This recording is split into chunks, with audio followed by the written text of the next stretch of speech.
Welcome to the Kartódromo Internacional do Algarve, one of Europe's premier karting circuits, situated in the stunning region of southern Portugal. Located just a short drive from the picturesque town of Portimão, the Algarve region is famous for its golden beaches, dramatic cliffs, and rich cultural heritage. The karting track sits right next to the Algarve International Circuit, a host of major motorsport events such as MotoGP and Formula One, and this weekend the karting track plays host to the mondokart.com FIA Karting World Championships for KZ, KZ2 and KZ2 Masters. Year of opening 2010, event record set in the qualifying heats by Emilian Denner of a 56.923, those times dramatically coming down under the dry conditions. The circuit though, a fabulous layout, a fast layout, 192 meters down the start-finish straight. You then have another straight down the hill and towards turn 2 of 152 meters. Total track length 1,531. It widens from 8 to 10 meters and an elevation change of around 4 as well as they dive downhill and back uphill through turns 16 and 17. And that brings us on to the turns, 17 of them in total, 10 to the right, 7 to the left, and the one hairpin out there. All of these turns provide multiple overtaking opportunities around the lap as well, because we've seen them in towards turn 3, we've seen them into 5, 8, 13, 14, 16, and as well in many other places, including turn 17 as well. So it's a busy old track, it's a dramatic track as well. Top speeds though, drivers reaching down in towards hairpin or turn number 2, 160 kilometers an hour. That is with a tow, a slipstream, mega speeds here, 100 miles an hour into that braking zone. It's dizzyingly fast with an average speed of around 96 kilometers an hour around the entirety of the lap. It's a very fast, demanding circuit, but every single driver we talked to over this weekend have said it is perfect for KZ racing.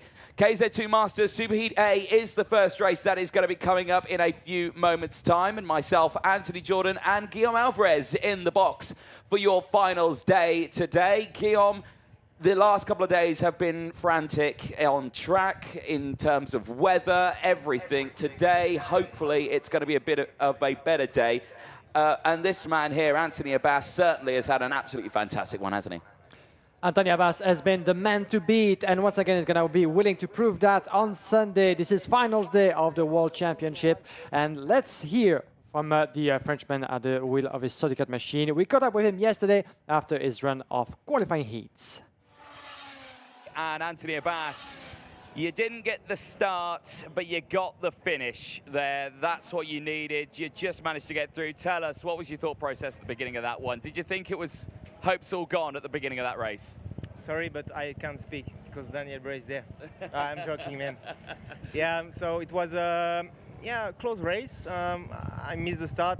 I think we need to work on it tonight to prepare well the start for tomorrow. And Daniel was better at the beginning. And then I tried to follow him, and the beat was okay. I wait all the race to find the opportunity. I tried one time, but it was too close. And you know, the track condition is very hard because if you go away for 1 centimeter of the racing line, so you slide a lot because there are many dirty on track.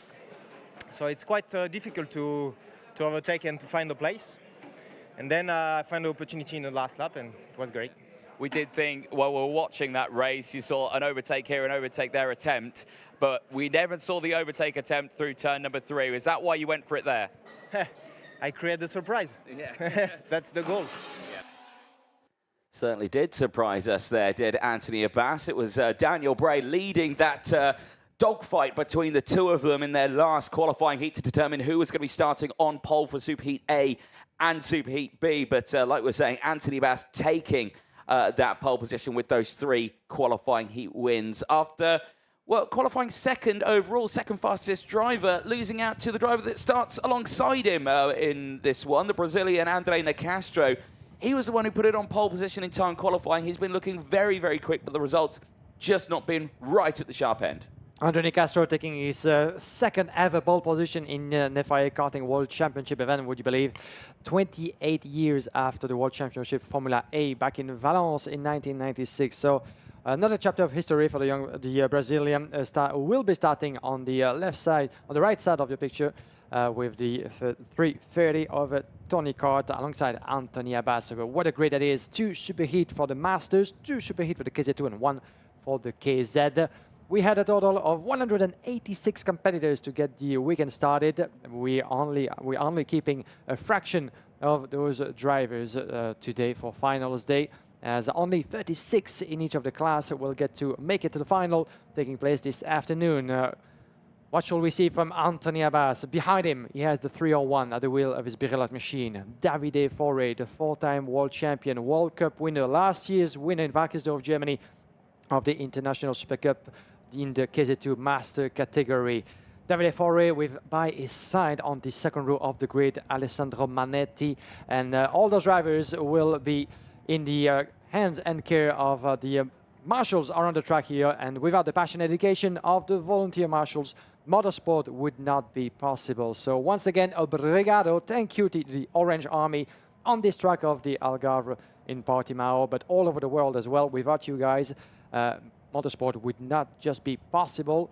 And a big shout out as well to all the people involved here behind the scene into the making of the FIA Karting World Championship event. 3 classes, up to 200 drivers competing, only a fraction of that left here for battle. Yeah, indeed. We are moments away from seeing the first race heading out onto the track, and it is going to be an exciting one. Grandstand starting to fill up here as it is an open paddock. So if you are in the local area around the Algarve and you're thinking, oh, I want something to do today because it's, well, the weather's not great, you're not going to the seaside, are you? So come to a racetrack and enjoy it. So definitely some fantastic racing ahead of us over the course of today. And of course, those all-important finals in determining who is going to be world champion in all 3 of the categories. But like you say, moments away from this one. It's a tense time now for KZ2 Masters because, like you say, Anthony Abbas has been undefeated. Yesterday, in the wet conditions, he just drove away from the rest of the field. Yes, it's he did, dry right now in the morning. This will be on the sort of minds of the other drivers to think, oh, right, we've got to stick with him now. We've got to stay right where he is because they don't want him to break away. If he breaks away, it's just going to be, well, like that in the final as well, I can imagine. Yeah, definitely. So as he's going to have the pressure from behind from both Davide Foré and Alessandro Manetti, the 2 protagonists of last year's final in Germany. You might remember that. And if you did miss that final, I would invite you to check it out on the YouTube channel of the FIA Karting Championship. But Anthony Abbas will be definitely the one to look for and to beat. A little bit of a V as well on the side to the camera. That's very nice from the Frenchman. 2-time vice world champion, 3-time on the podium of the European Championship in his long career at the top. And we can see a little bit of pressure work on the tires. This is very much allowed on the pre-grid from one of the drivers out there. This is Almasis Mevara. By the look of it, a little bit further back. Or is it the 339? It is. This is Polo Villamil, my apologies, as is going to be starting a little bit further back. 15 on the grid, the driver from Spain. The driver is now patiently waiting for the green flag, the signal. The whistle is being blown and the drivers can make their way onto the track. This is finals day here in Portimão, and let's get us started with the first superheat of the KZ2 Masters. Yes, indeed, and already drama there. One of the karts not starting up. That looks like Julien Gunon there for France not getting away, but let's hope so. Right, here's the grid then. It's Anthony Abbas and Andre Nicastro on row number 1. 2 very quick drivers from that front row. Davide Foré, multiple champion, will have Alessandro Manetti alongside it. That's going to be an exciting one. Ramses Halgaard and Gregory Ladar go from row number 3. They'll have Roberto Provico and Scott Allen on row number 4. Julian Boss and Bryce de Gay on row 5. They'll have Valdo Blaserio and Manuel Consiglio on row 6. Julien Gunon and Jindrich Vaca will round out the top 7 rows on row 7. Then we have row number 8, Polo Villamil and André-Philippe de Andrade. Row number 8, Sebastian Leder and Samuel Gaffner. Row number 10, David Malcolm and Marco Antonio Raimondo. Victor Martins Padial and Andrea Spagni, row number 11. Then we have row number 12, Polo Martins and Timur Timerzianov. And at the back end of the grid, Enzo Pironarov and Alfio Messina, row number 13. Maurizio Giorgetti and Rui Pires on row number 14. A total of 28 drivers onto the pre-grid and 28 as well onto the track, making their way through the 1.5 kilometer layout of the Portimão circuit. 17 turns to manage here. And as you can see in the background as well, we have the F1 track of Portimão. Used to be hosting the Formula 1 Grand Prix as well as many other categories over the years. This part of the country in the south region of the Algarve is very much dedicated to motorsport with those 2 tracks, very busy all year long. This is the first time that we get to see the gearbox classes competing on this track as part of the FIA Karting Championship event. We've been here on a couple of times with the single speed categories, the first time back in 2015, then 2016, 2020 as a World Championship, and 2022 again for the European Championship with both the OK and OK Junior class, and back in the days of the KF as well. But for gearbox, KZ, KZ2 and KZ2 Masters, this is the first edition here in Portugal. And as you said earlier, Anthony, the returns that we've had for the team, from the teams and the drivers about the layout of Portimão, the quality of the turns, the tarmac and everything has been unanimously positive. Yes, definitely so. Enjoying those ups and downs throughout all of it. But drivers getting themselves primed and ready then for the start of finals day. Super Heat A for KZ2 Masters coming up in a few moments' time as they make their way to the grid. It's going to be a very dramatic day here, I'm sure. And for Anthony Abbas, just needs to focus here now, dig deep and see what he can do in this super heat. He is moments away from seeing if he will be starting on pole for that final.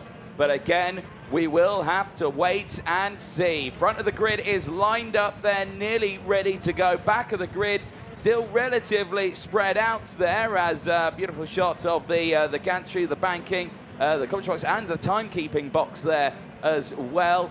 And all these drivers primed and ready to go ahead of this race. It's going to be their longest race of the weekend so far now, 14 laps from the 10 laps they had yesterday. The finals will be even longer later on today.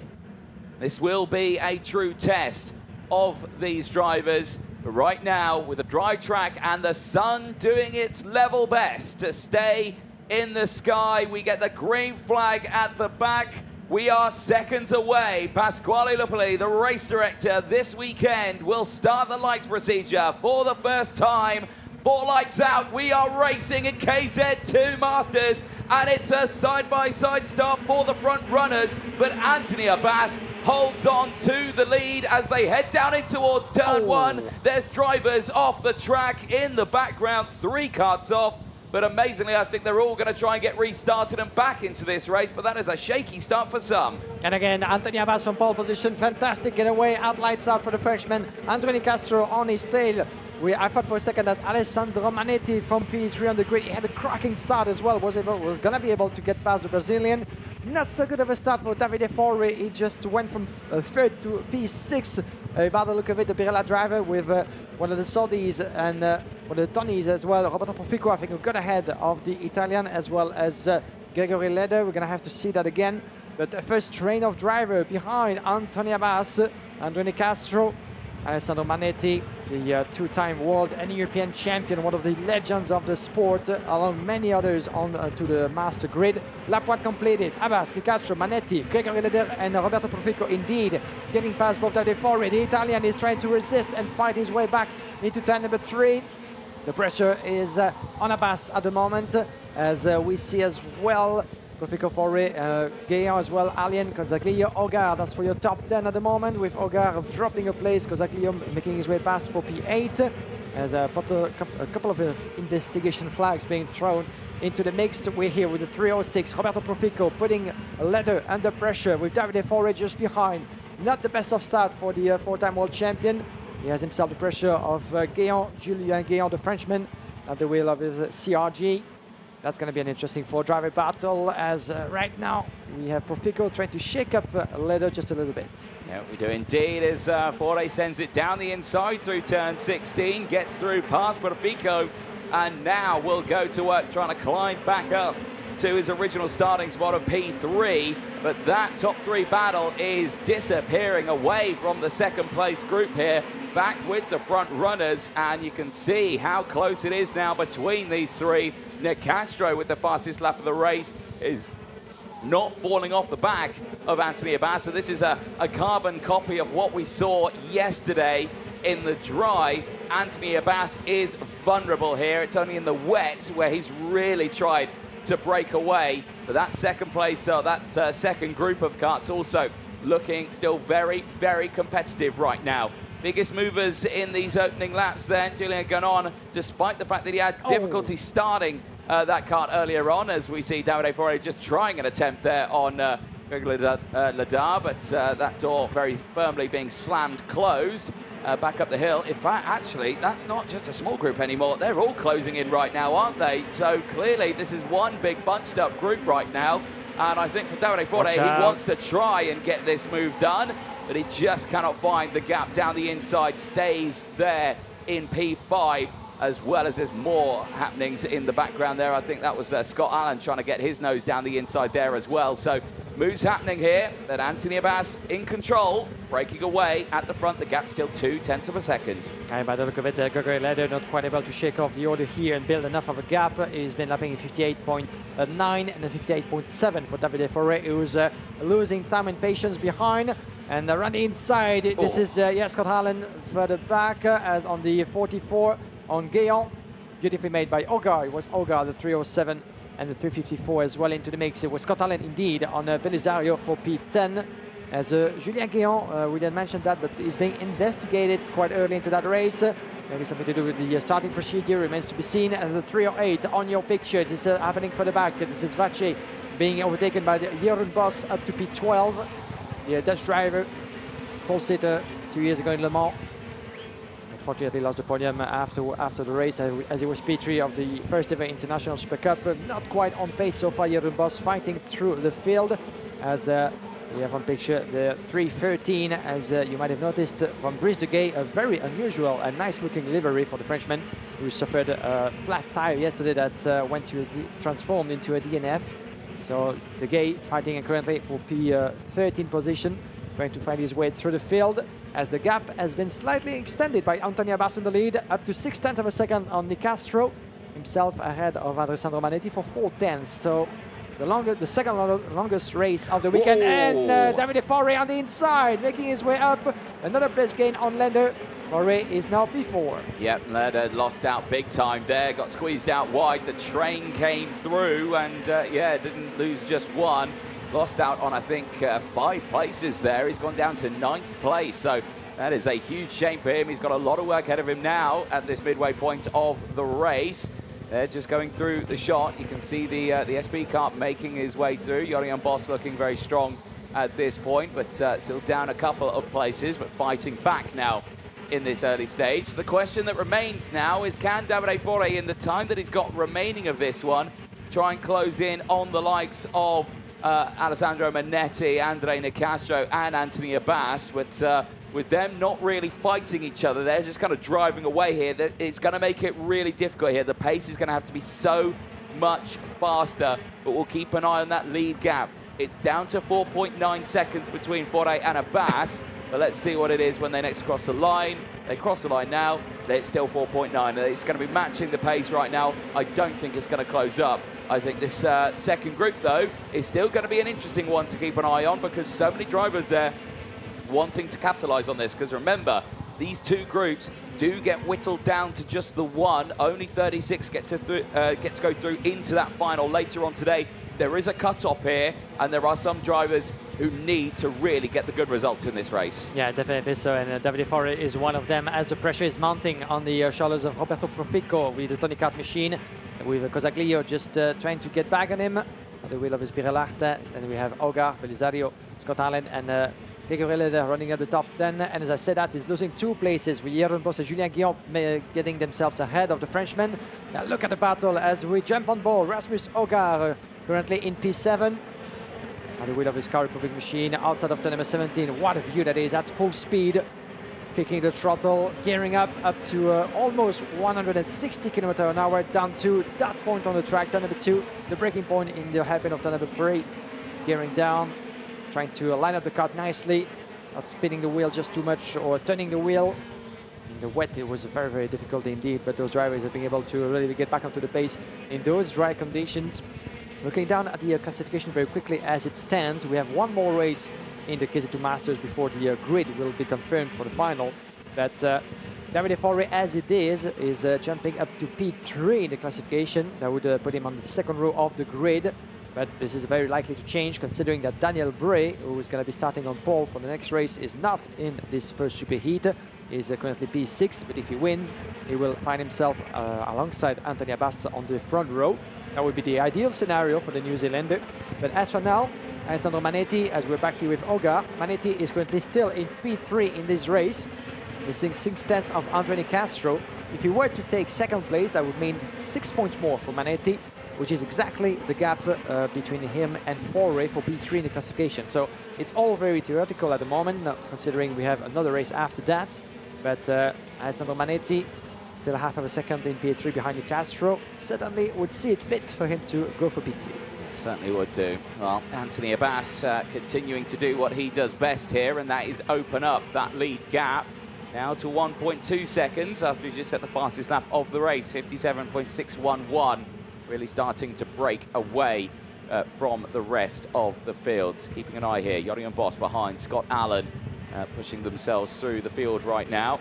But again, keep an eye on both of these drivers, very, very talented in their regards. Scott Allen, of course, racing not only KZ2 Masters karts, in the world of superkarts as well. I think the last time I saw him in person racing superkarts would have been at Cadwell Park in the United Kingdom, a very demanding circuit for racing, especially in karts so fast. Down in towards turn number 2 and 3 again. Looking very close here between these drivers. No one really able to break away from anyone else right now as they make their way through turn number 5. You can see this next group just behind them. The likes of Julian Canon, Gregory Ledar, Eunice Vaca, Samuel Gaffner there as well, Andrea De Andrade there also, and Timur Timosyanov in the CRG just getting past Sebastian Ledar in that last sector. He's currently up 8 positions in this race right now as it's again back on board with Ramius Halgaard for the Car Republic team. And again, watching him through the lap here, you're just seeing how physical it is still on a drive. You can see how much he's moving around, how bumpy it is over those curbs as you go through. And remember here, flat out through turn 1, you barely turn the steering wheel as you accelerate up to around 160 kilometers an hour with that slipstream. Again, dizzying speeds. And when you're that low to the ground as well, when you're an inch off the ground, it feels like you're going 300 miles an hour. It really does. It's so demanding on these drivers here. But we'll keep an eye on these battles. There's still Davide Forre and Roberto Profico still breaking away here from Halgaard just ahead. They're not closing in on Manetti. Again, they're just all matching the pace right now. And I think this is a sort of a sign of maybe they're wanting to wait to see what happens with the final, not wanting to show their cards too much. The final's where it really matters. That's where you'll see a world champion. That's where it all gets crowned. Right now, it's just sorting out who's going to be starting where. But for all these drivers at this sharp end, they're fine. It's the drivers who started on the 10th row backwards that are in danger of not making it through. Marco Antonio is one of them. David Malcolm is another. Andreas Spagni. Timur Timosyanov is one of them, but 9 places gained up to 15th. I don't know how that puts him in the intermediate classification. Is that going to be enough for him to get through into that final? That's the ultimate question. That is indeed, as we are here with Rasmus Oga once again, fighting his way through up to P6 now in front of Manuel Cosaglio, as the checkered flag is getting near. We're about to conclude lap number 12 out of 14, and is looking good for Anthony Abbas, 1.7 seconds with another fastest lap in the bag for the Frenchman, who's been absolutely on top of the world throughout the course of this World Championship event, International Super Cup KZ2 Masters, as Anthony Abbas willing to step in the footstep of Davide Forre last year in Germany. Penultimate lap, Abbas 1.8 seconds now from Andre Castro and Sandro Manetti. Let's not forget that the Frenchman in the lead certainly was disappointed at the end of this European season for the first ever edition of the Masters European Championship. Missed the title for just a few points to a very impressive Riccardo Nallon, who won it on home soil in Val Vibrata, you might remember that. But Abbas had been struggling with eating problem throughout the course of the weekend. Not so much here. It's fair to say that the temperatures and the weather has been much colder than what we experienced back in Val Vibrata. and it serves certainly the Frenchman very well, in both dry and wet conditions. Absolutely perfect, pretty much a perfect partition that Abbas has been giving us so far. But as we have seen on numerous occasions, Anthony, at that level, the qualifying heats are one thing and the final can be something totally different. Yeah, certainly so. I think Samuel Gaffner's had a bit of drama on that last lap. The driver of the 3-2-2, the 3-3-2, I should say, has tumbled down to 24th place, the same as Bryce de Gay. He's not had a good race on this one, dropping down 12 places. The driver of the 3-1-3, who suffered a little bit yesterday as well with punctures. He suffered a flat tyre in one of his qualifying heats, certainly put him on the back foot, but right now I think he's still done enough to make sure he gets through into that final. One driver who certainly has done enough to make sure he gets into that final is this man here, Anthony Abbas for France. We've not said much about him in this superheat. He's been doing exactly what he's needed to do throughout it, and that is lead it and win it. Because look at him here, clear by 2.4 seconds from the rest, even in the dry here, out of the final corner. It is pole position for the final. Anthony Abbas cannot be beaten. He will start on pole for that final later on today. Well, Nicastro will finish in second place ahead of Manetti. Those two did not battle to the end. They opened up. But Davide Forte just getting back to P4 ahead of Roberto Profico. Rasmus Algarve finishing in P6 ahead of Manuel Cosaglio finishing in 7th place. Aldo Blaserio finishing in 8th place ahead of Jurien Boss. Scott Allen rounding out the top 10. But got to say here, Guillaume, Anthony Abbas is looking like 2024 will be his year. Could this be the season where he finally get his hands on an FIA karting title? He's been very, very close on many occasions throughout the course of his career. His last full season before 2024 was back in 2019, having competed on every single year ever since in the World Championship only. But Abbas has once again demonstrated so far that he has lost none of it and doing what he does best. Abbas winner on the Nicastro second. A good, strong result as well for the Brazilian, who has been consistent ever since the start of the weekend. Alessandro Manetti picking up third place from Davide Forte, Roberto Profico, Rasmus Algarve, Manuel Cosaglio, Waldir Belisario, Jeroen Boss, Scott Allen for your top 10. Jules Guillaume just outside of it from career leader, Gigi Schwacha, Timur Timirzianov, Andre De Andrade, as well as P16 for Sebastian Leder, and the rest of the classification: Victor Martinez Padial, Alfio Massina, David Malcolm, Marco Raimundo, Polo Villamil, Brice de Gay, Maurizio Giacchetti, Samuel Gaffner, Enzo Piero Vanno, Rui Pires, and two drivers, unfortunately, who didn't make it to the checkered flag. Andrea Spagni, podium finisher in Val Vibrata. That's quite unfortunate for him. A weekend where it never actually go the way of the Italian. And Poro Martins, who had to retire as well. Well, start of that race was a very interesting one, and, well, I may have seen there Vlado Blazario. Looked like he moved a little early there on the start. Not sure if it was a jump, but here's the start on board with Rasmus Algarve. You can see here the difficulty of getting off the line as Julian Garon had a brilliant start around the outside there through turn one. It just shows the speed difference there, and those race starts are crucial here. And I've got to say, over the course of this weekend, Guillaume, we have seen so many stalls on the line, so many drivers not getting away. That was that moment at the start of the race. That was quite a few drivers who just went backwards at the beginning of that one. Not what you wanted to see at all. Bryce de Gay, I believe, one of those. Samuel Gaffner, the other. And then the retirements as well. Paolo Martins, I believe, was one. And Andrea Spagni. So a lot of damage to the underneath of those karts before the race even started. But the top three, comfortable at that point of the race, just being able to break away, and Anthony Abbas not having to struggle too much. Yeah, definitely. So as Davide Forte is the one who kept struggling just a little bit in the opening stages before being able to get ahead of both Gregory Leder and then Roberto Profico to give himself a little bit of hair in front, as Leder was tumbling down the order down to 12 at the end, halfway through the race, as the first few laps were indeed very hectic for our driver here, Rasmus Algarve, behind Cosaglio, fighting his way through. As one of the Pragas down there as well. Around the outside, it was 3:08 by the look of it. Yuji Vacha would finish the race in P13. Very far in distance from that man, Anthony Abbas, the youngest addition to the KZ2 Masters, above 35 years of age, but doing a very strong job ever since the start of the weekend here in Portimão. And now it's down to the next race, Super Heat B of the Master category, 14 laps, same distance as Daniel Bray will be a big client to keep an eye on as well, because he was in contention for the overall pole position.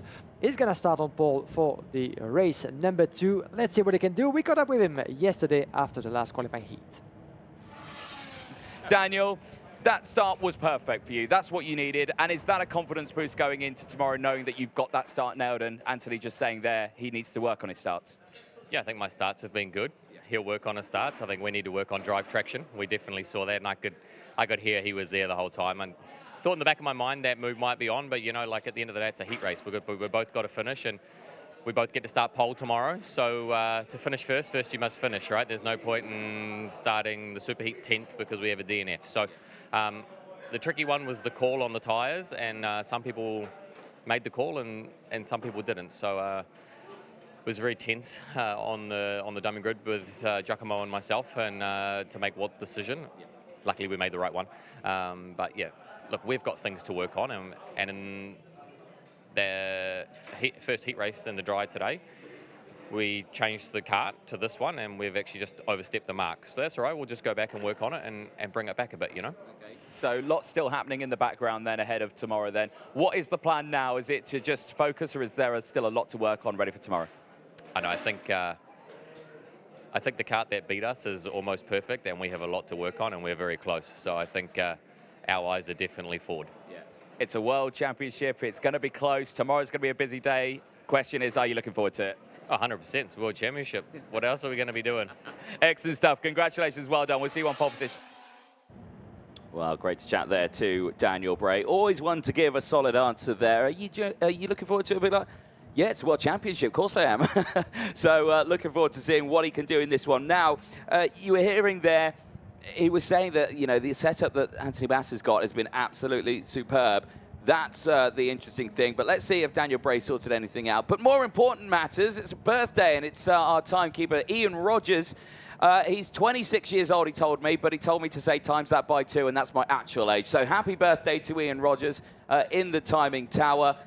He's actually right next to us, but he doesn't know that we've just said that about him. So hopefully he sees that message when he watches the stream back later on in the weekend. But turning our attention to Super Heat B on this one, like you say, Daniel Bray, hopefully have they sorted something out overnight to really help just that little fine edge of performance to help benefit them in this one. Well, engines... Vicande, row number 9, and Carlos Fonseca and Victor Jimenez, Scott Presti and Sergio Constantini, row number 10, row 11, Eduardo Martins and Christian Naumann, row number 12, Andre Martins and Adriano Amaral, Isla Ibrahimov and Ennio Gandolfi, row number 13, and row number 14 on his own, Luis Souza. Total of 27 drivers making their way onto the track for the formation lap, and there will be battles aplenty as the sun is with us more than ever here on the Kartódromo Algarve. And please pay us a visit if you find yourself in the area. The entry is free. There's plenty to see and to do on and off the track. And oh boy, there's going to be a beautiful Sunday of racing here among the top karters in the world. Daniel Bray, he was P2 a few years ago in the International Super Cup KZ2 in the home of champions in the KZ2 class.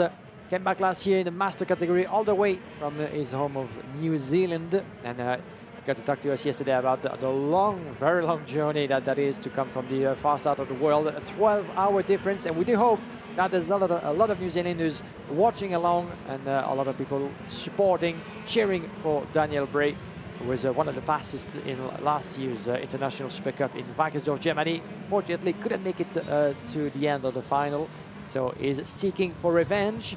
And with Anthony Abbas, they both have been very, very close from a distance. Anthony Abbas had the upper hand in the Super Heat the first time that they were actually on track battling against one another. But we're going to have match number 2 coming to the final this afternoon. Certainly so. Right. Well, drivers finishing their out lap now on their formation lap. This one now at the end. They will grid up and get themselves ready to go for this one, as the sun again starting to break through the clouds here. It's becoming the nicest day of the weekend so far. The problem is now, one thing has gone in terms of the slippery stuff on the track, but now wind is here. It's a very windy day in the Algarve right now, and that does have an effect on our drivers. Remember, the speeds that they're going in down towards turn number 2, around 160 kilometers an hour with that slipstream, but then at that speed with a huge gust of wind, how much can that unsettle the cards? Massively. I was speaking to some drivers earlier this weekend. They were saying, yeah, when it is blustery, it is horrible because the back end can just step out. You can get squeezed out wide or anything like that. It's not nice at all when you get a huge gust of wind at one of the fast parts of the circuit. So these drivers really are going to have to be super, super careful in this one. Let's see what happens. Daniel Bray then lines himself up at the front here. It's a tense time now for these drivers, Guillaume, but after what we've just seen with Anthony Bass, Daniel Bray really needs to come away with a strong result here so he knows he's starting on that front row. Definitely so. The mission is simple for Daniel Bray. He needs to win to be alongside Abbas on the front row of the grid, because the win is worth 75 points, and where he stands at the moment with 144, that would make him close to Anthony Abbas for just 6 tiny points. So the mission is clear. He needs to win the Super Heat B in order to be in prime position to give Anthony Abbas a hard time coming to the final. Certainly so. Green flag waves at the back of the grid then. Remember, some drivers will not make it to the final. They start from the 10th row backwards, starting with Scott Presti and Constantini there as well. But let's see what happens in KZ2 Masters. Lights are out for Superheat B, and it's a lightning start for Daniel Bray. Holds on to the lead. Haublin there in second place is now trying to defend it from the likes of Kossard and Thomas Mek in the background. There's dust getting kicked up as drivers running wide, but I think everyone's made it through turns 2 and 3 unscathed as they head down into the hairpin of turn number 5. It's still a brilliant start then for the front runners, and Daniel Bray's not been able to break away in that early stage. Haublin is still right there on his rear bumper as the whole field now make their way into sector 2. Yeah, watch out for Christian Haublin. He's been one of the names, of course, to keep an eye on all throughout the course of the season, and is not here to make up the numbers. Christian Haublin, who was third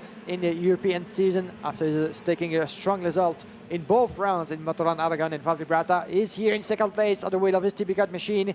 He wants to go for the win. He wants to find himself on the upper part of the grid to be in prime position to play for the win into the final. We're not there yet. 14 laps to go through. Mission 1 of today for Christian Haublin, putting the pressure on Daniel Bray. Then we have Vincent Kossard on in third place still from André Ferreira Serafim, Thomas Mek in 5th place, Ludovic Bade, Michael Forsku, Mikko Mirzoni, Alessandro Martina, and Mark Wolhanser for your top 10, dropping 5 places. Mark Wolhanser, unfortunately, in the course of a lap. As the driver in 4th place, Ferreira Serafim, owns us a revenge as well after he went through a DNF, unfortunately, in his last qualifying heat of the day. It was a bit of a nasty incident coming to turn number 1. Oh, and a contact! Down the inside, I think that was Mirko Mizzoni trying to go for the move there on the inside of Fashal. It did not work out for him. It had Tall hit that inside curb and just it stepped out on him here, and he's dropped down to around 12th place now. He's still in this race, but that is not what you need at the start of a race, because now you've just got the whole pack behind you, and it puts that doubt in your mind. I've made a mistake already. I'm on the back foot. I need to dig deep. You start to overthink, and that's how drivers just end up getting swallowed by the pack and just going backwards in the order. But eyes on this one. Enric Gandolfi's having a good start to his race. 7 places gained. He's up into 19th place. Enric Gandolfi is one of the drivers who is in the danger zone here of not making it into the final later on today, but let's see what he can do here as there's been some drama. Yeah, we do. We have a driver off down the bottom section. Yeah, number 2. Yeah, and I think one of them is Scott Presti, actually. I think Scott Presti is the driver off the circuit who was just on that cutoff line. The American, I believe now, that's his weekend over. Yeah, certainly so. Unfortunately for the American, we didn't get to see what happened there, but his car is still lying in the dirt by the tire wall, but the driver is out of it, fortunately. As we're back here with one of the Maranellos. This is the 318 for the back into the classification. As the 319, that is. This is Forsku, Michael Forsku, trying to give a hard time to Bade, battling for P6. As the leader, still split by 4/10 of a second now. Oh, watch out! 3:52, trying to make his bid. Ferreira Serafim on Cossard. Beautifully made by Ferreira. Up to pit 3. 3:55. Cossard at the wheel of that orange CRG machine, trying to resist the return of Tomamic, the multi-type French champion, who wasn't with us at Gibraltar. Couldn't compete after a strong result in the opening race of the season in Spain. It is back. And he will be one to watch as well, Tomamic, on the pace.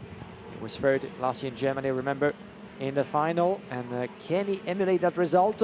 Right now he's in the middle of the mix after losing a place at the start to Birel, Tomamic and Bade just behind, with one of the Maranellos, Forsku and Alessio Martina, trying to finish his weekend on a much better note than he had started. Yeah, indeed. Well, Alessio Martina certainly has had an up and down run of races over this weekend, but certainly digging in. Well, Scott Presti, the only retirement in this race, is now the only driver under investigation so far in this race, and I suspect possibly for that incident down there. And I think one of those drivers also involved may have been Ennio Gandolfi, because he also dropped down at the same time, and they were around the same spot out there as Ricardo Nallon sets the fastest lap of the race. We've not said much about Ricardo Nallon this weekend. Of course, this year's 2024 European champion in KZ2 Masters, and so far this weekend he's not been right at the sharp end, has he?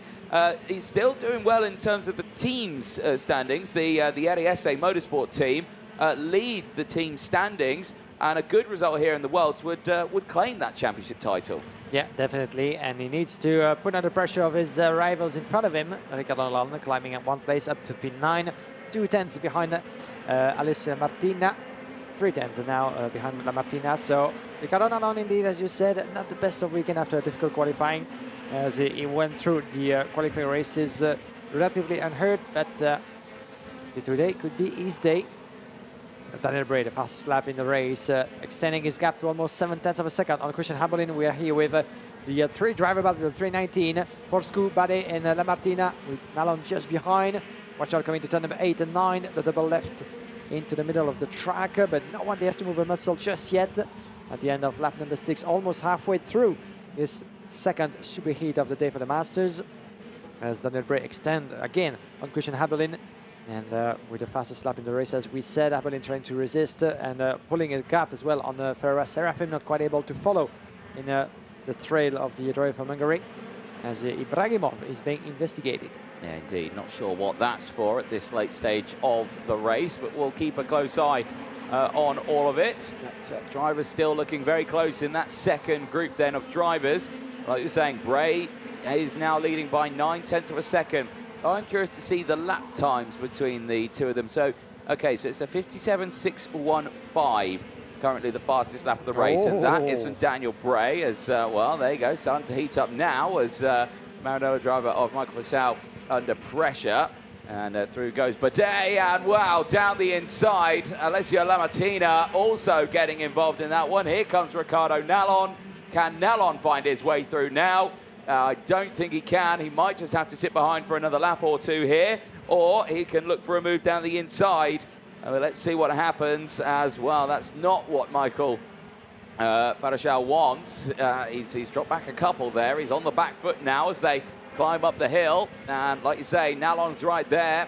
Antonio Piccioni is also there in the all-yellow liveried cart as they make their way through. The TK Racing cart looking very strong right now, but the RSA Motorsport driver of Ricardo Nallon on that parallel chassis, certainly looking very demanding here, looking very quick right now as he tries to just find his way through. On to lap number 8 then of 14.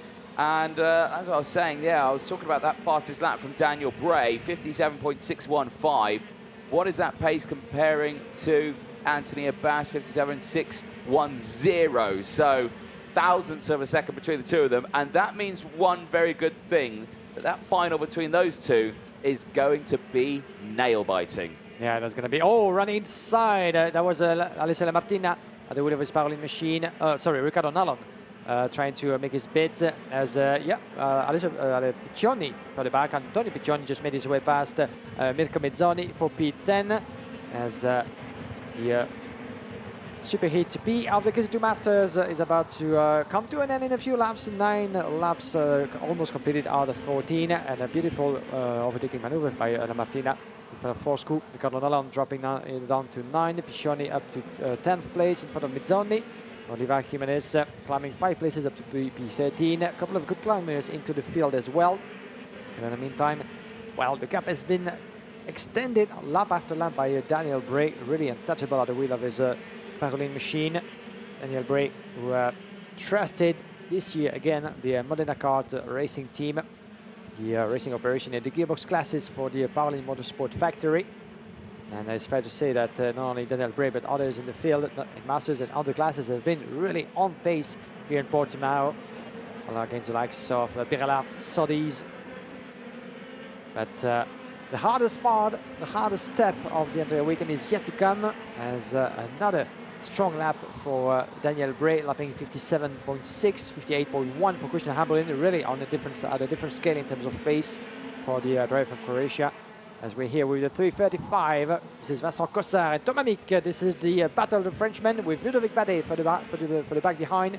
3 Frenchmen within the same picture, ready to go for battle in the later stages of this race. Certainly are, but any battles that they do here is certainly going to put them on the back foot of trying to close in on the drivers ahead, like you were saying there. As Badet just, again, you can see him there coming through, looking so comfortable right now is Ludovic Badet in this race. He's had, again, up and down results over the course of it, but certainly has been delivering, though. And saw a lot of these drivers, and that's a huge send down the inside. And I can't believe it, as I was saying, that Badet's having a great race.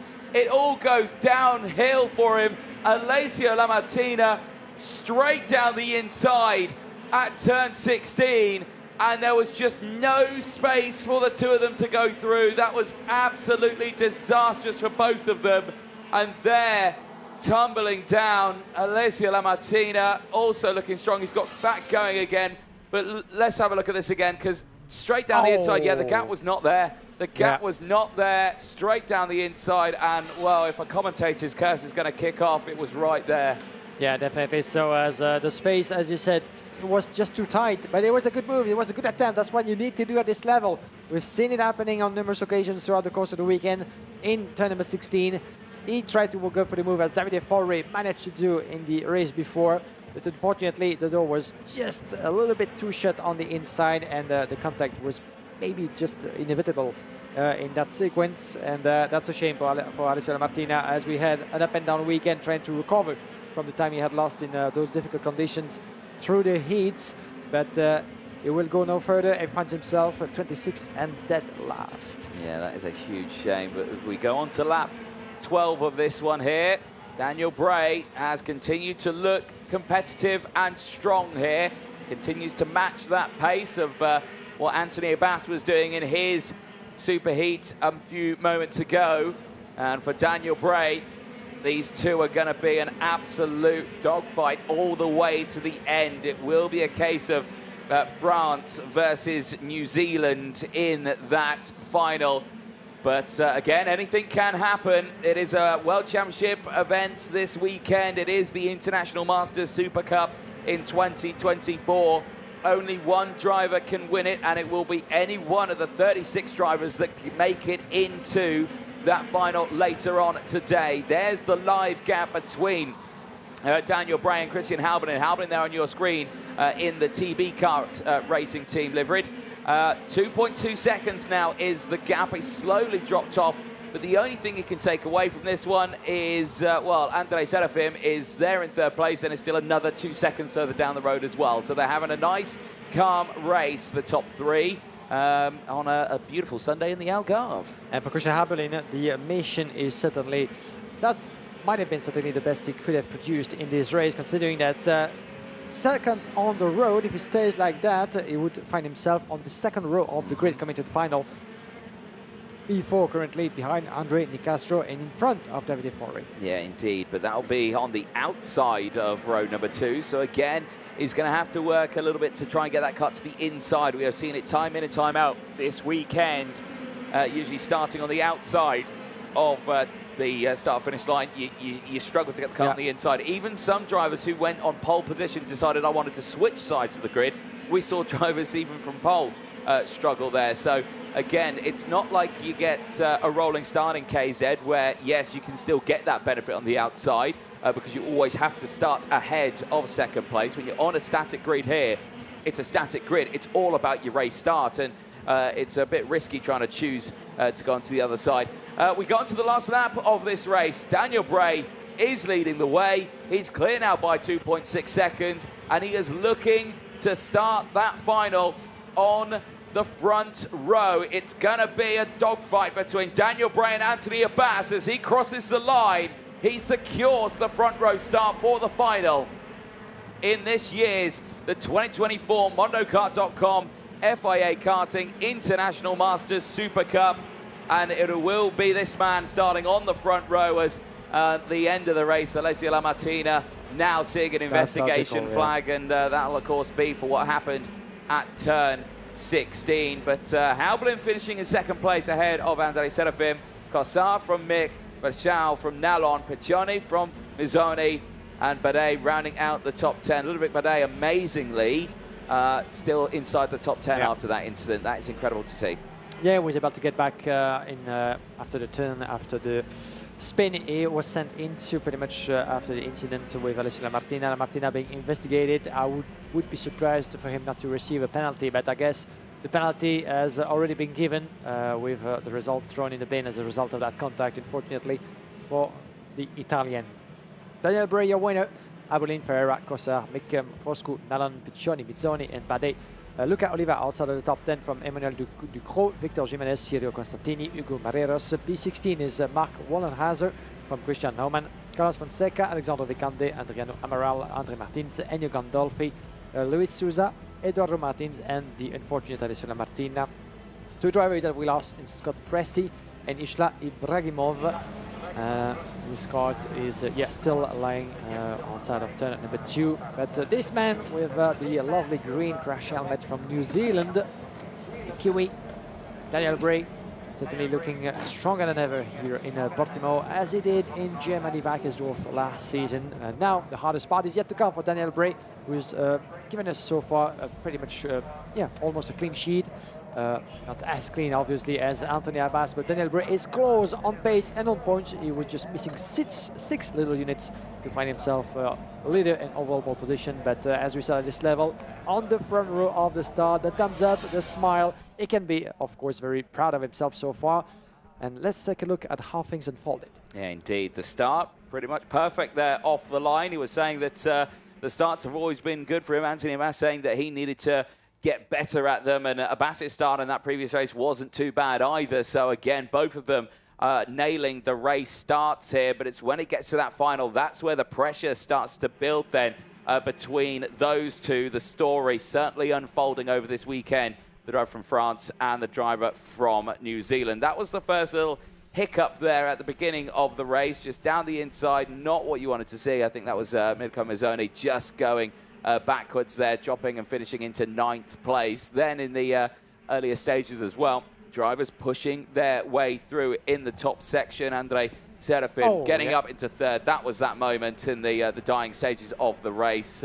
As I said, gave praise to Ludovic Badet of the racing he was having so far.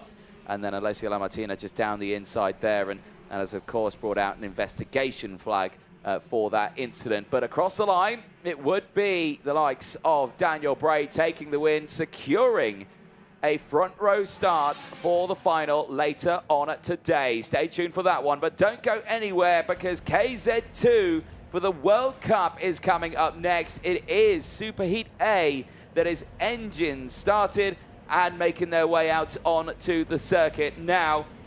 And what can we say in this one?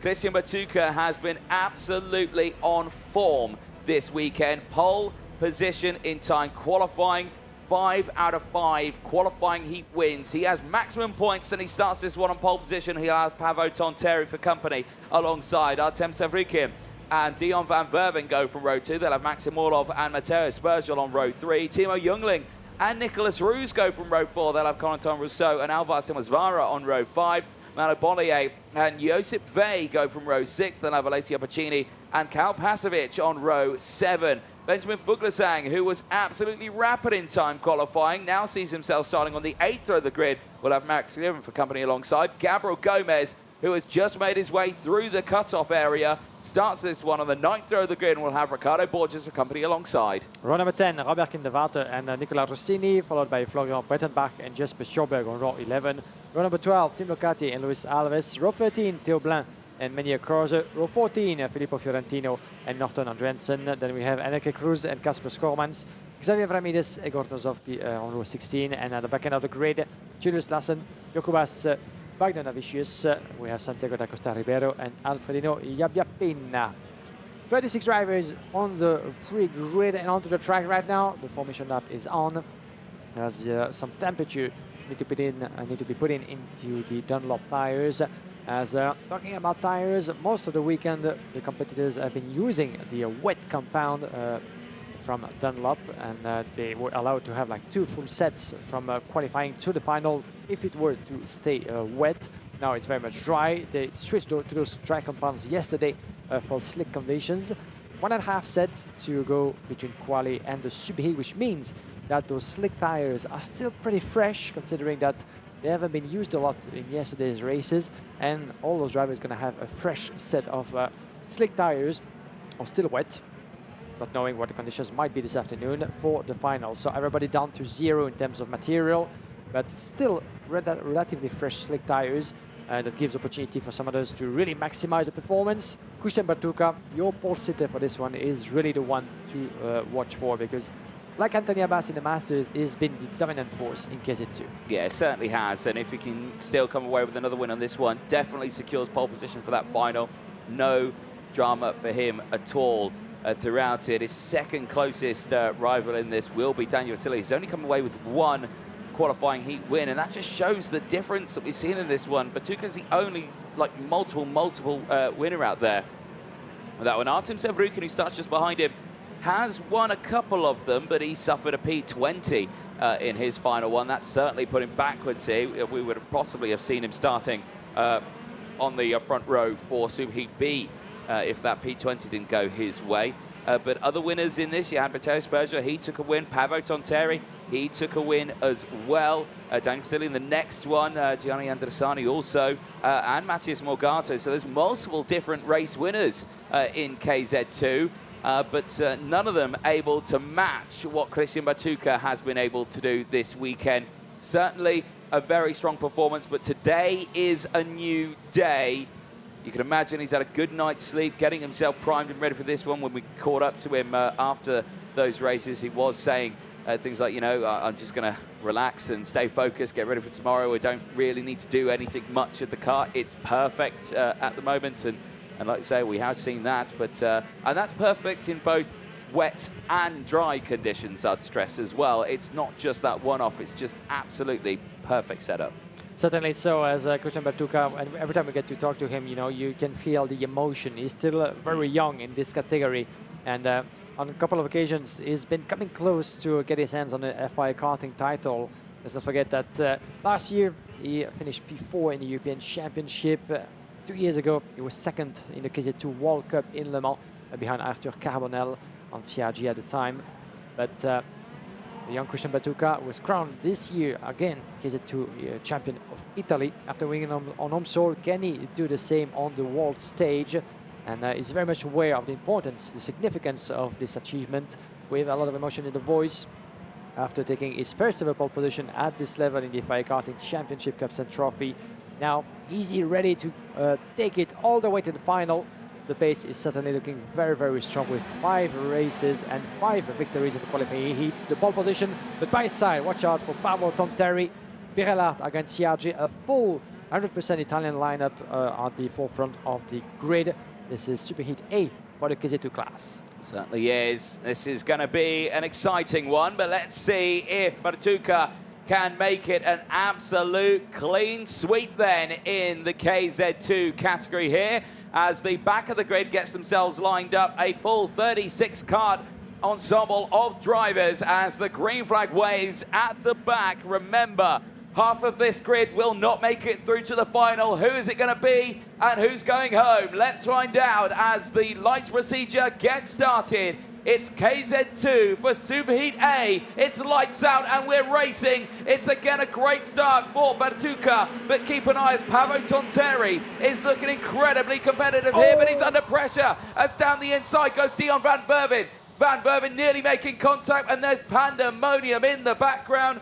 At least 5 karts off the circuit. That is not the start they wanted. Yeah, drama into the turn number 1. Unfortunately, yellow flag is being waved.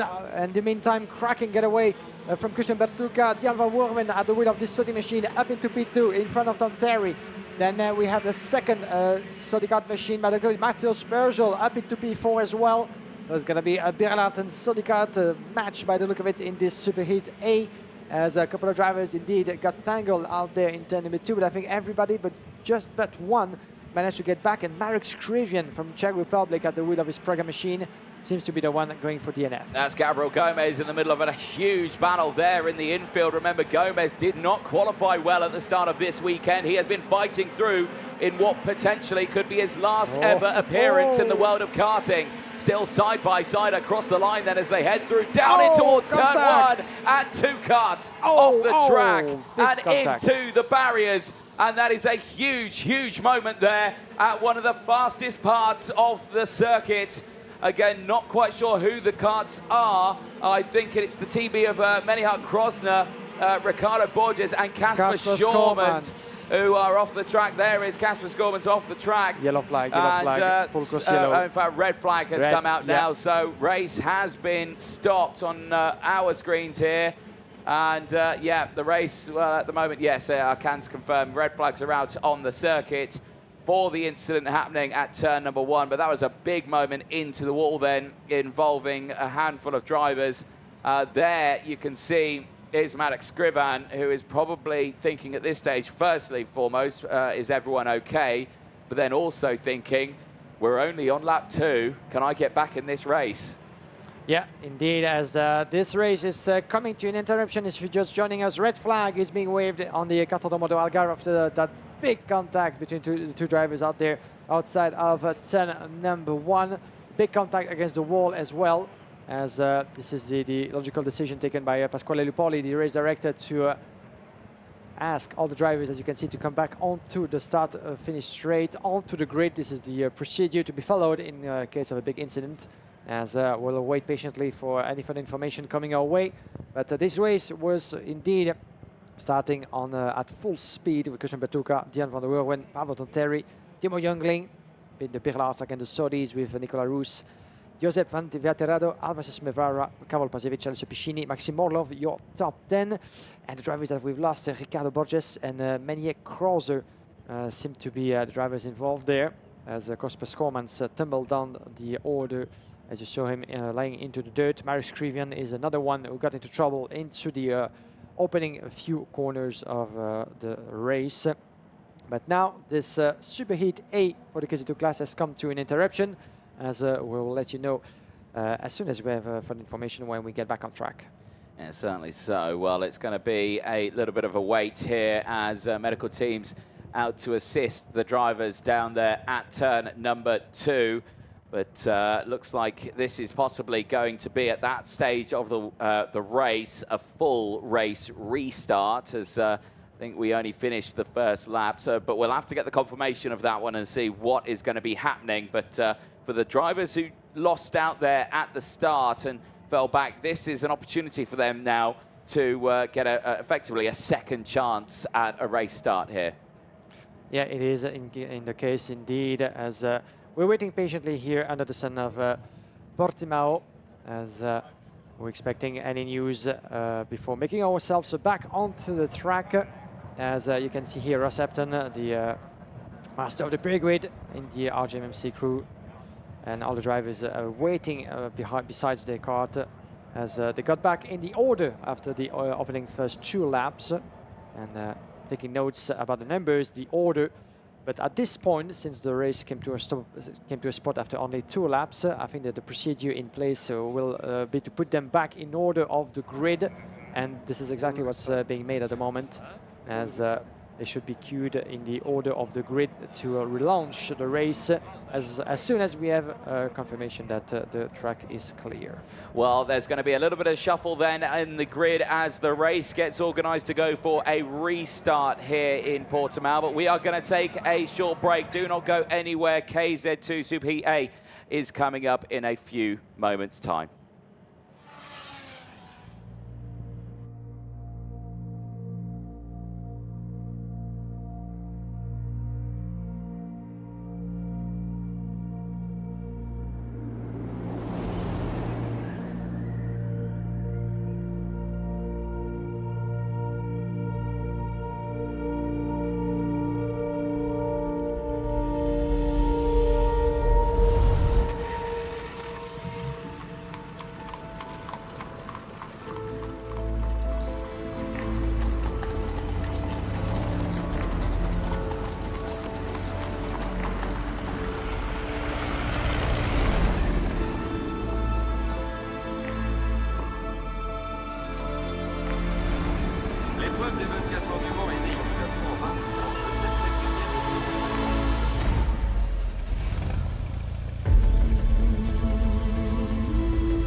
Championship. The safety car should dive into the pit lane and then might come back.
Well, welcome back, ladies and gentlemen, to the 2024 MondoKart.com FIA Karting World Championships here in Portimão for KZ, KZ2 and KZ2 Masters. If you are just joining us, we are in a short hold at the moment as a red flag came out in Super Heat A for KZ2 at the end of the opening lap. So effectively we are looking at a full race restart here. That is due to start at 11:25, and that is still at this moment in around 12 minutes time from now. So there is still quite a moment we have to wait. And as you can see there, a lot of the karts have been taken off the track right now as they're wanting to get their any karts repaired that may have suffered any damage out on that opening lap. And of course, some karts that may need refueling, because a lot of these teams and everything, they put in just enough to get the kart right to the end of the race. And of course, if they've done a lap and some warm-up laps, that fuel will not make it to the end if it is a full race restart. So a little bit of a delay there, but the teams and officials working very hard to get this one operational and back going again.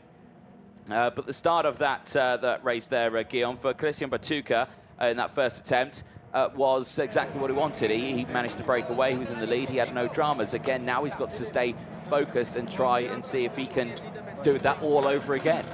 And that's always the tricky part, to put yourself back in the zone. As you could see, work going on the new pre-grid, so to speak. This is very much an unusual situation, but in that case, the procedure allows the mechanic to do the refueling and work a little bit on the kart as well, and check the tire pressure as we wait for the new start of the first of the two super heat for the KZ2 class. But always interesting to see like a lot of talking going on with Gabriel Gomez. The refueling himself is on the CRG machine, just to be right on the weight, as you said.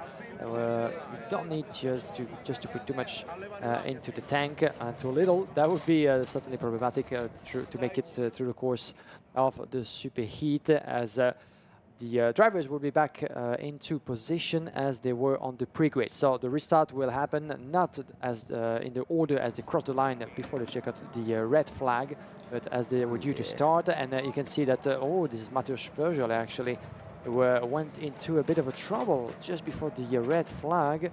And I do wonder if it's that traces of water just to wash it out, or is it the result of enough for the Frenchman, the European champion in the KZ2 category, who had a good start from P6 to P4.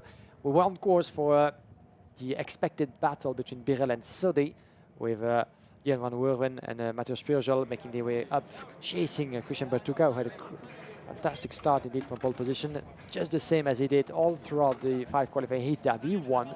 So it was a clean sheet so far for the Italian. But as for now, as we said, you know, when it comes to a point when there's a big incident on track, waiting for news about the drivers and stuff, you get back to a halt and you get out of the kart.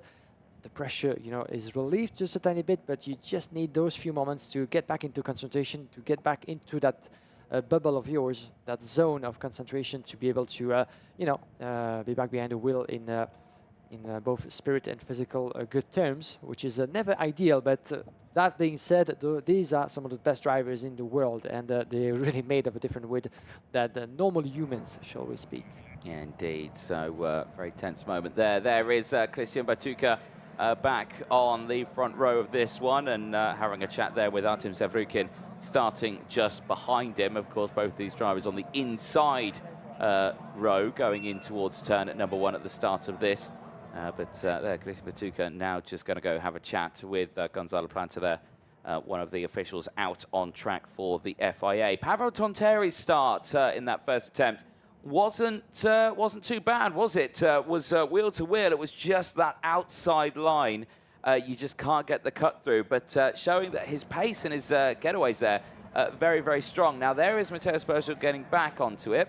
Now, that looks like a mighty clean kart, unless they've just rapidly cleaned that, or is that still their original cut that they were using earlier on? Because we saw that one covered in mud when I think it hit a wall. Or this might be a new chassis, which is entirely possible as well, considering that all those drivers bring 2 chassis into the Parc Fermé before the pre-grid. So I do think that maybe as work was going on just nearby the track, might have been that they decided to bring a new chassis for Matteo Spurgel, but that is to be confirmed. It's just hypothetical at this time. But Spurgel is being crowned for the first time European champion this year after a beautiful season through the course of the 2 races that we've had. As Alberton Terry, the Finnish driver from CRG, has been consistent all throughout the weekend with a victory. Second and 2 third place with a 4th in his qualifying heats, putting him on the front row of the grid. Alberton Terry now didn't have the best of European season so far, only P16 after taking most of his points, all of his points actually, in the opening round in Motorland Aragon. But for this young man, Anthem from Birlaat Racing, who finished this year 8th in the European season after fortunately losing his result and a podium result in Motorland Aragon in Spain. But he's been quick, he's been really on the move and on the progress for the past few seasons, Anthem Severyukin, and he's been one of the contenders in the KZ2 class. That's going to be an interesting one as well, because it's just behind his teammate Christian Bertucca from row number 2.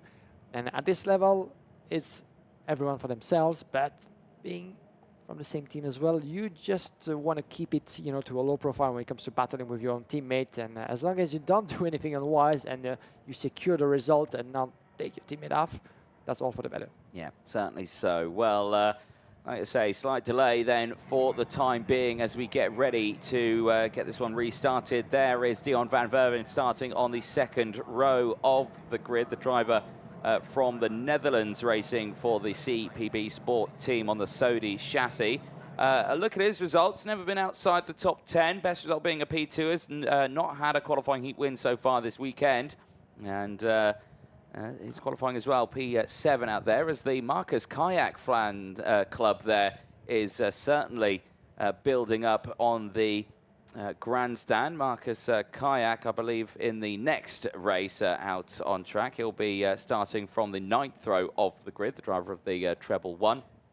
But we will send our wishes to the Maranello team, of course. One of the drivers involved in that red flag, Portuguese driver as well at his home circuit, Ricardo Borges, is the driver who has unfortunately come away with some injuries on that one. So we do wish him the very best of luck in terms of recovery out there. But he is in the medical centre now, being seen by some of the finest medical crews here in Portugal. But hopefully he is all okay out of that one. Scary moment there down in towards turn number 2. A very fast part of the track. But there is our Deputy Race Director, Nigel Edwards, looking like he's taking a little bit of a walk down the start-finish straight just to assess that all is still good out there. But certainly a tense moment now for a lot of these drivers. They've just had their first attempt at a start for Super Heat A.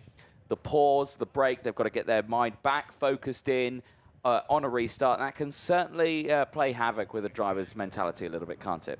It's always the case in that situation, and Nicolas Roos, the South African driver that yellow crash helmet is waiting beside his cart, is due to start. Nicolas Roos from 8th on the grid. Always interesting in that situation to see the different gimmicks, the different habits of the drivers. You know, some of them, like those at the forefront, tend to sit quite early into the carts. Others would prefer to wait. Besides, Timo Jungling is one of them, sitting and trying to focus behind the wheel, just to get back into the zone, as we said, to you know, try to maximize the performance out of himself and out of the machine through the course of the next 14 laps. We got those laps down to 0 as part of the procedure, so this race will still go through in its total length. But at the moment, some of the drivers out there beneath the helmet trying to gain a little bit of quiet moment. Almas Mevara from CRG. A very nice looking livery. New for this event at the CRG factory team. If you didn't notice, there's been some changes made to the design, and still, of course, the same black and orange colors, highly recognizable in the world of karting. But some new design has been put to the fore in the CRG factory, and a couple of changes as well for Birlaat in terms of name. If you missed that information, I would invite you to check out the official website as well. Birlaat is not entirely changing name, but changing design as well for its own logo and the way it will be known from 2025 onwards. And talking about novelties in the world of karting, you might have seen as well in the papers as well, the new homologated front fairing being introduced by the likes of Pirelli and the OTK group as well. Interesting technical developments being made by some of the Italian factories competing in both single speed and gearbox classes. And talking about technical development as well, we've seen earlier this weekend some very smart and insightful development as well going on in the world, in the tent of Car Republic, having something to do with the kart straight, and something maybe that we could see being applied for further races in the future. And I would invite you as well to check that out in the specialized karting media out there, as the few minutes left wait until the new start for the first of the 2 Super Heat in the KZ2 class. This is still very much a wet race, which means that it's down to each of the drivers to choose whether they want to go on wet or slick tires. But the dry conditions have been with us since this morning, unlike what we had yesterday and the day before. So everybody is on slick, but the wet race panel is still out there. Yeah, certainly so. Not far from going on this one. A couple of minutes. We are away before we get this restart for KZ2 Super Heat A. Sun still shining. Still a lovely day here in the Algarve. But for a handful of drivers there that didn't get the greatest starts at the beginning of that previous race, get that second attempt now in this one. And most importantly, like we were saying, Matteo Spurgiel, probably the luckiest driver in that one. We saw his kart very heavily covered in mud. Brand new kart out there and back on that P6 spot. He gets a second attempt at this one. But for the drivers as well, who did get the good getaways, now they've got to think about, they've got to do it again now. It's always a little bit harder the second time around if you nailed it the first time. So a very tense moment for the field here as they get going. A reminder of the intermediate classifications as it stands before these races. Then it's still Batuka with those maximum points, 250 points. He is looking to start on pole position for that final later on today. Daniel Vassiliou is going to be starting on pole in the second one. He is with 217 points. He's ahead of Paraton Terry by a couple of points out there. So again, they're in a close battle to see who is going to be starting on that front row alongside Christian Batuka in that final later on today. Well, engines fire up. Field makes their way back through for their formation laps. It's a full race restart, so once again, we'll go over that full starting grid. It will be Christian Batuka on row number 1. Pavo Tonteri will be joining alongside. Artem Sevrukin and Dion van Verven back on row number 2. Maxim Orlov and Matteo Spurgiel, they will round out row number 3. And remember, Spurgiel's had a brilliant run in this one. 23rd he qualified, and he's put himself back right up there on the 3rd row of the grid. Timo Jungling for the United Kingdom goes from row number 4 in his first season of KZ2 racing. He'll have Nicholas Roos from South Africa for company alongside. Corentin Rousseau and Alvar Simmonsvara will go from row 5. They'll have Malo Bollier and Josip Vey on row 6. Alessio Piccini and Karol Pasovic go from row 7. They will have Benjamin Fuglasang and Manek Skrivan on row 8. Gabriel Gomez will now be all on his own on row 9, as Ricardo Borges is now out of this race. On row number 10, we have Robert Kindewater and Nicolas Rossini, Florian Bredenbach and Jesper Sjoberg, row 11. Row number 12, we do have Tim Locati and Luis Alves. Row number 13 will be shared by Theo Blanc and Menier Crozer. Filippo Fiorentino and Otto Andreasen on row number 14. Row number 15, Enrique Cruz and Kasper Schorman went into trouble into the opening stages of the first start. Xavier Ramirez and Egor Nozov on row number 16. Row number 17, Julius Lassen and Jokubas Bagnona-Vicious. Then we have Santiago da Costa Ribeiro and Alfredo Iabbiapina making their way through the layout of the Kartódromo Algarve for another 2 warm-up laps before getting back onto the grid. We go again down to 0, 14 laps to go through, as we are indeed missing Ricardo Borges. But for some drivers who got into trouble in the first start, well, that's part of the procedure. The incident, unfortunately, happened at the first start, but it gives a second chance for some of those drivers, to have a go at a good result. Maxim Orlov on board with the young driver from Modena Kart at the wheel of his Parolin chassis. He's been the dominant force in Val Vibrata at the close of the European Championship. All of the races won and the victory in the end for Maxim Orlov. He's been a little bit on the back foot, so to speak, in relative terms, of course, because he still picked up a second and a third place in his heats, but had to fight his way through, starting from 5th on the grid.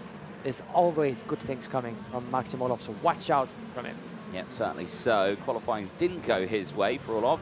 29th place in that one. There's a look at the intermediate classification at the moment. You can see there the difference within the drivers inside the top 6 there. Not a lot of points, but remember, you still got the second superheat that's coming up after this one. So whatever results we see at the end of this, it's going to be close. But Batuka still leads it with 250. He has been undefeated so far this weekend. And again, needs to make sure he gets another very strong result in this one to make sure he definitely secures pole position for that final later on today. Clouds once again starting to loom over the circuit, but still a very lovely day here in the Algarve. It's been a drastic difference of conditions over the course of this weekend. We've had wind, we've had sunshine, we've had torrential rain.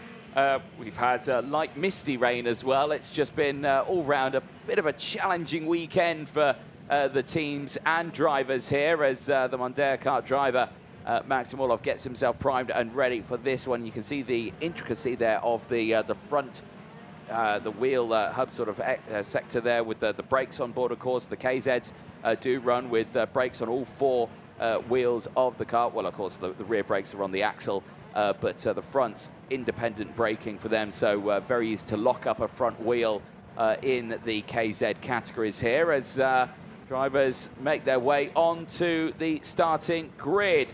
Full race restart, of course. Only one driver will be missing from this one, and that'll be the driver of the 196 from Portugal, who would have been starting P18. Ricardo Borges, we do hope him all the best in a quick recovery.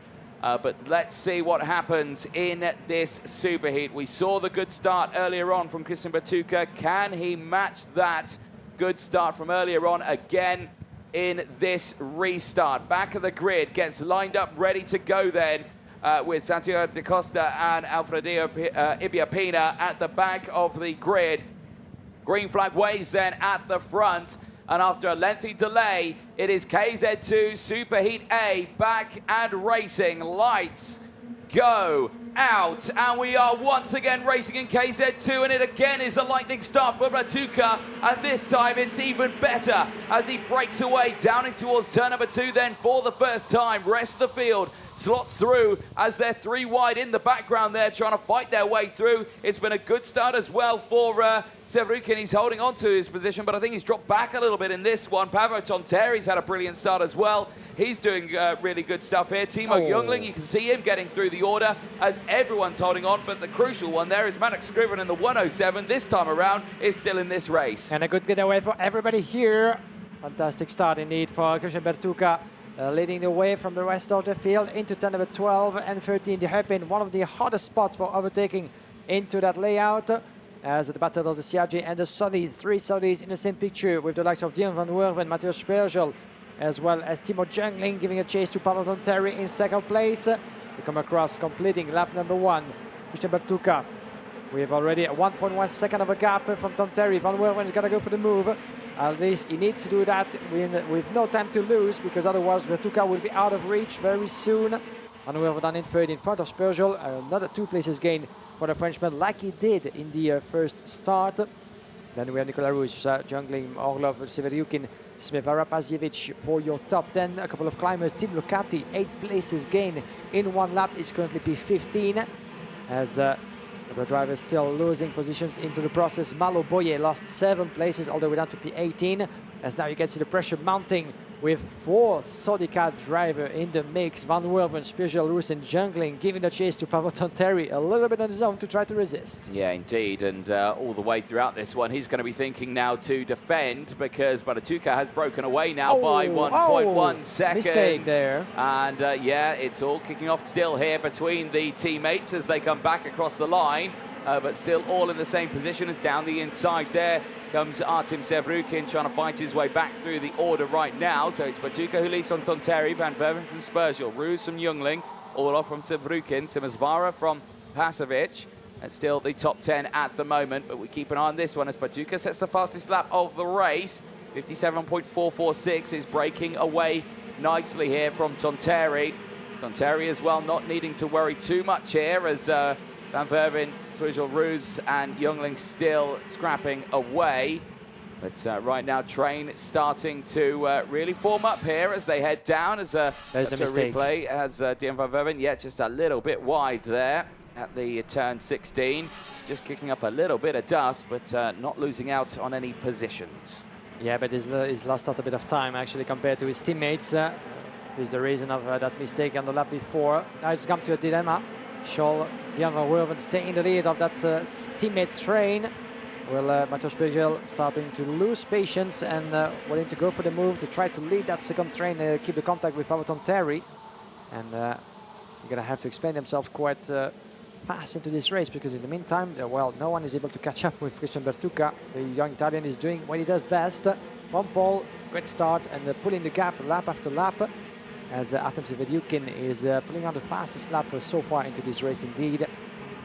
Van Verven, Spurzheim, Roos, Youngling in the blink of an eye. Then we have Anthem for the back with the Pirelli machine. Xavier Avramidis being investigated at the moment by the officials as some strong climbers once again into the field. But now it's about observing each other, isn't it? Into that last turn, you could see at some point, let's have a look at the gaps and the lap times respectively. But if Dion Van Verven is not quite able to extend his pace, he's been lapping 57.4, pretty much in the same 10th like his teammates. So at this point, it's pretty equal between those four. But let's see if in that case strategy comes in, and they might want to switch position to see if Spurzheim will be able to catch up with Tonterri and shake the Finnish driver just a little bit. Indeed. Well, looking further down the order right now as the sun continues to shine just that little bit brighter in the sky on our KZ2 drivers here. This Train is just, well, I think is on the edge of something kicking off between these teammates. Of course, they're probably thinking they all want to get to the end here, but Youngling there looking down the inside of Nicholas Roos, I think is the start of what potentially could be a big fight here, as Sevrukin now is going on the attack, and well, he's going to lose, he's going to get down the inside here, and Youngling just running out a little bit wide there, but again, for his first season, still having an absolutely superb year is Youngling, but he's lost out to Sevrukin, Orlov and Simazvara there through turn 16 and 17. So that splits the CPB Sport drivers up just that little bit more now, makes them down to 3 chasing Paavo Tonterri, who is still trying to break away from them, but at this moment is not doing that job just as quick as I think he'd like to be doing. That gap's a little bit too close for his liking still. Yeah, definitely so, as the Orange Army from France of Sodicard, they have up to 18 drivers, would you believe, in all classes this weekend, with the partnership as well with the Treffler Racing, the French team operating as well for the Sodicard factory in the single-speed classes. But it's everybody involved here into the World Championship event in Portimão, and you can feel that the Saudis have been on point in terms of setup and pace. Now, remains to be seen if those three will be able to push each other to try to make the contact with Paavo Tonterri, because the CRG driver has been lapping slightly faster than the rest and extending his gap at the moment half of a second, which is, as you said, not quite enough just yet for him to feel comfortable. As Kasper Schormann, another driver in his first season in KZ2 for Sodicard, where does he stand? Climbing and 9 places now up to P21, as he was one of the drivers involved in an incident into the first start. But for Kasper Schormann, unlike what we have seen from him in the European season with the podium in Val Vibrata, his event so far in Portimão has not been going well. No, it certainly hasn't, but like you say, one-off weekend, any one of these drivers could be this year's World Cup winner, as down the inside, change between the teammates here, as through goes Spurzheim on Van Verven, and he goes down now into P4. Roos is going to try and go for the charge here, because he needs to be careful. Sevrukin is right there now, trying to recover back to second place here. So these three drivers need to really think long game here right now, as Norton Andreasen becomes the latest driver to go under investigation. Andreasen a little further down in the order right now, but we'll keep a close eye on it. Biggest movers out so far. Kasper Schurman's currently now up into P20. 10 places gained in this race is one driver trying to get into the final. But at this moment, he's got a lot more work to do there to try and get up into that final grid. Because again, we've still got a whole grid of drivers in Super Heat B coming up after this one, all still in that fight to get through as well. Savrukhin, though, still there with Maxim Orlov for company just behind. But Orlov right now just trying to dig deep and see if he can try and match the pace here right now. Across the line they go on to lap number 9 of 14. Batuka's lead 1.4 seconds. Isn't breaking away now as there's Savrukhin down the inside. Beautiful. A beautiful little timed move there, but now he's under pressure just behind. So again, timing that one perfectly.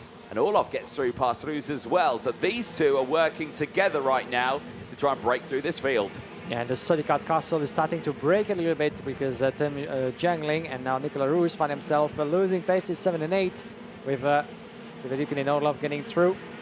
Will Dion van Werven be the next one to fall into the trap? Remains to be seen, as he has half of a second still of Metras just for him to resist, just outside of turn number 14 and 15 into the last sector. Trying to make up a little bit of the ground that they lost to Nicolas Roos and Jungling, with Clément also at the wheel of the Charles Leclerc chassis, coming back from P9 in front of Smevara. 1.3 seconds still between Batuka and Tanteri. The gap has just decreased just a tiny bit.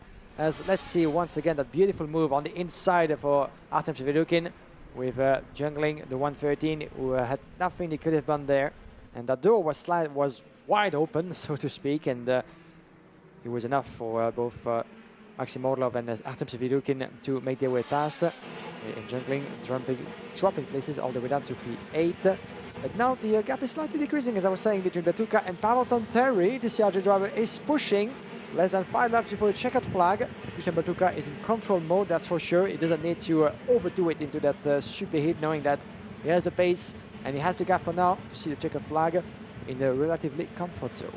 Indeed, we just saw a brief look there at the battle for 12th place and 11th place. Karol Pazovic for the Door Motorsport team and Marek Skriven for the IPK factory team. And like you say, Skriven enjoying this one this time around after that not great start earlier on where he was out and watching from lap 1. So this is a much better result for him. So he's enjoying this second round of it as we're on lap 11 of 14 right now. Back with this one here, Spergel and Tanteri. That battle is on. Now that Spergel's not having to worry about teammates behind, he can focus on putting in those fast laps. Now he's closed back in on Tanteri.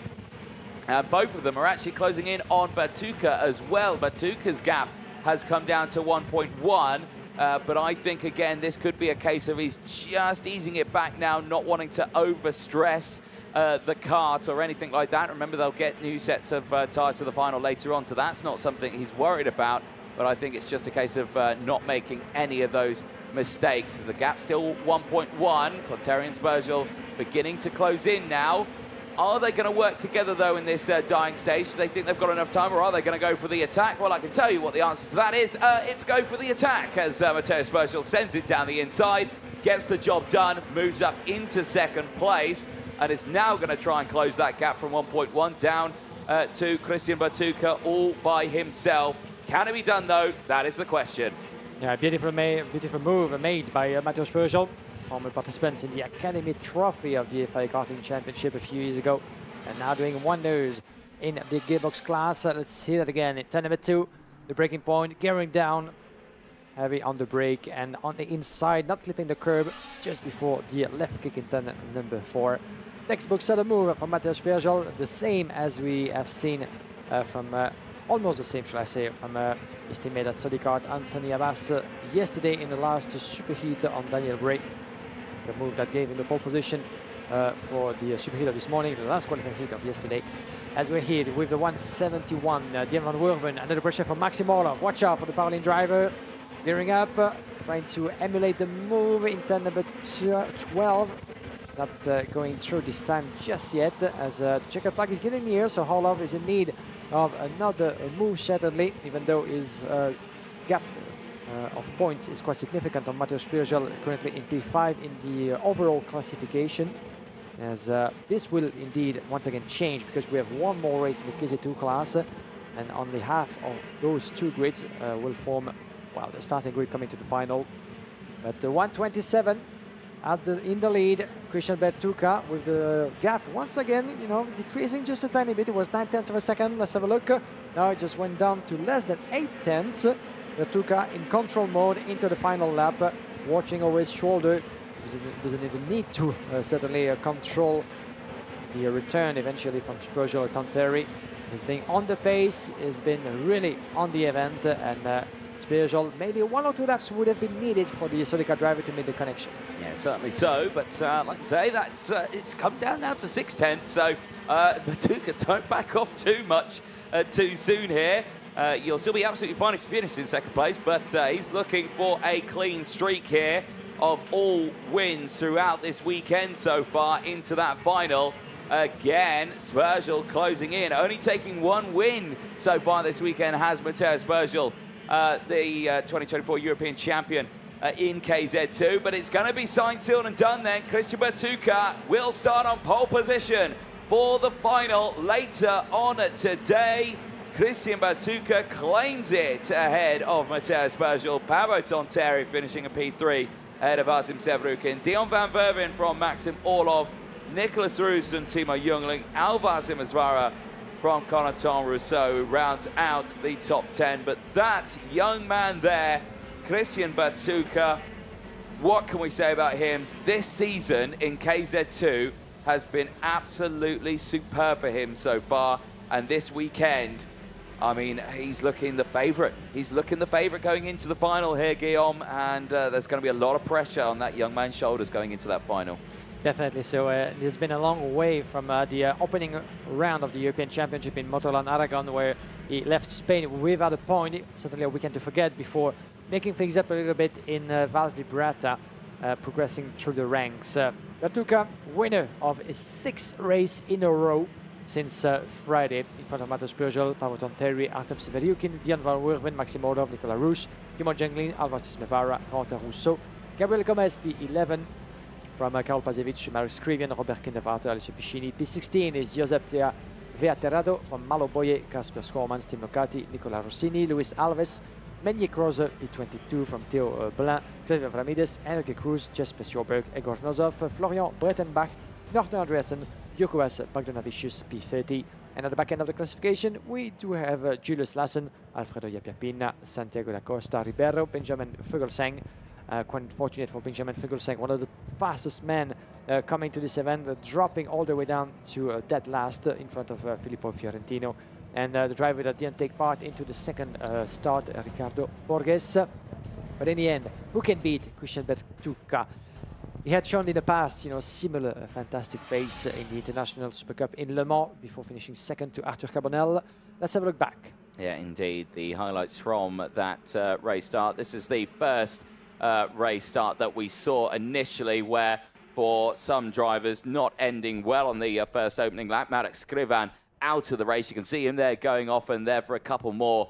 A bit of disaster. There was quite a bit of a repair job, and there you can see as well Matteo Spurgeon, one of those drivers who was caught out in that opening race start. So a big shame for them. Red flag did come out at the end of the opening lap, as we saw more dramas at the start of that race. Unfortunately, Meniot Krosner and Ricardo Borges getting involved in an incident through turn 1.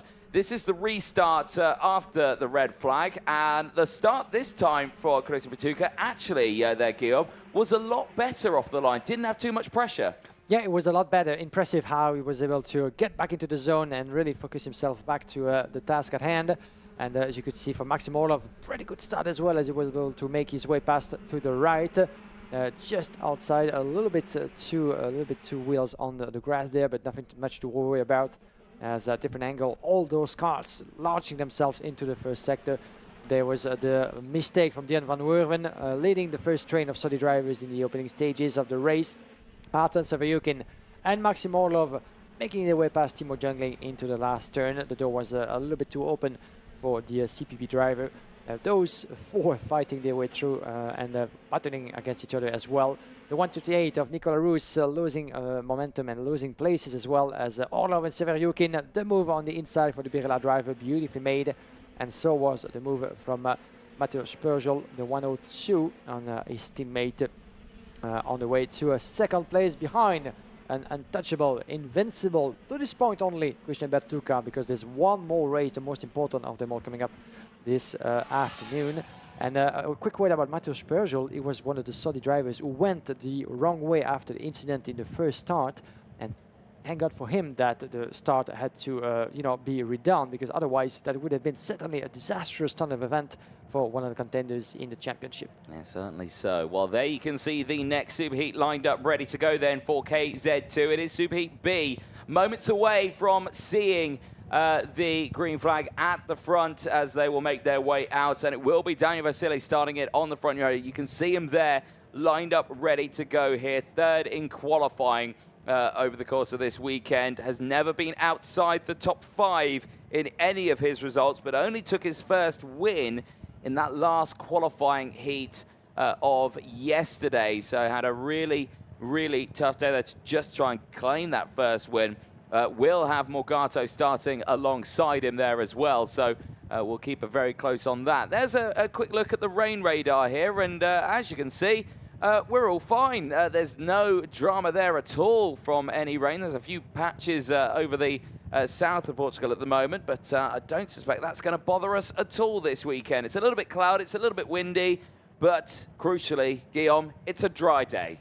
It is a dry day, and let's keep it that way, especially for the people on track, including the marshals, the Orange Army of the Kartódromo Internacional, the Algarve. Thank you once again to the women and men involved into the making of this great event. Without your motorsport passion and dedication, well, this whole thing and the whole motorsport would not just be possible. So once again, obrigado. Thank you to everybody here, and our gratitude goes to the Kartódromo of Portimão and the entire team at RGMMC and the Federation for organizing such a beautiful manifestation of kart racing at its best, with close to 200 entries coming to this event. And it's fair to say indeed that the weather has not been always kind to us through the course of the weekend, but the gods of weather have been merciful so far, with dry track, dry weather, and a lot of sun, allowing the people, as you can see, to gather around the track. Well, there you can see the last few moments ahead for these drivers before they get started here. Tension starting to build. They've just witnessed Bertucca now undefeated in this, so they know that no one's going to be starting on pole in this group. But the question still remains, who is going to be starting alongside Christian Bertucca on that front row of the grid? At the moment, it's Paavo Tonteri. We've just seen him racing around when he finished in P3 there. But who in this race can close in on this one? This is going to be an exciting one as the sun again continues to shine out on the circuit here in the Algarve. But for Daniel Vasile, still a very strong performance for him. Let's see what can happen. We are seconds away from seeing the green flag up at the front here to send the group of drivers there. You can see some of the members of media having a nice sit down and rest before they've got to stand up and get their photos, of course, over the course of this weekend. So many competitors here with great media outlets to really show you the behind-the-scenes actions over the course of these weekends as well, because it's not just what happens on track, it's what happens behind the scenes in the tent, getting themselves organized and ready to go for this one. Well, engines fire up, drivers make their way out on the track. Let's take you through the full starting lineup. It is Daniel Vasile and Matthias Morgato on row number 1. Morgato qualifying 14th in time qualifying on the first day of racing. Now starts it on the front row of the grid in this superheat. Yanis Savico and Gianni Andressani go from row 2. Then Jean Nimblom and Ken Algri on row number 3. Anatoly Kavalkin and Tigran Banatian go from row 4. They'll have Tobias Verlo and Victor Larsen on row 5. Miguel Costa and Roman Shaparov round out row number 6. Jean Luyer and Martin Rittinen go from row 7. They'll have Yaroslav Shavatalov and Jörg Valtonen on row number 8. Then it is Marcus Kayak, the 2021 Estonian champion in KZ2, with Simon Reckenmacher for company alongside from Germany. Then we have on row number 10, Arthur Poulain and Christian Decline, followed by Nacho Tunon and Maximilian Schleimer. Row number 11, row number 12, Emma Falbermeyer and Fotios Sotiropoulos. Row number 13, Kimi Tani and David Walter. Row number 14, Len Nace and Sam Luyer. Vladimir Verkolantsev and Simon Billman on row 15. Row 16, Dimitri Matveev and Darius Babayona. Artem Michalski and Gabaloyer, row 17. And at the back end, row number 18, Rodrigo Ferreira and Arsène Lacoste. 36 competitors making up for the starting lineup. As 14 laps to go through once again for the Super Heat B of the KZ2 class. And as for now, Christian Bartuca is very much assured of pole position when it comes to the final this afternoon. Daniel Vasile will be missing a couple of points even if he wins that race, but that's what he wants to do to find himself on the front row of the grid. Vasile will be certainly the biggest threat to his own teammate from Birelard, Christian Bartuca, the young driver from Romania, who finished runner-up in the European Championship for the second year in a row after stepping on the podium in last year's World Cup in Wackersdorf, Germany. Can he get his hand on an FIA karting title? He took his first ever victory at this level in Motorland Aragon this season. He's been on the charge. A very interesting moment as well of a fair play on team player from Matheus Morgado that we've seen yesterday. If you missed the last qualifying heat, well, Daniel Vasile was leading in front of Matheus Morgado, the Brazilian, driving for Charles Leclerc, but from the same Birelard team. Vasile admitted very humbly that he made a mistake. Morgado went ahead, but by doing so, that would have lost Daniel Vasile the pole position for this race. So Matheus Morgado decided, very humbly once again, to let him pass on the checkered flag on the finish to give him the win and the 3 points he needed to start this one ahead. So very nice display of two drivers going for the team, two drivers, Matheus Morgado knowing that he had no chance to start on pole position, still on the front row alongside Daniel Vasile. So a very interesting piece of strategy between the two drivers there, and a beautiful sporting fair play moment. Yeah, it certainly was. I wasn't personally expecting that to come around because, like you're saying, Morgado, it's a one-off weekend. So you would think if you can get the best starting opportunity, you'd go for it. But yeah, like you say, a very interesting dynamic between the teammates there, showing that team play is still at hand here, but I suspect when it comes to that final later on in all of them, Guillaume, it's everyone for themselves, as it is a one-off here in Portimão. Drivers making their way up the hill then into the final corner. We are moments away from starting Super Heat B for KZ2. The mechanics stand filling up there with everyone just waiting to see what's going to happen in this one. The last few hand gestures coming in before the start of the race. But it's a tense moment not only for the drivers, but for the teams as well, because it's such an important event, this one. The World Championships, it's a real showcase of man and machine out there. And all the way throughout this, we have seen some dramatic races. But right now, in KZ2 Super Heat B, we are moments away from getting this one started. Daniel Vasile and Matheus Morgado on the front row of this grid. The Marcus Kayak fan club is in the banking in the gantry as well. They've got their multiple flags out there as well as every other fan club of the drivers out here. A full grid, 36 drivers lined up, ready to go then. Green flag waves at the back, 14 laps to decide who's making it and who's not to that final as the lights procedure starts. 3, 4 lights are out, we're racing. Who gets a good start? It's Matheus Morgado with the better start. He sweeps around the outside of Daniel Vasile and he breaks away at the front of this one, down in towards turn number 2. Everyone gets through turn 2, but how do they file in towards turn number 3? That's the pinch point now, as it goes from right to left through turns 3 and 4, down into the hairpin of turn number 5. Everyone gets a good getaway. So for Vasile Morgado, Savika Andrasani, all at the front there, still with the good runners. There you can see the Maranello just trying to get through. That's Yurisev Savitalov as well, trying to gain positions in this early stage. John Nimblom as well, you can see him trying to get through on the CPP Sports Sodi kart as well. Also with a good start here as the sun shines on KZ2 Heat B as they head back up the hill then to finish lap number 1. And it was a very clean lap so far by everybody into the field, and no more gift by Matheus Morgado to Daniel Vasili.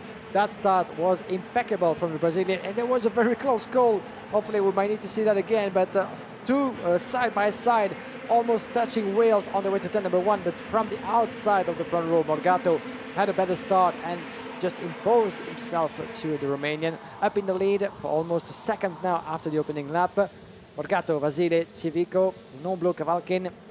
The other driver is trying to find the racing line. The gap slightly extending as a couple of drivers were able to make some places. Simon Rickenmacher climbing to P13, 5 places gain for the German, 5 places gain as well for David Walter, whose weekend didn't go according to plan, that's for sure, as he finds himself at the back end. 8 places gain for Gabin Louillet as well, the brother of Tom Louillet, the former European champion in the KZ2 category, now in KZ. But Morgado 9/10 of a second. Now it's down to Daniel Vasile to be the master of his own fate, trying to resist from Civico Espona. Noblo down in 4th as he's been gaining. Jean Noblo, the Frenchman, at the wheel of his Sodi kart. He's been one of the most consistent drivers with a 2 4th and 2 5th place in his qualifying heats, putting him in a very strong position. Jean Noblo, a driver of experience with CPB Sport, holding on to Anatoly Cavalcin, another strong driver from Modena Parolin in this category, alongside, of course, others like Maxim Orlov. Cavalcin, who has been crowned European champion in the past in the junior category, stepping up to gearbox. And let's see what he can do in this race. Yep, certainly so. On to lap 3 of 14 right now, and still a nice train of drivers all the way throughout. David Walter, biggest mover in the early stage of this one. 5 places gained up into P21. You also got Kevin Louillet as well, up 8 places from further back in the field. He's up into P26 right now. So big movers happening further down the field here as we watch Ken Algri and Gianni Andresani go wheel to wheel here as they go through past the start-finish line.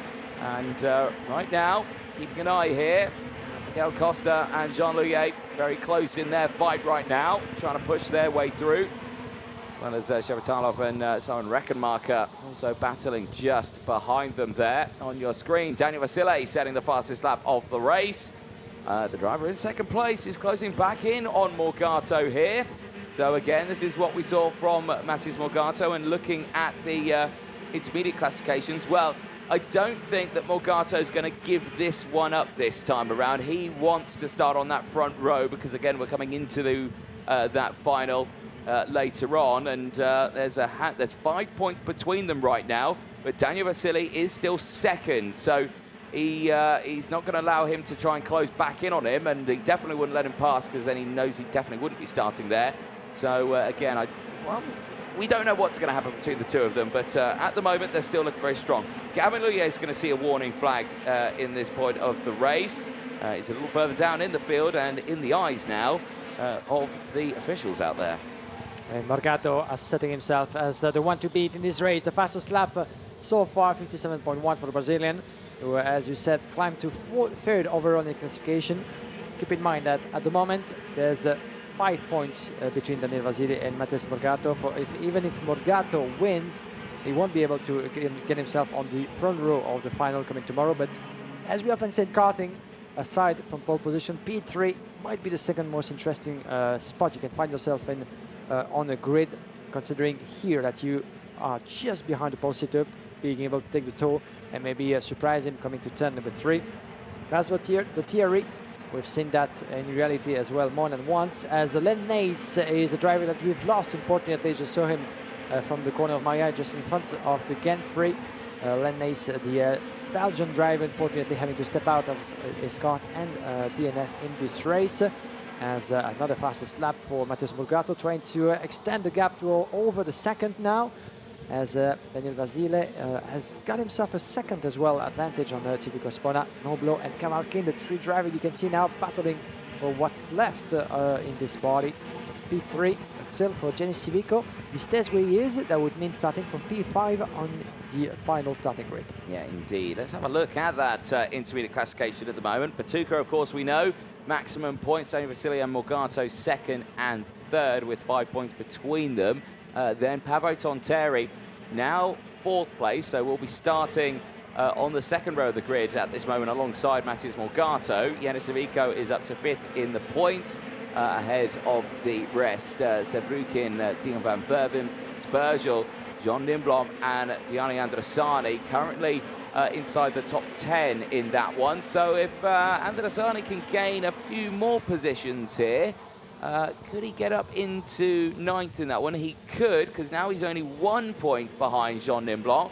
So if Nimblom goes down, in fact, I think Marcus Kayak is having problems, and he is having problems out of the race. Well, that's actually not Marcus Kayak, that's another driver in a Maranello. But Marcus Kayak has also tumbled down the order. So I think Ken Algary. Ken Algary, unfortunately, yeah, it is. So that's Ken Algary, but Marcus Kayak is also, I believe, out of this race. He's gone off the track somewhere. Yeah, on the other side, there's a big, no, that's the other Maranello, as you said, yeah. On the other side, so we have both Ken Algary and Marcus Kayak stepping out of this race at the same exact moment. What on earth happened there? Yeah, 2 Estonians, both of the Maranellos, out on the same lap in their superheat. Well, that is a huge shame there for them. And is that the treble one there? It is. Yeah, there is the broken cart of Marcus Kayak at turn number 2.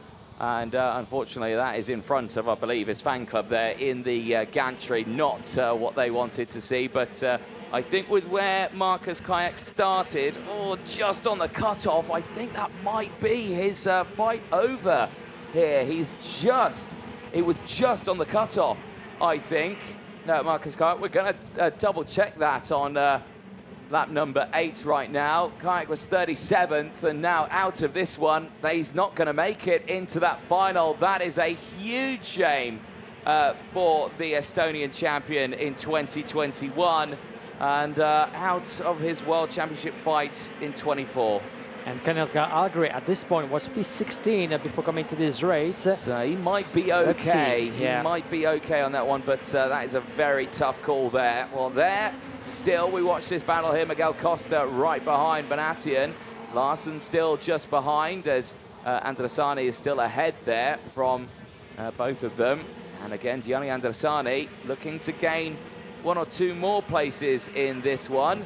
But let's see what happens. And is there more drama out there for Nacho Tunion? I think, yes, the Spaniard has gone down to 33rd place. He's still in this race, I believe. He's still going around, but yeah, he's right at the back of it now. That is a huge shame. Yeah, huge shame indeed for Nacho Tunion joining the unfortunate drivers in this race. Still with us onto the course as the battle is raging between the 172.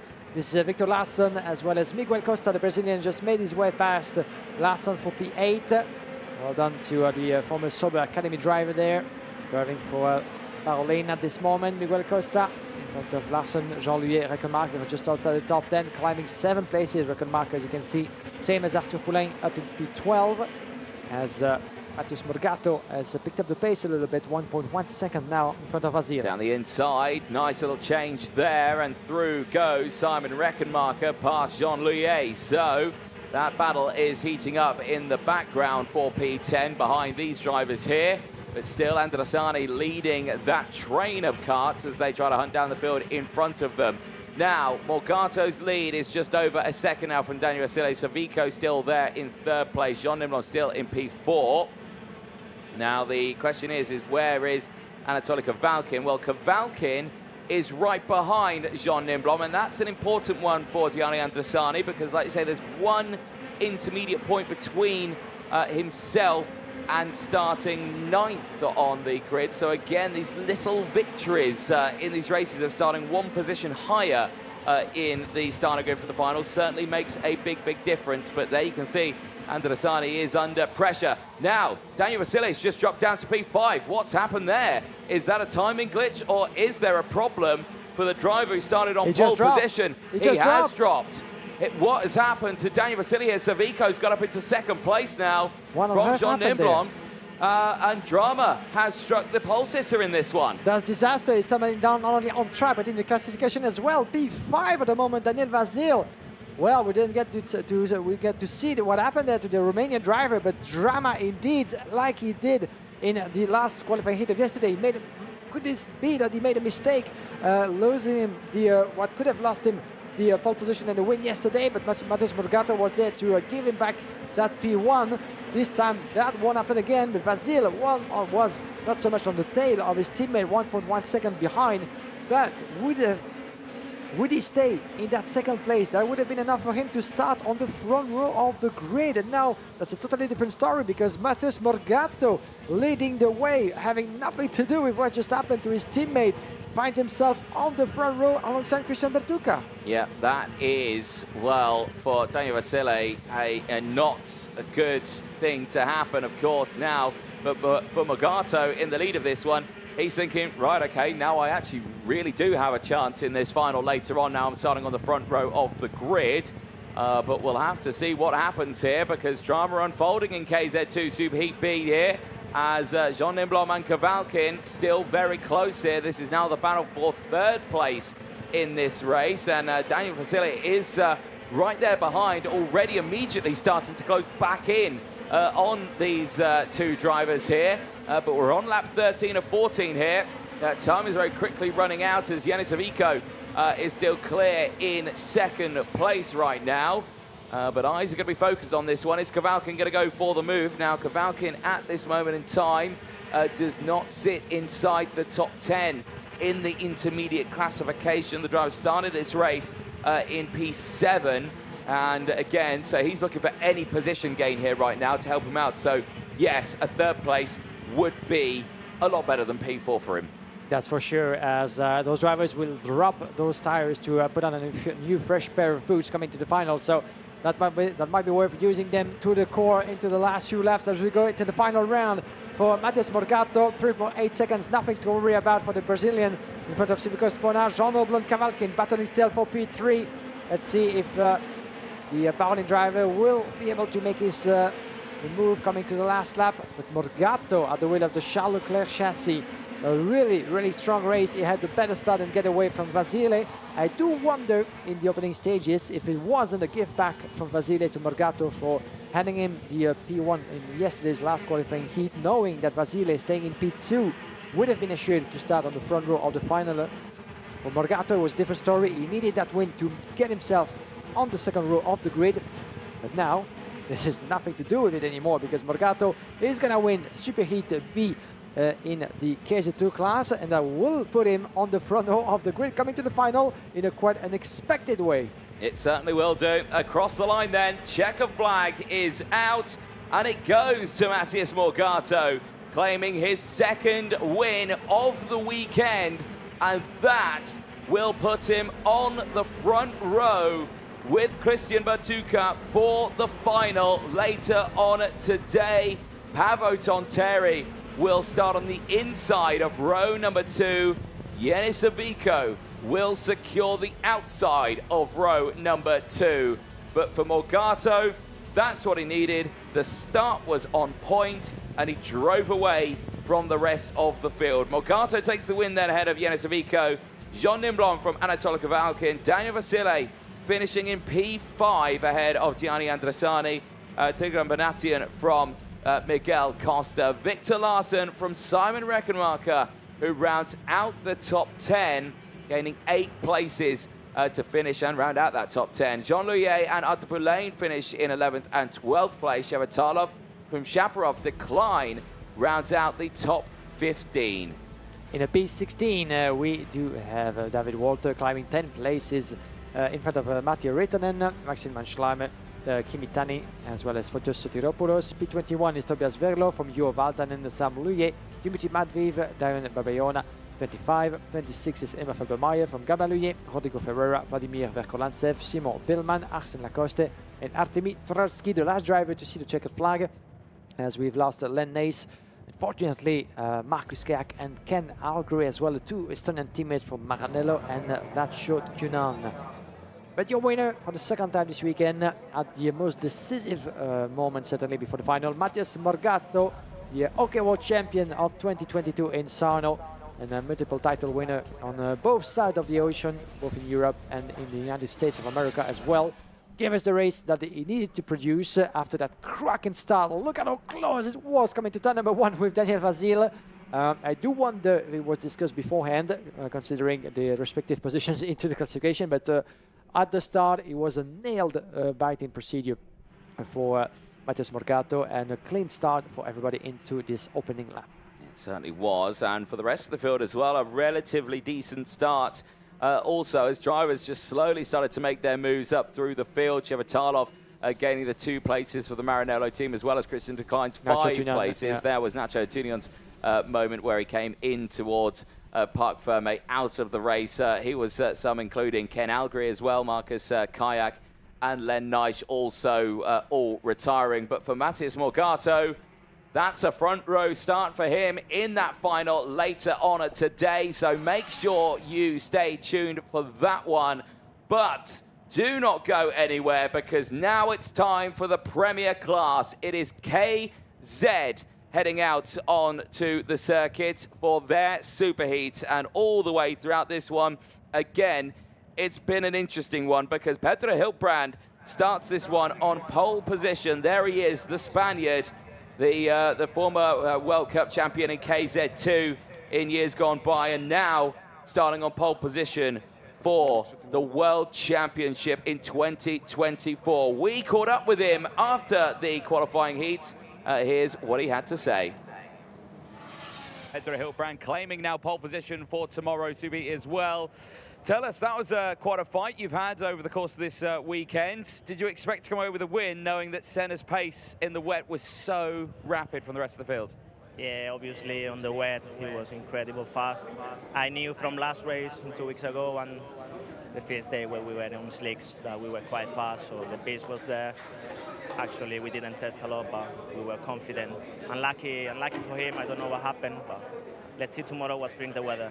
Yes, indeed. Tomorrow's weather is going to be an important one. Some say it's going to be dry, some say it's going to be wet. We just don't know yet. But tell us, with that pace that you were showing there in that last one in the dry, is there anything you want to change? Are you feeling comfortable? Are you feeling confident that tomorrow still could be a good day in both conditions, if it is wet or dry? Well, I think right now with this track condition was really good, but let's see tomorrow what's bring the weather. If it's going to be dry, maybe we change something, but at the moment we feel really good. What's the plan now between now and those races tomorrow? Well, never have a plan, just work and try my best. Excellent. Well, congratulations, well done. We'll see you on the track tomorrow. Thank you. Excellent. Well, never has a plan, but, well, we'll see. There was plenty to do here with at the Algarve region. Of course, at the resort up there, they've got the swimming pools, they've got the football pitches and anything like that. And I did actually see in the rain and the storms yesterday, some people diving into the swimming pools. I'd be like, my goodness, what's going on there? But I don't think those were any of our drivers.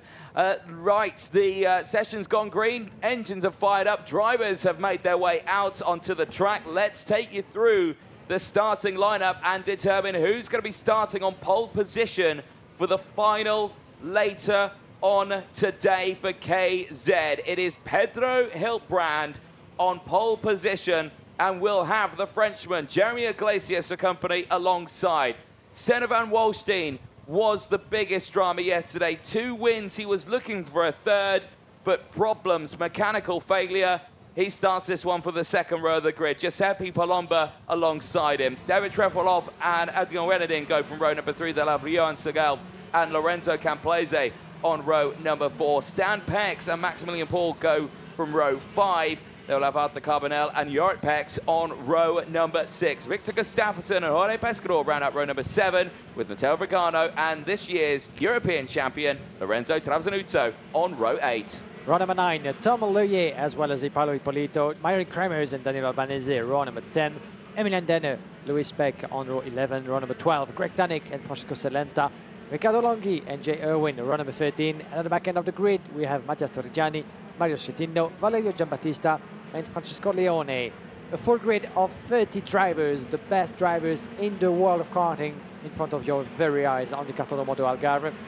As it's getting slightly cloudy above our heads, hopefully we'll make it to the end of those superheats in the dry, and as for the finals as well this afternoon. But many world champions, up to 6 on this grid, European champions, and many big achievers in the world of karting. Pedro Hiltbrand himself standing on pole position, a former OK world and European champion back in 2016. Would you believe that not only on that season did he win both titles in the single speed class, but he also managed to win the KZ2 International Super Cup on that same season towards the end, 1 year after battling for the European Championship in that class. It's been a while since Peter Hilbrand won in FIA Karting. He's been on the podium on numerous occasions, third in the World Championship, OK, in 2018, and on this very track in 2020. But Peter Hilbrand has been is one of the most experienced drivers out there in the field. He's been consistent at the wheel of different machines, whether it was CAG, whether it was Tony Kart, and today it is Birel Art. So let's see what Peter Hilbrand can do. He was absolutely on top of his game as well 2 weeks ago for the pre-race. But another man who's to be feared as well is the French driver by his side, Jeremy Iglesias. Yeah, both of them looking very, very strong over the course of this weekend. Iglesias coming away with 2 third places and a second. But I think the main cause of concern for these drivers on the front row is Senna van Walstein, because the pace from Senna has been absolutely astronomical, and it was only that mechanical gremlin that's put him on that second row of the grid. The failure with, I think it was the gearbox, where he was just trying to get it into gear and it just wouldn't go. He's probably the driver with probably the biggest target on the back of his helmet in this one, with drivers wanting to make sure they beat him. They do not want him starting on the front row for that final later on today, because if he can get to the front, trust me, he's gone. That's how quick his pace has been. So for Darek Trefelov, who's just behind him, he's got the work cut out for him. Giuseppe Palomba starting alongside Adrian Wenedin, for Jeremy Iglesias, and for Pedro Hilbrand. It's going to be a very exciting one as well for the rest of the field as the grid gets lined up, ready to go. Valerio Giambattista and Francisco Leon at the back of the field. We see the green flag wave. It is KZ for their penultimate race of the season. It's the final next, but now it's superheat. What's going to happen as the lights go out? We are racing, and it is a lightning start from the second row. Van Walstein into the lead. Can he hold it? They're 3 wide. Down in towards turn number 2. It's the Sony that leads the way, but is it Senna Van Walstein at the front? The answer is no. It's Giuseppe Palomba who leads the way. The driver of the number 5 leads it going in towards turn number 5. Incredible getaway from the Saudis. Palomba, Senna Van Walstein rushing from second row of the grid, surprising both Iglesias and Peter Hilbrand. What a start. And a good getaway for everybody into the field, into that opening lap. The 2 left-handers. But that was absolutely biblical of a move from those 2. We thought for a second that Senna was going to have the upper hand, having to make do with second place for now, chasing Palomba. Iglesias down in third. Who do we have in 4th place? Could this be one of the Maranellos? Yes, it is. This is David Trefilov, who just made his way past in front of Pedro Hilbrand, doubling down the order just a tiny bit. The Spaniard is going to try to fight his way through. 1 lap completed. Watch out for the Birel driver. Peter Hilbrand. Oh dear. Oh, and another Birel that we lost in the process. Yeah, that's Riccardo Longhi. Unfortunately, he's out of this race. Not out of the weekend, but he'll be starting that final from so much further down the order now than what he'd like, and that is absolutely devastating for him. Victor Gustafsson as well, I think, has had drama. Gustafsson has tumbled down my timing screen. Is there another cut off the track, or is it just transponder gremlins out there? I can see Marshall's running around the bottom sector. He's out there. He's out there. Yeah, that is huge drama then. So Victor Gustafsson, who had a terrible qualifying, now has a terrible superheat as well, as Pedro Hilbrand is now trying to fight his way back up to the front here. You see him trying to dive down the inside of David Trefilov. Trefilov running wide there through turn number 16. It's going to be on the back foot then over the start-finish line. But eyes on the front here. Palomba and Van Walstein at the front are breaking away, but Van Walstein wants the win here, because now in this position with Jeremy Iglesias in 3rd place, he would be starting on pole for that final. So he's clear by 8 points right now.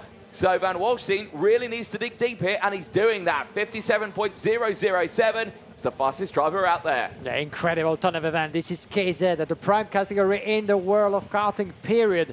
As the Battle of the Saudis is taking another turn as well. Iglesias, as you said, needs to catch up as well to protect himself from the return of Pedro Hilbrand. We're battling with David Trefilov further back, but some drama as well. Victor Gustafsson has to step out. It's just between turn number 4 and 5 as we have another yellow flag and another driver out, unfortunately, just in turn number 7, that is. And let's try to see who this is. I cannot quite pick up his number. That's Mario Schettino Yes, out of indeed. this race in the Parallel Motorsport kart. And he's going no further here, so that is another huge shame, as we'll keep an eye on the front runners here as the change for the lead. Sander van Walstein down the inside through turn number 2, and he reclaims the lead here. But what does that mean for the intermediate classification? Well, it puts him second, because Iglesias there in third place is still clear by a couple of points. So it's all down now to Jeremy Iglesias, and maybe David Trefeloff and Pedro Hilbrand have more of a role to play in this one than they think. If they can get up to the rear bumper of David Trefeloff, they might put Sander van Walstein back on pole position, and that's something that they definitely do not want. Yeah, certainly so, as we are only getting started into the superheat, and the classification, it changes lap after lap, as Pedro Hilbrand is still stuck behind David Trefeloff. I had a chance to talk to the German driver yesterday night, and he told me, well, if it rains tomorrow, I'm done. And it's very much dry for Trefeloff, and you can see that for yourselves with a very, very impressive pace for the winner of the closure of the European Championship. Trefeloff absolutely fantastic in Val Vibrata to close his season on a high. Could he maybe fight his way to the front and be one of the players coming to the final? That's entirely possible. Pedro Hilbrand is not quite able to make it stick and find a way in or out. And as I said, that running inside of turn number 8. What a launch from Pedro Hilbrand. That's what we're talking about. Hilbrand up into P4. Trefeloff, there was no way it could have gone there. That was a fantastic move from the Spaniard, who just waited for the last second to throw himself into the curb pretty much and to get that place. But now he has a bit of a gap to try to work on, because Jeremy Iglesias still on the tail of Giuseppe Palomba, 4 tenths behind, and there's the move on the inside from one of the CRGs for the back as well. And that came from Arthur Carbonel on Adrien Renaudin, the Frenchman, back at the forefront at the wheel of this DR machine. But there's nothing that could have been done there to prevent Carbonel, his fellow countryman, to get ahead. Right, so with that overtake from Pedro Hilbrand, that changes the intermediate classification once again. That puts Sander van Walstein back to third in the points by just 1 point there. Hilbrand gets through. Now, Hilbrand is in a position now, another position gain if he can get past the likes of Jeremy Iglesias, because he's got past David Trefeloff now, of course. If he can get past Jeremy Iglesias, he will step up now onto pole position for the final against Iglesias. So that pole position fight is most definitely on. But as you can see right there, it's a little bit of a gap they've got between them. But like you say, they're right behind Giuseppe Palomba as well. So this is on here, Guillaume. Who's going to be starting on pole position for the final? We're about to find out. Yeah, this is the final, before the final here in the prime class. Van Walstein, 7 tenths of a second, doing what he does best and not looking over his shoulder after the DNF he suffered in his last qualifying heat.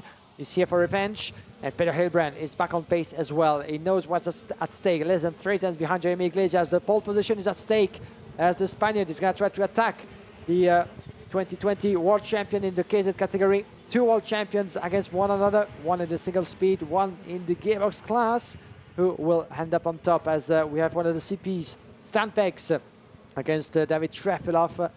Stampex, who stepped on the podium in last year's world champion, in 2 years' time world championship in Le Mans, and harassing David Trefeloff at the moment. This is the battle for P5, and Stampex has to stay behind at the moment. He certainly does at this moment in time.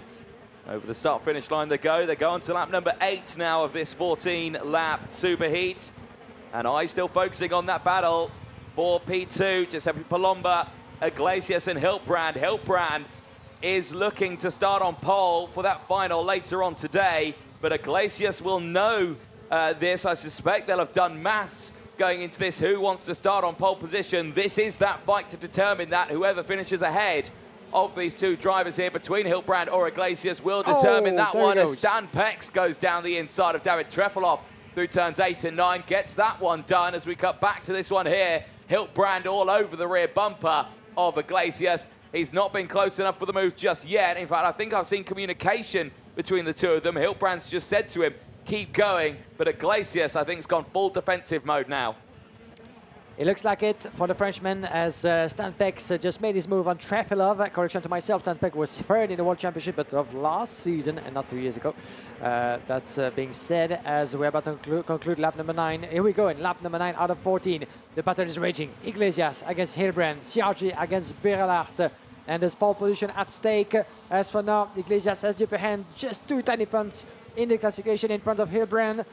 Will he wait until the very last 2 laps or even the last lap to make his move? Where to get past Iglesias, one of the most. And there he goes at turn number 8. Once again, textbook move like he did just a few laps ago on Trefilov. Hilbrand once again goes for the attack. And there was nothing that Iglesias could have done there. Otherwise, it would have been an incident. Jorge Pescador, in the meantime, being investigated. But what another move that was from Pedro Hilbrand. Determined to really get his hand on pole position. Yeah, indeed, and that does secure pole position. And I think you were saying that investigation out for Jorge Pescador. I believe he's out of this race as well.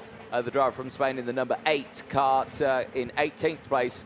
I don't think has come around to complete a lap here, and I think he'll tumble down the order and become the latest retirement then in this one, as yes, he does tumble down to the bottom of the list. So we're on lap 10 then. And a new pole sitter for the final in the form of Pedro Hilbrand as down the inside. A big send there for Emilian Denner on Maximilian Paul. Maximilian Paul used to racing much bigger things in the world of motorsport. It was Adrien Renaudet, his teammate. Oh, was it? Okay, it's a little further down in the order then, was I looking up. But it's still Emilian Denner getting the listing. He moved up into 10th place past Maximilian Paul. But Edgar Renaudet as well, also gaining those positions. But eyes on this one. And we'll still focus on this battle here. But I'm keeping an eye on Senna Van Walsteen and Giuseppe Palomba. The gap's still 1.7 seconds right now as well. So battle's still raging here as Atta Carbonell behind David Trefilov. Still pushing strong right here. Can he get the run down in towards turn number 2? I don't think he can. Stays behind for the time being. As we go on to lap 11, time is quickly running out in this one, Guillaume.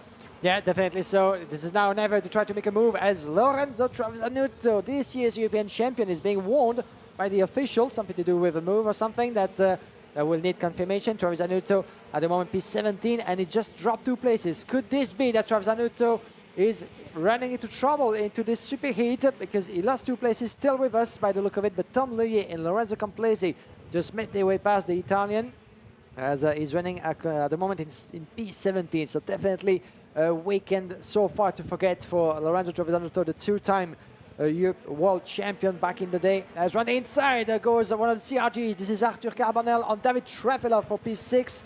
Well, beautifully made by the Frenchman.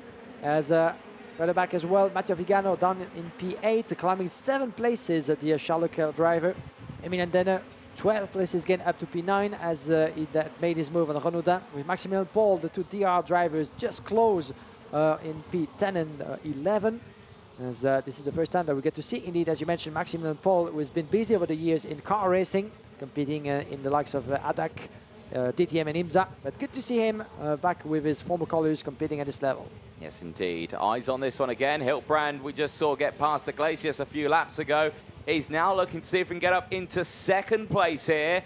Past Giuseppe Palomba. Now, any position gain will be helpful for him to make sure he holds on to that lead. But his lead is so significant in the points at the moment, he doesn't need to worry too much about taking this position. But are you going to tell Hilbrand not to go for an overtake in the superheat in the World Championships? I don't think I would. So he's going to go on this fight here. He's going to go on this attack down in towards turn number 2 and 3. Again, nothing this time around, as there is going to be a move from Stan Pex just behind on Iglesias. Did he get that one done? No, he didn't. He did a big send down the inside through turn 4 there. Yeah, that's what we love to see indeed. But Iglesias was there to switch the position back. Is one of the most experienced drivers, as we said, in the field, competing almost 15 years ago for the very first Gearbox class taking place on this track. So he knows his way around, as he won the pre-race 2 weeks ago. Can he make 2 in a row? It remains to be seen, because this opposition will be once again as strong as ever. As further up, we have that battle still raging. Hilbrand, Palomba, this is for 2nd place. As we have a replay of the move. Stan Pex diving around inside of Iglesias. Oh, touching the curb and the grass a little bit. But Iglesias, in the next turn, turn number 5, was able to close that door as we get into the final lap, ladies and gentlemen.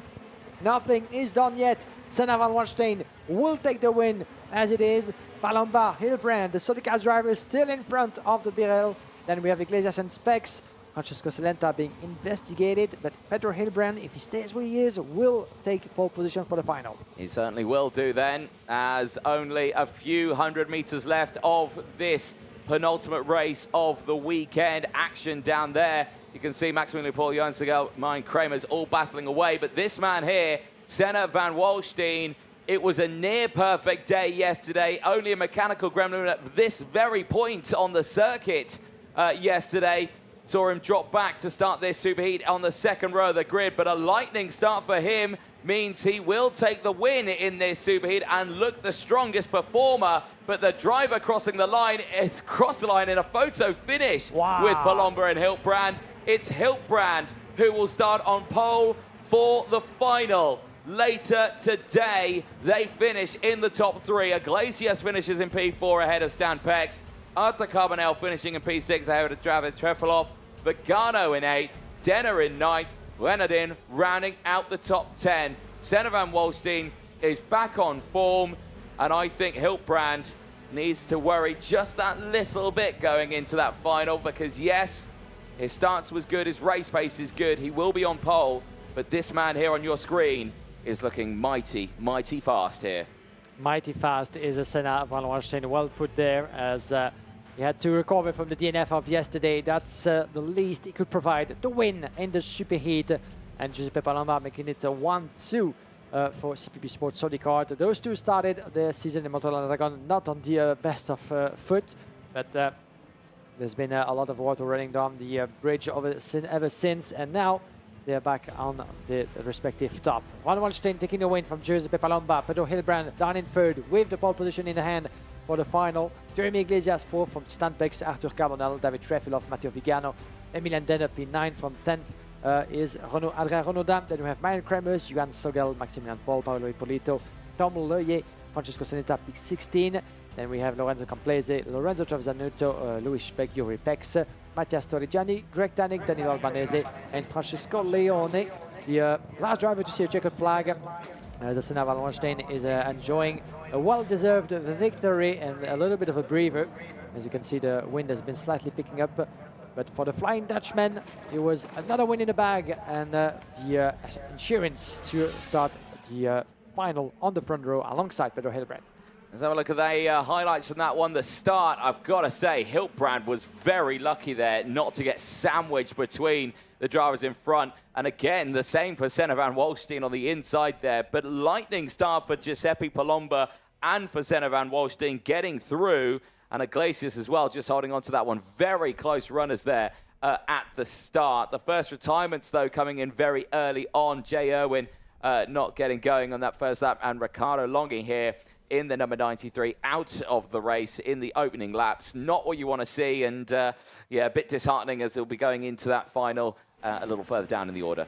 That's certainly the worst moment you can have at DNF, especially for a former European champion as Ricardo Longhi, as Hilbrand. Fantastic sets of moves for the Spaniard, twice in turn number 8 on David Trefilov first as well, before doing that as well on Jeremy Iglesias, as Arthur Carbonell going ahead of his fellow countryman Adrien Renaudin in the last turn. Stan Pex on Trefilov, that turn number 8 and 9, the double left-hander, certainly a spot of choice for most of the drivers to make the bit on the inside, as the SP Motorsport driver was very keen on going to the attack on Trefilov. Again, same place, same move, this time on Iglesias for Pedro Hilbrand, and the Siage driver having to make do with P4 in the end. But what a precise millimeter sort of a move that is between the curb and the other driver. As same can be said of Emilian Denner. The number 7 getting ahead of the 71.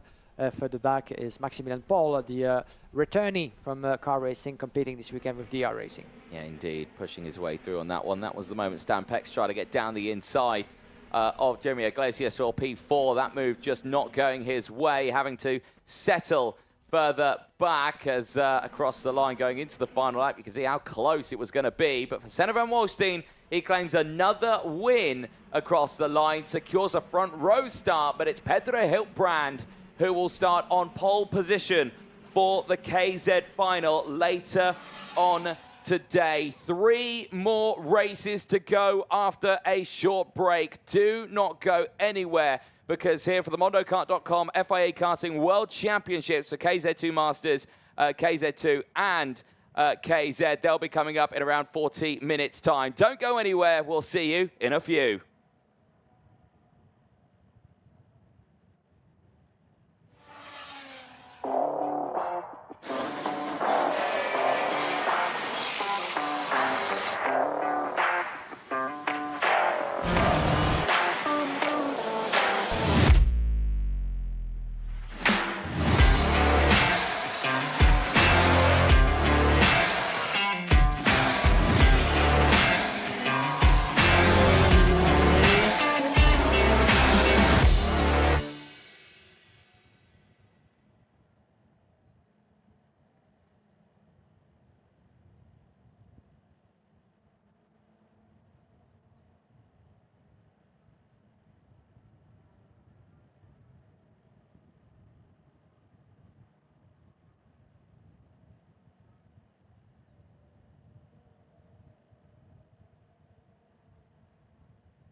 welcome to the Kartódromo Internacional do Algarve, one of Europe's premier karting circuits, situated in the stunning region of southern Portugal. Located just a short drive from the picturesque town of Portimão, the Algarve region is famous for its golden beaches, dramatic cliffs, and rich cultural heritage. The karting track sits right next to the Algarve International Circuit that's played host to major motorsport events like MotoGP and Formula 1 in the past. But this weekend, it plays host to the 2024 MotoKart.com FIA Karting World Championships for KZ, KZ2 and KZ2 Masters. Year of opening 2010. Event record set by Emilian Denner in some of the qualifying heats with a 56.923. A very rapid time in the dry conditions here. The track itself, though, fabulous layout, and it's quite a long one, 192 meters down the start-finish straight. It's then another straight of 152 meters down in towards turn number 2. Total track length is 1.5 kilometers. It widens from 8 to 10 meters with an elevation change of 4 meters around the entirety of the circuit. Turns, there are 17 of them, 10 to the right, 7 to the left, and the one hairpin out there of turn number 5. That does provide many overtaking opportunities. We've seen them down towards turns 3, 5, 8, 13 and 14, and turn 16, as well as a smattering of others through turn 4 and through turn 17 as well. Makes it a very dramatic track to race on, as well as in top speed. Drivers topping out at around 160 kilometers an hour into the braking zone of turn number 2, with the average speed of around 96 kilometers an hour, meaning that this is a very fast and flowing circuit, which is a perfect venue to go racing at for the first time in the FIA's history in KZ racing, the gearbox racing here at Portimão for the first time. And the first race coming up in a few moments' time is KZ2 Masters, the first final of the weekend. Who is going to be this year's International Masters Super Cup winner? We are moments away of finding out. It's a 20-lap final, the longest race they will have done this weekend. But all the way throughout it, it has been absolutely dramatic. But the KZ2 Masters class is one that has been an absolute, well, it's been a roller coaster of emotions for a lot of the drivers. But let's dive into a little bit closer of what we're going to be looking at here. The Masters class, drivers aged 35 years plus, 57 entries, has now been whittled down to 36 going into this final, but still 17 nationalities being represented for the Masters class here this weekend. A little bit more about what they're using out there. The 125cc two-stroke engine outputting 50 brake horsepower. The total weight, including kart and driver, 180 kilos, so any gram underneath that. And they'll be in a spot of bother with the technical team and, of course, the officials. Tyres, they've had to use both sets over the course of this weekend, but today has only been using the Dunlop DHH tyres.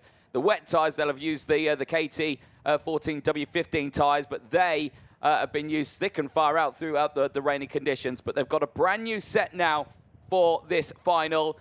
This is where it matters. It's a shiny brand new set for all the drivers heading out for what is set to be a very long race. Myself, Anthony Jordan, and Guillaume Alvarez in the commentary box. Guillaume, we are moments away from seeing the drivers heading out onto the circuit. For right now, this front row, this is going to be an electric one, a pure dogfight between France and New Zealand, Anthony Abbas and Daniel Bray. Good afternoon, everybody. Welcome to Portimão, the beautiful circuit of the Algarve, as we find ourselves back with the FIA Karting Championship for the first time since 2022, the European Championship for the single speed categories, and the year before that we had the World Championship. But the dogfight is on, as you mentioned, Anthony, and what a way to start this afternoon in a final with Anthony Abbas against Daniel Bray for the KZ2 Master last race of the weekend. Those two have been winning the Super Heat in the morning. They've been fighting at the forefront of the group, but only on one occasion have they been against one another on the same track, and it went the way of Anthony Abbas after a sensational move done inside of turn number 4. You might have seen that in the last qualifying heat of yesterday, but now this is chapter number 2 between the two protagonists of the KZ2 Master category. Daniel Bray, who was once again fighting at the forefront last year's event in Wackersdorf, Germany, could not make it to the end of the final. a final where Anthony Abbas was absent, as this is his first season back full-time in this category, one of the new additions in the FIA Karting scheme of classes worldwide. The medals are awaiting onto the track, and as you can see, the wind has been picking up into the flags as well all throughout the layout of Portimão, as the drivers in a few moments will make their way onto the track for the presentation of the medals with the officials and the presentation of the machines that will get to drive once again and for the last time this weekend in the south of Algarve. But Anthony Abbas or Daniel Bray, place your bets, and they are not the only ones who can play at the forefront and go for the win in this final. As you can see to the left, John Ryan, the Vice President of the FIA Karting Federation, will be one of the officials delivering the medals on track as well, with one of the officials of the Kartódromo Internacional do Algarve.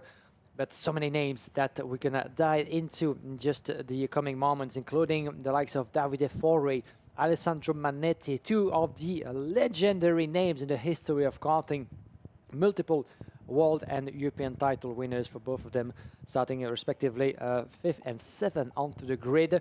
They've been a little bit on the back foot compared to both Anthony Abbas and Daniel Bray, but watch out for the sleeping water. And considering the experience at this level of those two, well, that's going to be one heck of a fight. Certainly will be, as like you were saying, that wind is picking up quite a bit, but the sun is still shining, which is the most important thing out there for the racers. KZ2 Masters moments away from heading out onto the circuit. And again, looking back at the results that we've seen, it's actually quite an interesting scene we've seen out there in both of them.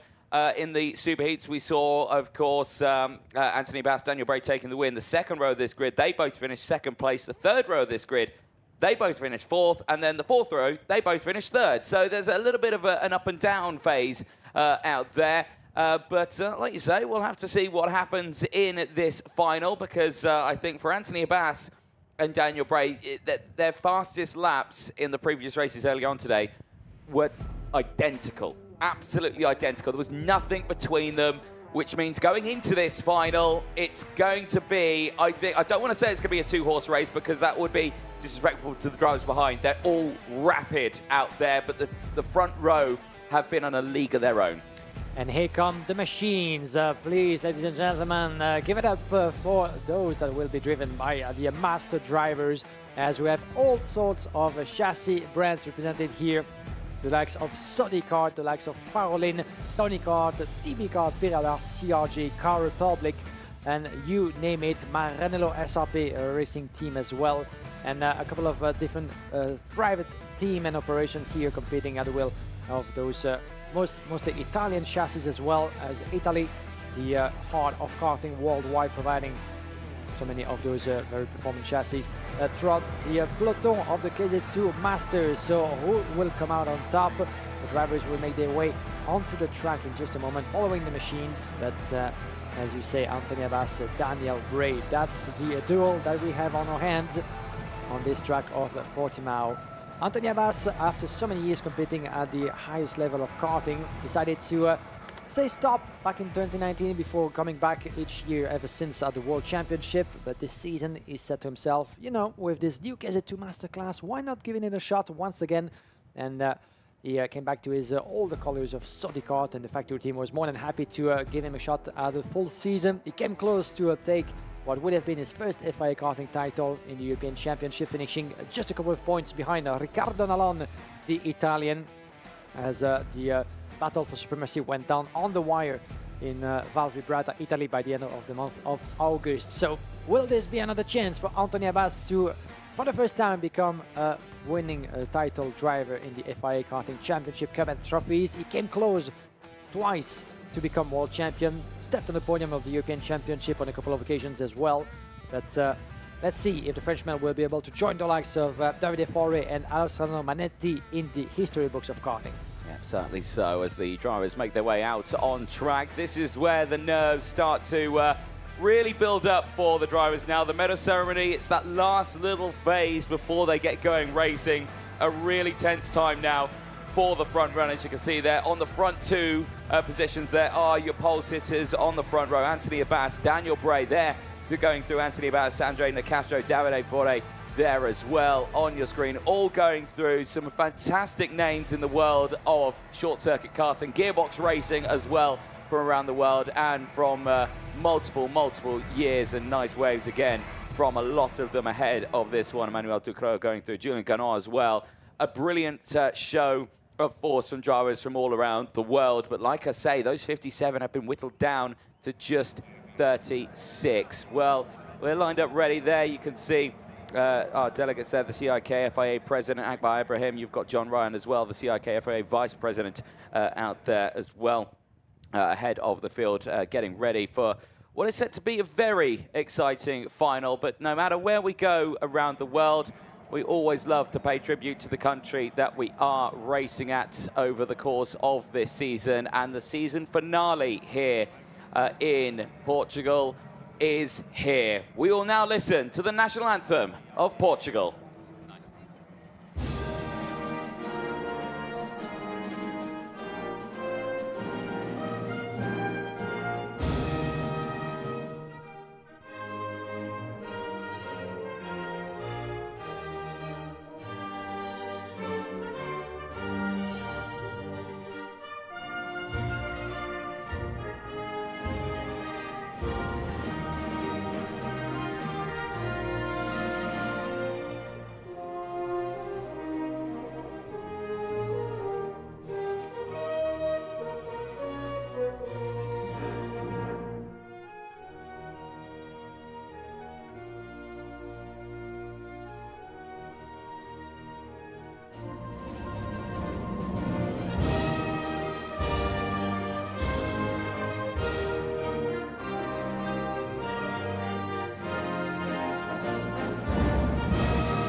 We are moments away from starting what is set to be a very dramatic final for KZ2 Masters. But firstly, it's the medals ceremony. And this now for the drivers is a sense of accomplishment. They've had to work hard to get to this moment here.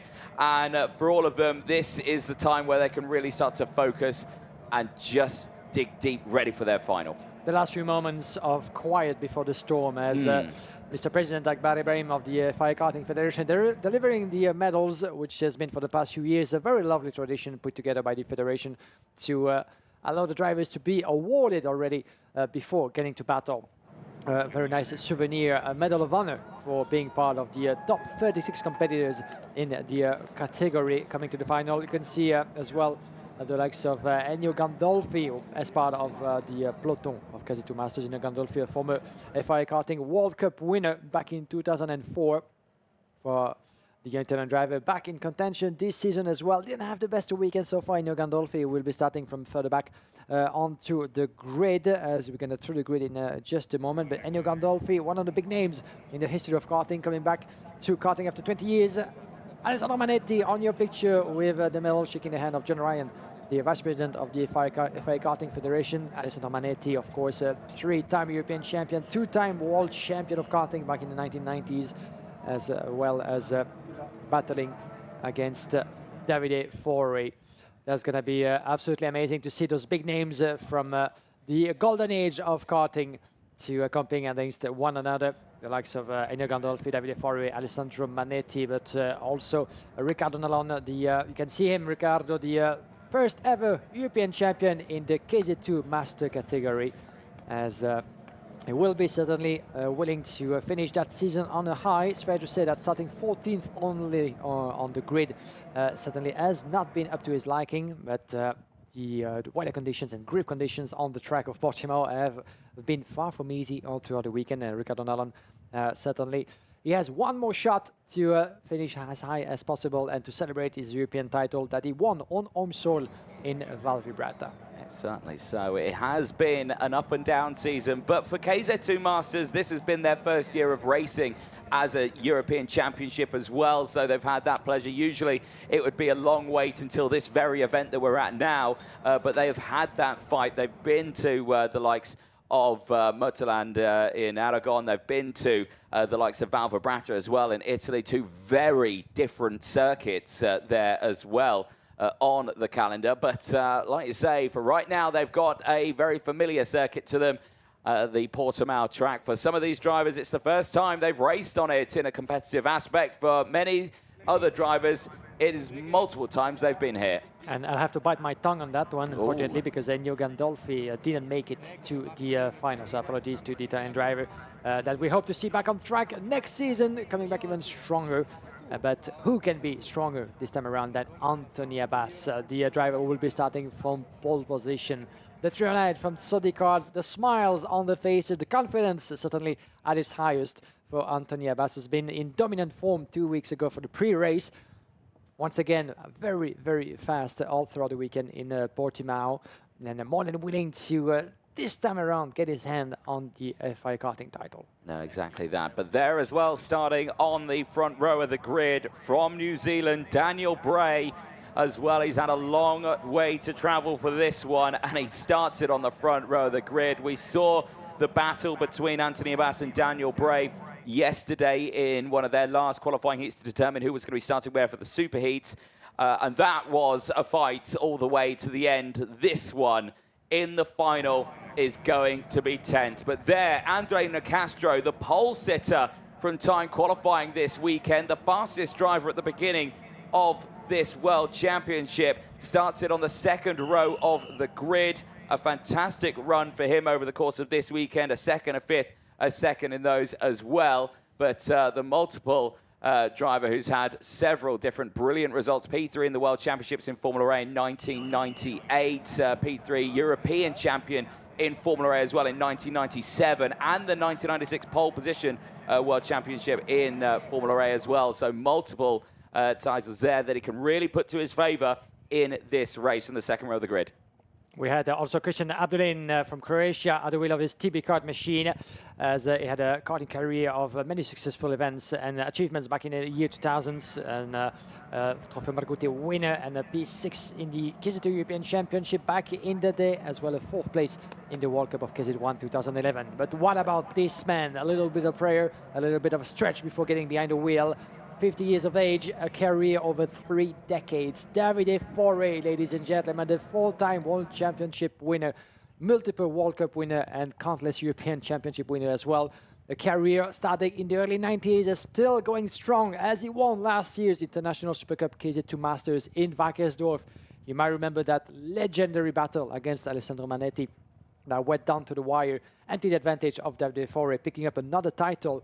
And like it wasn't enough for him, he became this year, again, Gearbox champion in Italy, Davide Foré. So once again, a chance for the Italian to get himself on another title after missing on the European crown earlier in Val Vibrata. That is a lovely shot there of Daniel Bray getting himself ready. The beautiful backdrop here in Portimão as the clouds do start to clear. And we can now see the hills in the background. They've been disappeared throughout the entirety of this weekend from cloud cover, but now it's clearing up lovely out there. There's hints of blue sky as well as the 1-minute board goes up at the front of the grid. Very nicely displayed by Gonzalo Planta there. I'll make sure I remind him of his job he did here in Portimão. But for the rest of the field here, they are lining themselves up ready for this one. Tensions do start to build right now as well for other drivers, because you've got the 4th row absolutely spectacular. You've got Alessandro Manetti, you've got André Serafim there as well, the highest ranked Portuguese driver on the field at his home circuit, starting at P8 in this one after finishing 3rd place in his Super Heat earlier on. Again, he is a driver that we do need to keep an eye on, is André Serafim as well, because over the course of this weekend, he's had up and downs. He was 5th in time qualifying, 3rd and a 2nd, but then DNF'd in his last race. An accident at turn number 1 where he went off the track in the opening stage of his last qualifying heat, but certainly a very, very interesting weekend he's had. Engines fire up then. Drivers get themselves ready. We are moments away from kickstarting this race as the formation lap begins here in Portimão. This is where it all lines up, and it's Anthony Abbas and Daniel Bray on the front row of this grid. Who is going to claim the win in this one? Could it be the second row of Andre Nicastro or Christian Haublin on row number 2? Davide Fore and Vincent Cossard go from row number 3. They'll have Alessandro Manetti and Andre Serafim on row 4. Thomas Mick and Ramos Halgard round out row number 5. They'll have Roberto Profico and Michael Fashau on row number 6. Gregory Ladar and Ricardo Nallen go from row 7. They're like Mark Volhauser and Jorian Boss on row 8. Scott Allen and Manuel Cosaglio round out row number 9. On row number 10, we do have Mirko Mezzoni and Ludovic Badet, Waldir Balizaro Jr. and Antonio Piccioni. Row number 12, Julien Guillaume and Luca Oliva. Row number 13, Emmanuel Ducrot and Yuji Vacha. André-Philippe de Andrade and Brice Gay on row number 14. And we have Hugo Marreros and Sebastian Leder. Row number 16, Victor Jimenez and Carlos Fonseca. Alexandre Vicande and Polo Villalmil on row 17. And row 18, Alessandro Martina and Sirio Constantini, as we do seem to have one driver missing. Unfortunately, Antonio Piccioni was supposed the 312 to start from 22nd on the grid. It's quite unfortunate for the Italian if he's not being able to take part in this final, as some of the big names that we've seen competing at the forefront all throughout the season didn't have the best of weekend. I'm thinking of Mirko Mizzoni, only 19 on the grid for the pole sitter, previously pole sitter in this category. KZ2 Masters. He was on pole in Val Vibrata to finish the season. He was on pole last year in Germany, Mirko Mizzoni, for a championship that he finished in 9th place overall. Well, let's see what happens in this race, as there you see Anthony Abbas going quite slowly there just to try and get those temperature into the tyres. You can see him then lighting up the power, trying to wheel spin, clear that release agent off the surface of the tyre. Of course, the Dunlop DHH tyres being used in this race. And right now, this is just such a tense moment for it now. The International Masters Super Cup is moments away, and those two drivers on your screen so far have been near undefeated. Only Daniel Bray has lost out to a second place to Anthony Abbas in the qualifying heats when the two had to race each other. But it was such a fight all the way to the end, where that lead change happened on the very last lap at turn number 4. This time around, is it going to be a similar story? Daniel Bray got the start the last time out. Anthony Abbas got the finish. What's it going to be this time around for the front row, and as well for the rows behind, of course, indeed, as they get themselves lined up, ready to go here. A big welcome to everyone watching around the world. We are moments away from starting the first final of the 2024 World Championships. It is the International Masters Super Cup that is lined up ready to go, but the front runners have got there really early on. The back of the grid is still coming through turns 14 and 15. That's not going to be good for their tyre temperature, brake temperatures, or anything of that sort. But let's see what happens here. It's all going to fall down to this one. The temperature here at the circuit is still perfect, 23 degrees. It's been a beautiful day today, but they've just had to deal with a little bit of wind. But here we go then. The back of the grid gets lined up, ready to go. Alessia Lamartina and Constantini there as well. Seeing that green flag at the back, it's seconds away here. The first final, the International Masters Super Cup in 2024. Who's it going to be in Portimão? Lights are out. We are racing. It's a brilliant start for Anthony Abbas. He gets the whole shot in towards turn number 1 as the rest of the field slot in there through turn 1. It's a clean getaway for the whole field, but Anthony Abbas has the drive, has the getaway, and Daniel Bray has to settle for P2. But remember, that's the opposite what happened yesterday in their qualifying heat. What happens today in the final? And here we go for 20 laps through the course of Portimão, and a great start indeed for Anthony Abbas. Daniel Bray second, a brilliant start from Vincent Cassab by the look of it at the wheel of that CRG machine, just ahead of Andre Di Castro, Christian Abdulin, tumbling down the order just a tiny bit. Where is Davide Fore? Just behind the Croatian driver by the look of it. Yes, indeed, coming to turn number 12. As everybody finds their way through, trying to get a good racing line. That opening lap is crucial for the rest of the race. You don't want to mess it up. You don't want to put yourself in a difficult situation even before the battle is starting, as lap 1 is completed and already a bit of a gap built by Anthony Abbas. Here we go. The battle is on, ladies and gentlemen. 3/10. That's it between Bray and Anthony Abbas.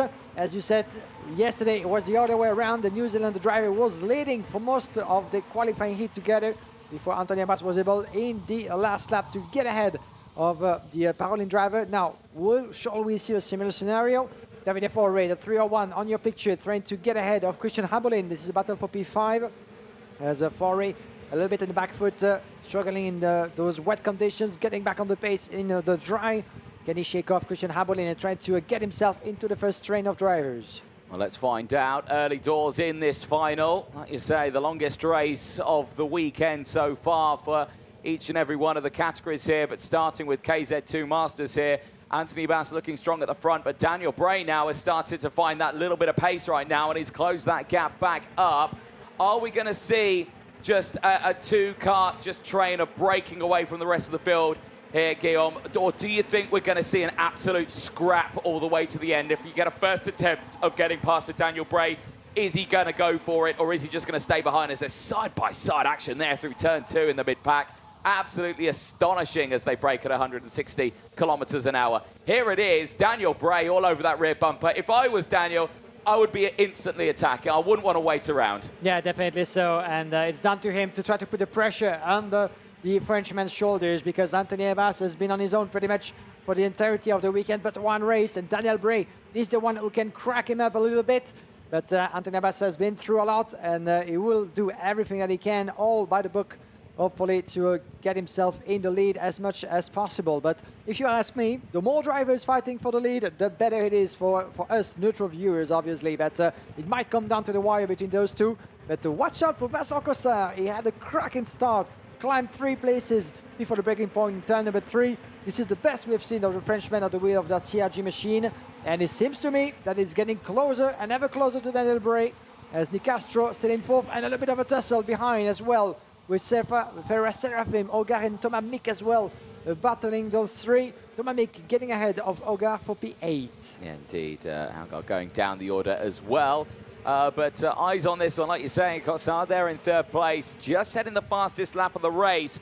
Might be making Daniel Bray just think a little bit here now, because again, if he gets stuck in a battle for 2nd place, Anthony Abbas is gone. He needs to get that move done sooner rather than later if Cossard's going to start to close in. So that's the fight we want to see. But right here now, Cossard, De Castro, Halblin and Forre still line astern. You can see there that Halblin now down to P5. Davide Forre on the rear bumper of Halblin now as they go over the start-finish line. Checks over the shoulder, can see that he's got some clean air. That might give him a green light there to go for the attack and see if we can claim those positions back.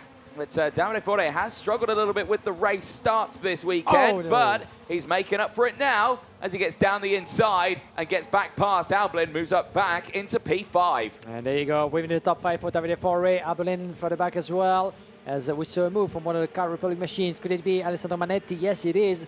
Getting ahead of Mosaglio by the look of it. Manetti, nowhere to be seen, all the way down to P12, so it was a dramatic start and getaway for Alessandro Manetti, not quite able to get himself into the first train of drivers. Now all he has to do is try to fight his way through, as he's starting by getting ahead of some of his rivals, as Ricardo Nallon is down in P13 as well, in front of Scott Allen, Michael Vasco, Gregory Leder as well, and Jeroen Bos, all climbing, losing positions within the middle of the field.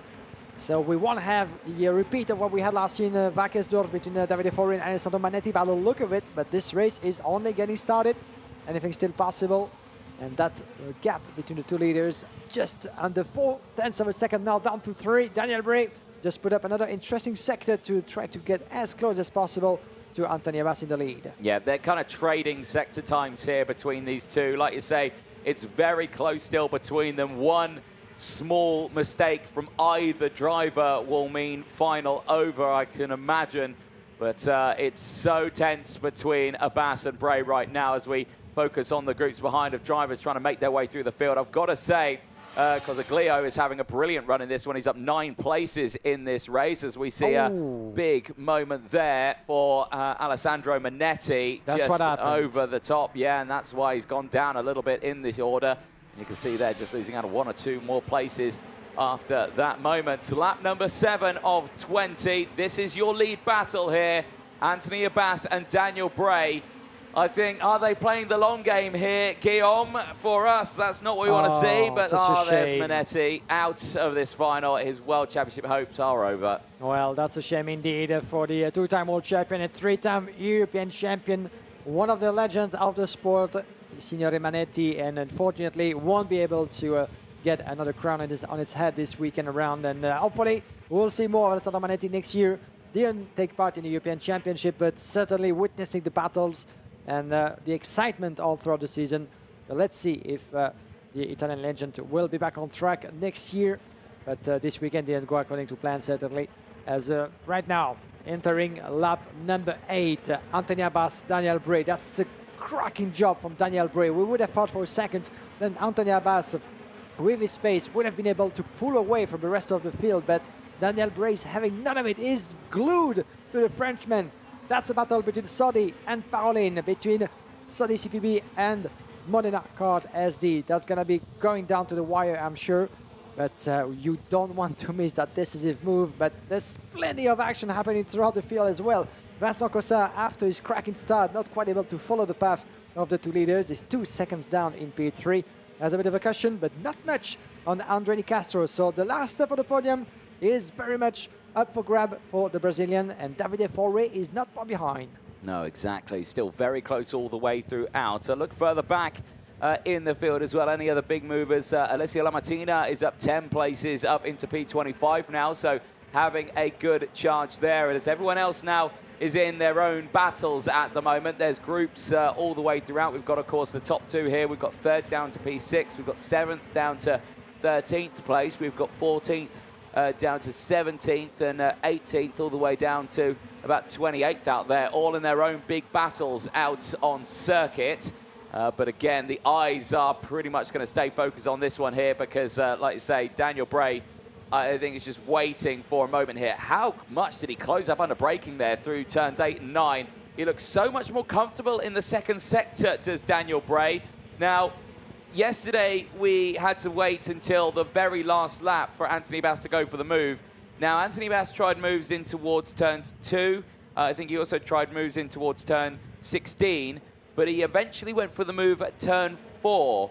Now, because Anthony Abbas knows, Daniel Bray knows where he did the overtake, does that mean he's got to do it somewhere else, or is he going to try insult to injury and say, I'm going to do it through turn 4, the same turn you did to me the other day? That would be a lovely gesture, certainly, for Daniel Bray, the way to give him his money back. But he might be considering, he needs to consider other... Oh, and could this be... No, this is a 353 from CRG, unfortunately, out of this race by the look of it. Vincent Cossard, the Frenchman.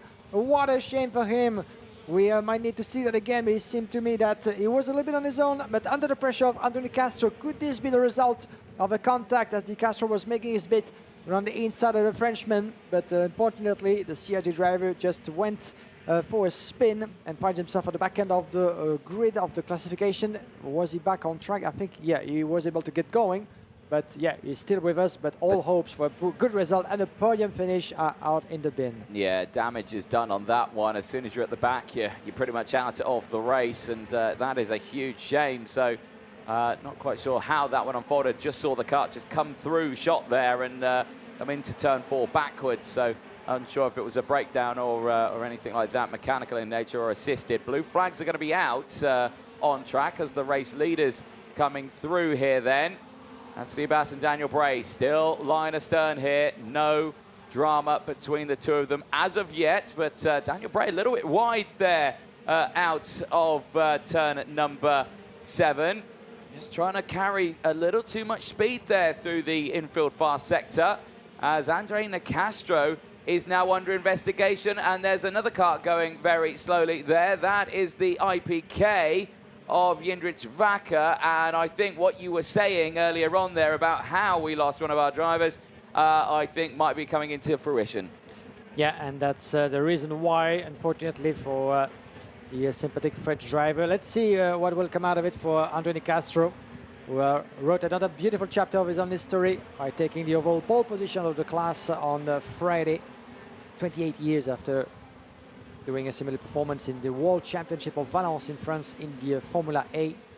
But history might repeat itself with a podium finish, which would be another one for André Nicastro, but it remains to be seen as he's being investigated at the moment. Lap number 12 out of 20. We just entered the second part of this final, and just like in Wackersdorf 2023, two drivers in the same picture, away from the rest of the field. 4.3 seconds is Nicastro in his own battle with Davide Forre, the Italian, very much on the pace, very much on the tail of the Brazilian, has a shot at the podium finish here in Portimão, but it might all come down to the wire between those two.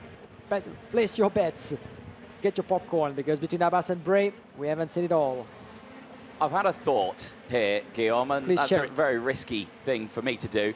But Daniel Bray's come such a long way from New Zealand. That has got to give him as well that other incentive to think, I'm not going to come all this way to finish P2. That is someone, as his mentality, he wants this win, he wants to dig deep. And I think that makes him more of a worry to Anthony Abbas than I think he realizes here, as they are touching bumpers now going through the infield sector. And again, like I say, it's always in that middle sector. That's where Daniel Bray is fastest. And I think that is where he's going to go for the overtake. I reckon it will be at turns 8 and 9, the double apex. That is where he's been looking so much stronger that I think he'll just nip it down the inside and see. But when is he going to do that? Is he going to do that now? Is it going to be later? Is he going to do it on the last lap? The risk of doing it on the last lap is he's only got half a lap left. If he loses it or defending it, it's high risk versus high reward. It's one of those things. But right now, Daniel Bray, it's always been in that infield sector. And as they're approaching it now, up the hill, just watch them here through turn 6 and 7.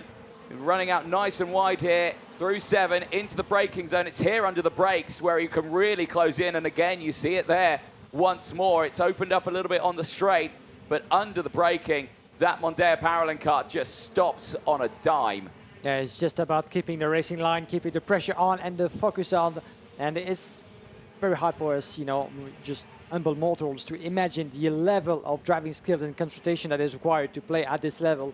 Those drivers have years and years of a successful career and practice behind the wheel behind them, but still 20 laps at high speed on such a top track with top speeds of approaching 160 km/h, focusing on every corner, gearing down, gearing up, dealing with the braking, the acceleration, trying to stay on the wheel, to stay focused with the target at hand, the target up for grab, is that must require monstrous skills, a monstrous amount of concentration, which we can, you know, hardly get our grasp on. But 0.3 of a second, the gap has been steady ever since the start of this race between Anthony Abbas and Daniel Bray, which means that Ide Abbas is keeping himself slightly under pressure, but up for grab, to make maybe believe Daniel Bray that there's an opportunity. Could this be that Anthony Abbas might actually try to increase his pace as much as he can towards the later stage of the race and build enough of a gap? Does he have what it takes under the pressure of Daniel Bray? The same way goes for Daniel Bray, of course, from second. Does he have what it takes to maybe find that bit of extra space somewhere and then protect his position? That's going to go down to the wire, but we're talking about hundreds of seconds, thousands of seconds difference between the two. And at this pace, it's one of the two who's going to crack first. Yeah, well, let's see what happens as Roberto Profico becomes the latest to see a warning flag in this race. I am still keeping an eye on the timings behind. Cosaglio is still very, very quick out there. 12 places gained now for him in the 3.50. He's up into P6 and is pushing his way forward. Alessio Lamartina as well. Called him out earlier on. He's now into 19th place. He's up 16 places in this race after starting it well at the back of the field. But as we watch this here now, has Daniel Bray just started to lose touch here with Anthony Abbas? And that would be a bit disheartening for him if he was just thinking, no, the tyres, I've pushed them too hard and now he's not closing in. But you can see there his body language. He's kind of tucking him behind the steering wheel, pushing it along, just thinking, come on, come on. But the gap now is up to 0.6 of a second. It's still not the end of the world. But I think Anthony Abbas may have been saving something for these last few laps here as we go on to 17 of 20. And Daniel Bray just lapped in 57.9, almost 58. 3/10 slower than Anthony Abbas. Here's your reason. Abbas keeping it steady, and Daniel Bray losing a bit of momentum, but we're not there yet. The checker flag is far from waving. A couple of laps remaining as the battle. Davide Forre in the meantime, as we were focusing on the battle at stake for the victory, Davide Forre just made his way past Andre Nicastro, and I think that Nick Castro is still ahead of Christian Abelin. Yes, indeed. So Davide Forre stepping on the podium of the KZ2 Masters finale. I would make it 2 in a row after Wackersdorf, Germany last season. Christian Abelin under putting pressure on Andre Nicastro, the Tony Kart driver, in front of the TB. Then we have Cosaglio in P6 and a little bit of a gap for Olga, still 7. Domamic down in P8 from FIA Serafim, and Roberto Profico running up the top 10. A couple of good climbers. Alessio Lamartina, after his DNF, has run inside. Oh, that was an attempt for Cosaglio on Abelin, but the Croatian driver is shutting that door. And very quickly, 16 places gained for Alessio Lamartina up to P19. A nice way, certainly, for the Italian to finish what had been an up-and-down weekend.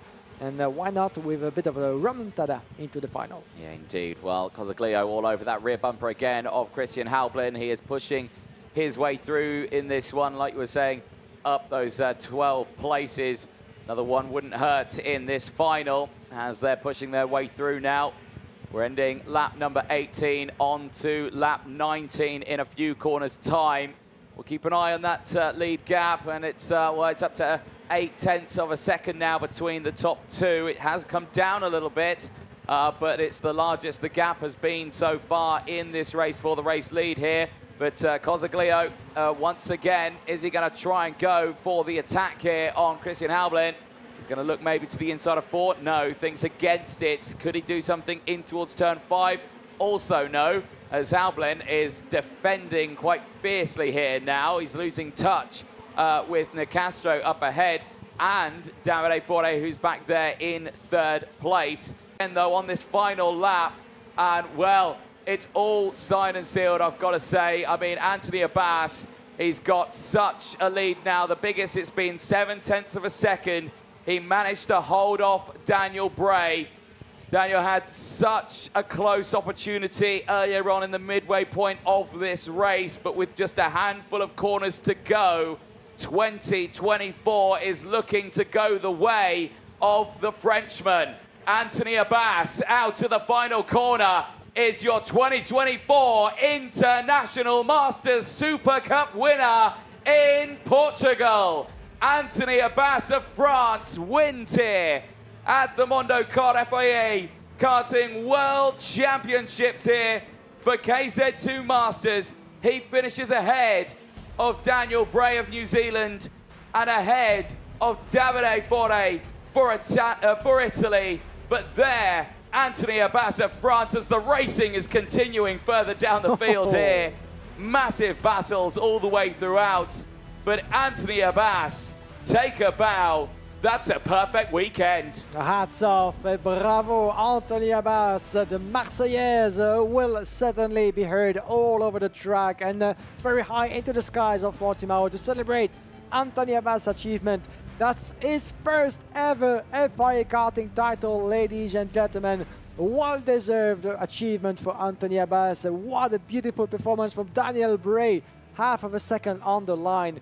What a race, what a final to get us started this afternoon. As Davide Forre made it to P3 in front of Andre Nicastro, our overall pole sitter on Friday, on just missing out on the top 3 of Christian Habolin, Manuel Cosaglio, Rasmus Ogard, Tomamic, Andre Ferra Serafim, Roberto Profico, your top 10. Then we have Mirko Mizzoni 12 with Ricardo Nallon just in front, Jeroen Bos in 13 from Gregory Leder, Michael Froscu, Julia Guillaume, Walter Besario Jr., Alessio Lamartina, climbing 7 places, Lamartina up to P18. Then we have Ludovic Bade in 19th position from Emmanuel Ducrot, Mark Wallerhauser, Paulo Villamil, Luca Oliva, Andre De Andrade, Sebastian Leder 25. And at the back end of the grid, we do have Hugo Mariros, Ciro Consastini, Victor Jimenez, Brice de Gey, Alexander Vicante, Carlos Fonseca, as well as the list of drivers. Unfortunately, we lost through the course of that final, unfortunately. And you see the celebration. That's beautiful to see from one of the teammates of Anthony Abbas. The emotion certainly can be felt. Well done, the thumbs up, the smile, and the salute to the crowd. Anthony Abbas, your race winner and victorious of the FIA Karting International Super Cup KZ2 Masters. Twice Anthony Abbas came close to become world champion. Twice he stepped on the podium of the European Championship, but finally Anthony Abbas is being able to win an FIA Karting title, thanking Sodikart, thanking the chassis and his entire team as well, who's been putting up the effort behind the scene to get his material ready and giving him with the entire Renda Motorsport team what it takes to fight at the forefront. But what a win and what a race, what a weekend it has been for Anthony Abbas. As while we wait for the podium, let's take a look back at how things unfolded into that highly disputed final of the KZ2 Master category. A cracking start at lights out from Anthony Abbas. Daniel Bray keeping close watch and second place as well. And then we had the third position from the rest of the field as well. But what a final it had been, as we see as well Daniel Bray trying to hold on to a cracking start as well from the Frenchman. Unfortunately, we didn't see it to the checkered flag. Vincent Cossard, who went from third to third place in the end. On Davide Forre making his way past as well Christian Haberlin in the early stages of the race before fighting back. But the Italian driver had the most difficult time to get ahead of the Croatian, but he was fighting his way through as well. Alessandro Manetti, unfortunately, losing places in the opening stages of that race as he had to fight his way through. But the contact, unfortunately, led to an early retirement for the multi-time title winner in FIA Karting Championship, as battles are plenty. And a spin for the 355 of Vincent Cossard, and that's the moment that got André Nicastro under investigation, as we saw another retirement for the 308 of Jindřich Vaša. Jindřich Vaša from Czech Republic at the wheel of his Praga machine from IPK, joining the list of retired drivers. But you could see indeed as well the battle raging, and Christian Haberlin as well, but making his way up. But in the end, after a close watch, a close battle all through 20 laps, he was able to extend his lead, build enough of a gap to win for the first time in his career an FIA Karting title. Anthony Abbas in front of Daniel Bray and Davide Forre. But what a result and what a final for the Sodikart driver, competing here with Renda Motorsport. For Renda Motorsport, well, that's another title in a row, and you can see the celebrations and the congratulations. That's what we like to see. Daniel Bray coming to the side of the Frenchman to give him the proper salute and the proper congratulations.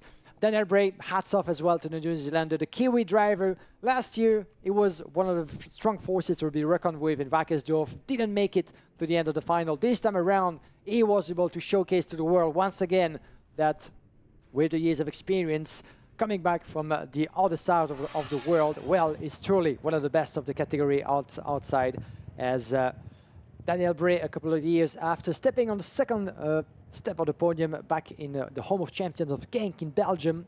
He was second in 2018 in what was the International Super Cup, but for the KZ2 category. Now finds himself the Masters on the same step of the podium 6 years after. And that's another brilliant achievement for the New Zealander and the Modena Kart Parolin factory.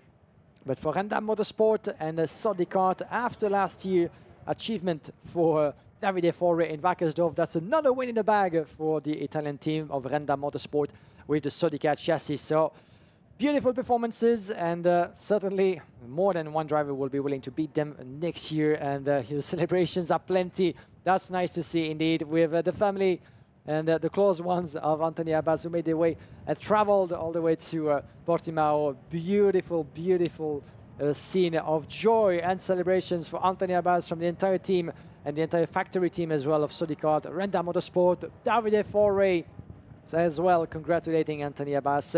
That's, you know, scenes of joy. And finally, one last hug from Daniel Bray, Davide Forre as well. So many great names. You can feel, you can see as well the little disappointment from Daniel Bray, and that's understandable as well. The congratulations from Signore Renda as well, and André Nicastro into the arms as well of Daniel Bray. But what a performance, what a race from Daniel Bray, who came close, who tried every lap, all the tricks in the book to try to get ahead of Anthony Abbas. At some point, the gap was less than 0.3 of a second, then went up to almost 0.8, went down to half of a second in the last stages of the race.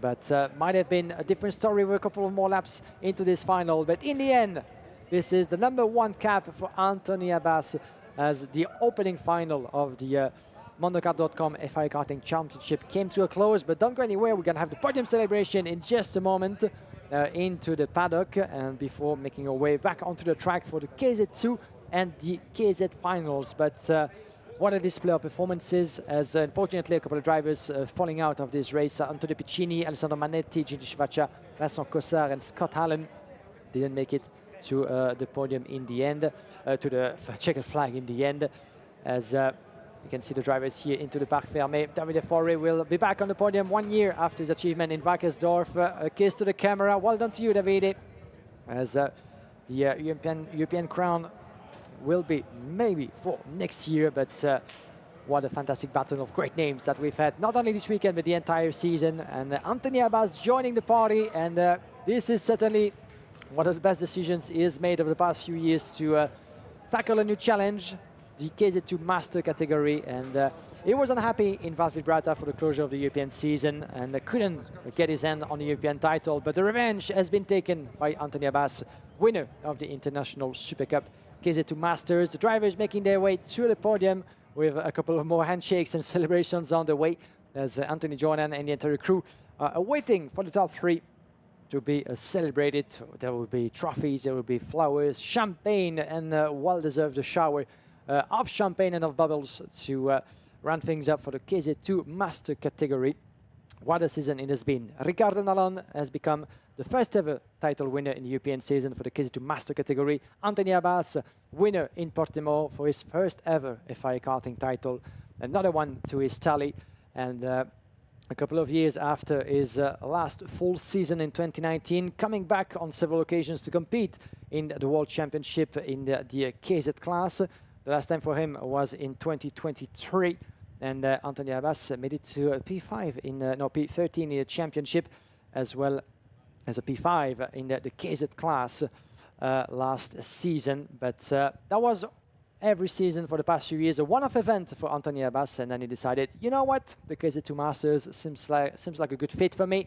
Let's give it a go, and that was a brilliant decision for him, as we do hope naturally to see him coming back next season, hopefully, to join the likes of Davide Forre, Christian Abdulin, Riccardo Nalon, and the many others. Maybe Alessandro Manetti will be back for the European season. Who knows at this point? It's a shame that Alessandro Manetti wasn't able to play a part into this final. Maybe for next year. But the door is still wide open, the invitation is out. And this KZ2 Master category, is fair to be said, has been gaining momentum and a fantastic interest over the past few years. It came to the fore for the first time in 2022 at Le Mans at the World Championship, as we had the first winner in the history of the KZ2 Master Final in Thomas Le Tailleur, the Frenchman. Last year in Wackersdorf, the victory went to Davide Forre, and this time around to Anthony Abbas. But the interest has been growing, the number of entries as well, as we had about 57 competitors working this weekend and competing this weekend in this category alone, that were to split. So the podium is ready, as we're about to go down to the top 3. Here we go. Over to you, Anthony Jordan. Thank you very much, Guillaume, and thank you very much, ladies and gentlemen, for your patience. We are now ready to present the winners' trophies to the top 3 in the KZ2 Masters International Super Cup here in Portimão, starting with 3rd position from Italy. Give it up for Davide Forre. In 2nd position, all the way from New Zealand, give it up for Daniel Bray. And your race winner and this year's International Masters Super Cup winner, it's Anthony Abbas. And please welcome onto the podium for Renda Motorsport, it's Antonio Renda.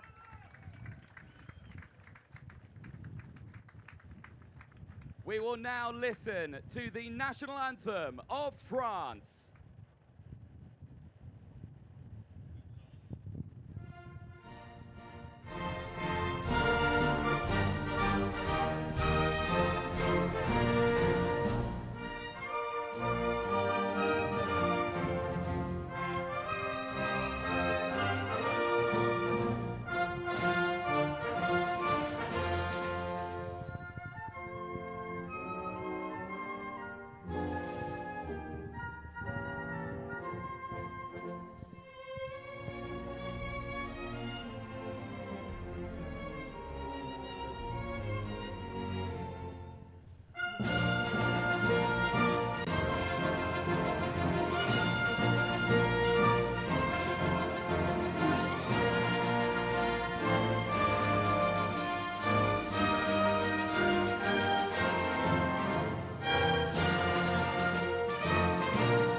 Ladies and gentlemen, give a huge round of applause to your top 3 in KZ2 Masters.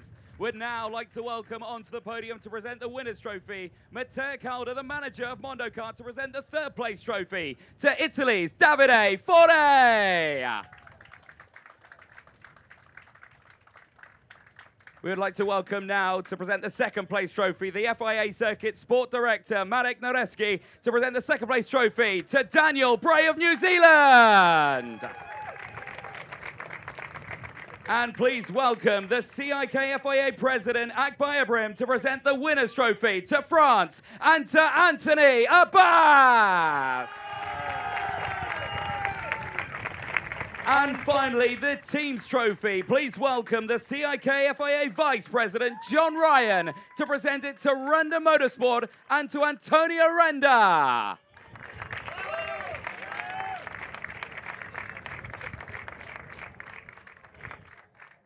Well, drivers, hold those trophies nice and high up in the air. Nice big smiles then for your top 3 in the class. A brilliant result at the end of a very frantic KZ2 Masters final.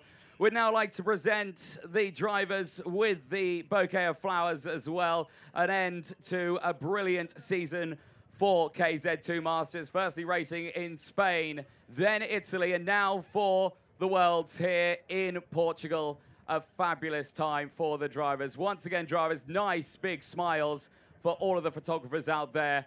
And then we'll ask everyone to jump in nice and close and squeeze in on that top step of the podium. So once again, drivers, if you all jump up on that top step, get nice and close when we please. Our delegates, you can get in nice and close as well for the photos.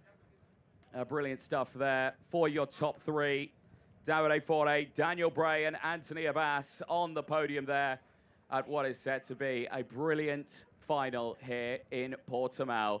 2 more races to go, but firstly, it's time for that champagne moment here in Portugal. The rain may have held off for today, but it's about to rain champagne here in Portugal as the field gets ready to go.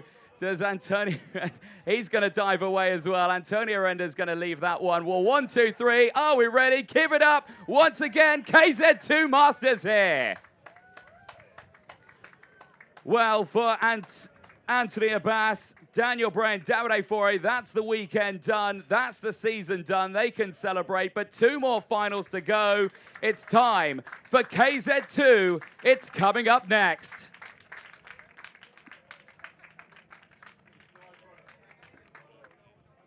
Thank you very much, Anthony Jordan. What a beautiful celebration that has been to celebrate the top 3 drivers in the KZ2 Masterclass. Anthony Abbas, Daniel Bray, Davide Forte. Well done to the 3 of you. Well done to Signore Antonio Renda and Renda Motorsport, as well to Modena Kart and the Birlart factory as well, for providing the machines that allow those drivers to shine on the Portimão layout. What a beautiful final this has been, ladies and gentlemen. Stay with us as the presentation of the KZ2 category is underway, as we're expecting the drivers and the machines as well as the officials to make their way onto the start-finish straight. The presentation of the KZ2 category underway in just a few moments, but just a little bit of a breather to get our mind back after what had been a sensational final in the master category. Now, it comes to the KZ category that will come into play in just a few moments. The KZ2 class, and that was full of 101 drivers, but only 36 of them will get to align themselves onto the grid, as this has been another sensational weekend of car racing at its best in the KZ2 category, with the likes of Christian Bertucca and Matheus Morgato, who will be sharing the front row of the grid in this category with Paolo Tonteri, Jenny Civico Espona on row number 2. We'll go down the starting lineup in just a moment of that category, but so many names who can make a difference in this class, the KZ2, the Division 2, if you will, of worldwide gearbox karting, as the KZ will round things up for the program, the schedule this afternoon here in Portimão. So plenty of action left to come onto the track. 20 laps to go through as well for the KZ2 final that will come into action in just a few moments. The start at around 25 past 2, so in under 23 minutes, as you can see, the KZ2 and the KZ final coming underway for the rest of the afternoon. The drivers still into the pre-grid as for now, waiting for the presentation to come in and the officials to make their way onto the track. But at the moment, the weather is still very much with us, even though the wind, very, very strong for the past few hours on the south region of Algarve, has been pushing forward the clouds above our heads, but it should stay dry until the end of all finals this afternoon. Finals that will be each followed by the podium ceremony, as you've just seen. But for the KZ2 class, this is still wide open as we speak. As Lorenzo Zanuto, that was in KZ, of course, used to be winner in the International Super Cup KZ2. The title went down to Matteo Spioggiol this year. Let's see what the Frenchman can do, but we're going to take a short break before getting back onto the track. We certainly are indeed. We will be back in a few moments' time, but don't go anywhere. The KZ2 final is coming up next.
Championship. The safety car should dive into the pit lane and then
Welcome back, ladies and gentlemen, to the mondokart.com FIA Karting World Championships here in Portimão for KZ, KZ2 and KZ2 Masters. We have just witnessed the KZ2 Masters go out and Anthony Abbas claim that title in 2024. But KZ2 is coming up next. You can see them lined up, ready to go on the pre-grid before they walk out onto the track.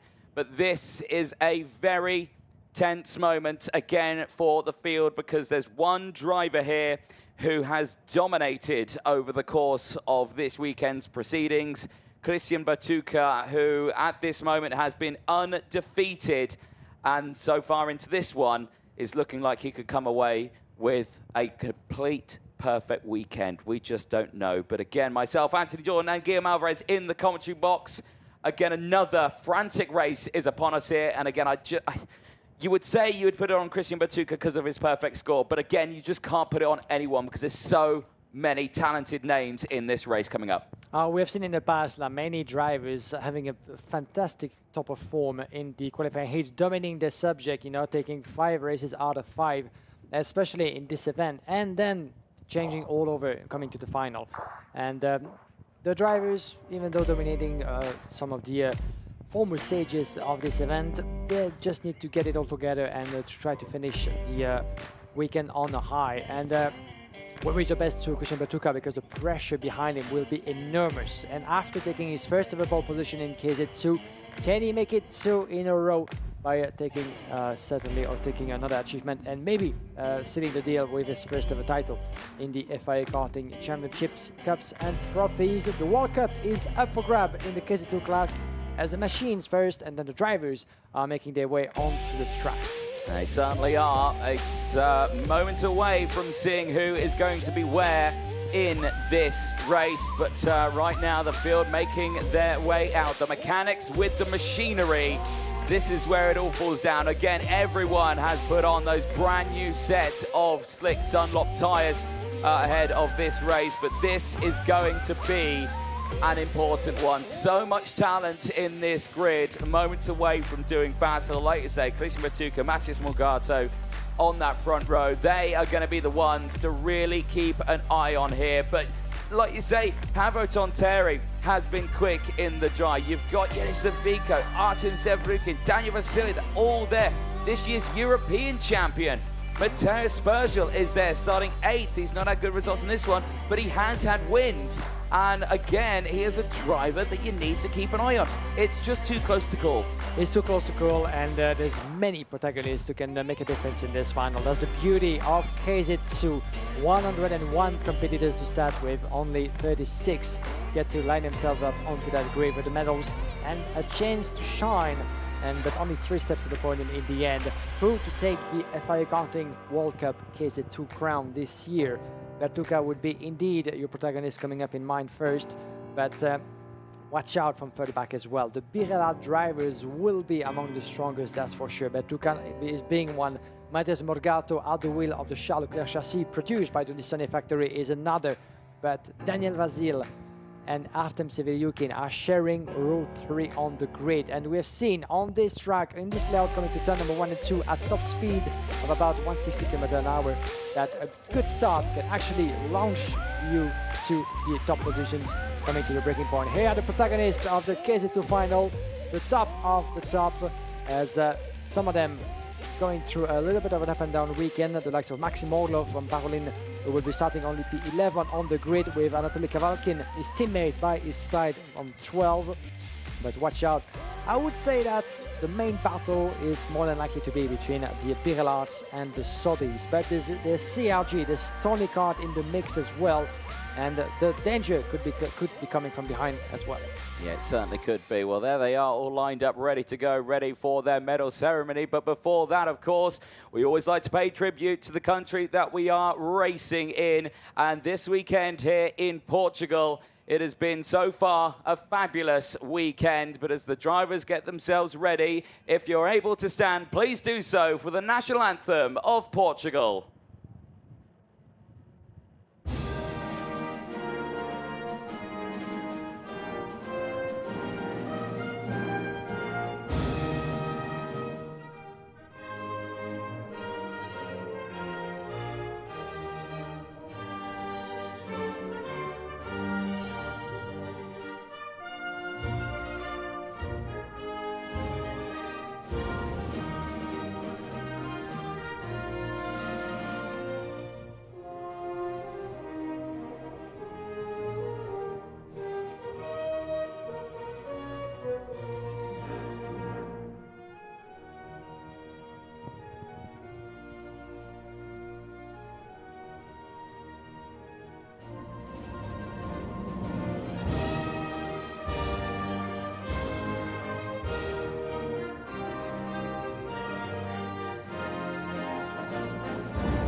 KZ2 World Cup final is on its way here in Portimão in 2024 as we begin the medal ceremony. And again, this is always the big moment here. You've whittled it down from well over 100 drivers that had entered into the weekend down to just the 36 finalists taking part in this one. And to be at the front of it, what an experience that must be. Christian Bertucca and Matheus Morgato, like we were saying, on the front row of this grid. But for all of these drivers, this is a superb moment. There, Akbar Ibrahim, the CIK FIA president, presenting the medals to the drivers as well, joined by John Ryan, the CIK FIA vice president, out there as well, providing the medals. But such a tense time for so many drivers here, as they're your European champion, just going past Matteo Sbroggi in the Sodi suit there, just getting lined up. But all the way throughout this weekend, these drivers have been up and down. There's been no dominant winner apart from Christian Bertucca. And it's just been too close to calling KZ2. Yeah, definitely so, as you just saw on the picture as well. A couple of the new additions to this field, with the Brazilian Gabriel Gomes coming from the single-speed world on his way to single-seater for what will be his last event this season, and maybe for his young career in the karting world. And he will be starting from further back to 28 with at the wheel of a CRG machine. Coming as well from the world of OK Noke Jr. is Malo Boye, will be by his side from 27 on the grid. So Malo Boye and Gabriel Gomez, two former OK driver, competing in the KZ2 World Cup. and both of them making their way to F4 for next year. At the forefront, Paavo Tontteri, as well as Christian Bertucca, with Daniel Vasil to the right as well. Daniel Vasil, for the second time in as many seasons, vice-European champion in the KZ2 category for the first time as well, picking up a win in the competition in Motorland Aragon. But his dream certainly is to be and to become a world title winner here. And why not in the Cup of the KZ2 category? But Christian Bertucca certainly has similar ambitions for the young Italian, as you can see as well. James Geidel, the president of the RGMMC Group, the promoter of the FIA Karting Championships, Cups and Trophies since 2018. As the officials are clearing out the track, and that gives you a bit of time for the drivers as well and the mechanics to get themselves ready. Look at how shaky our camera is. It's very windy out there. It is very indeed, as a lot of people have been gathering around the circuit all of the day.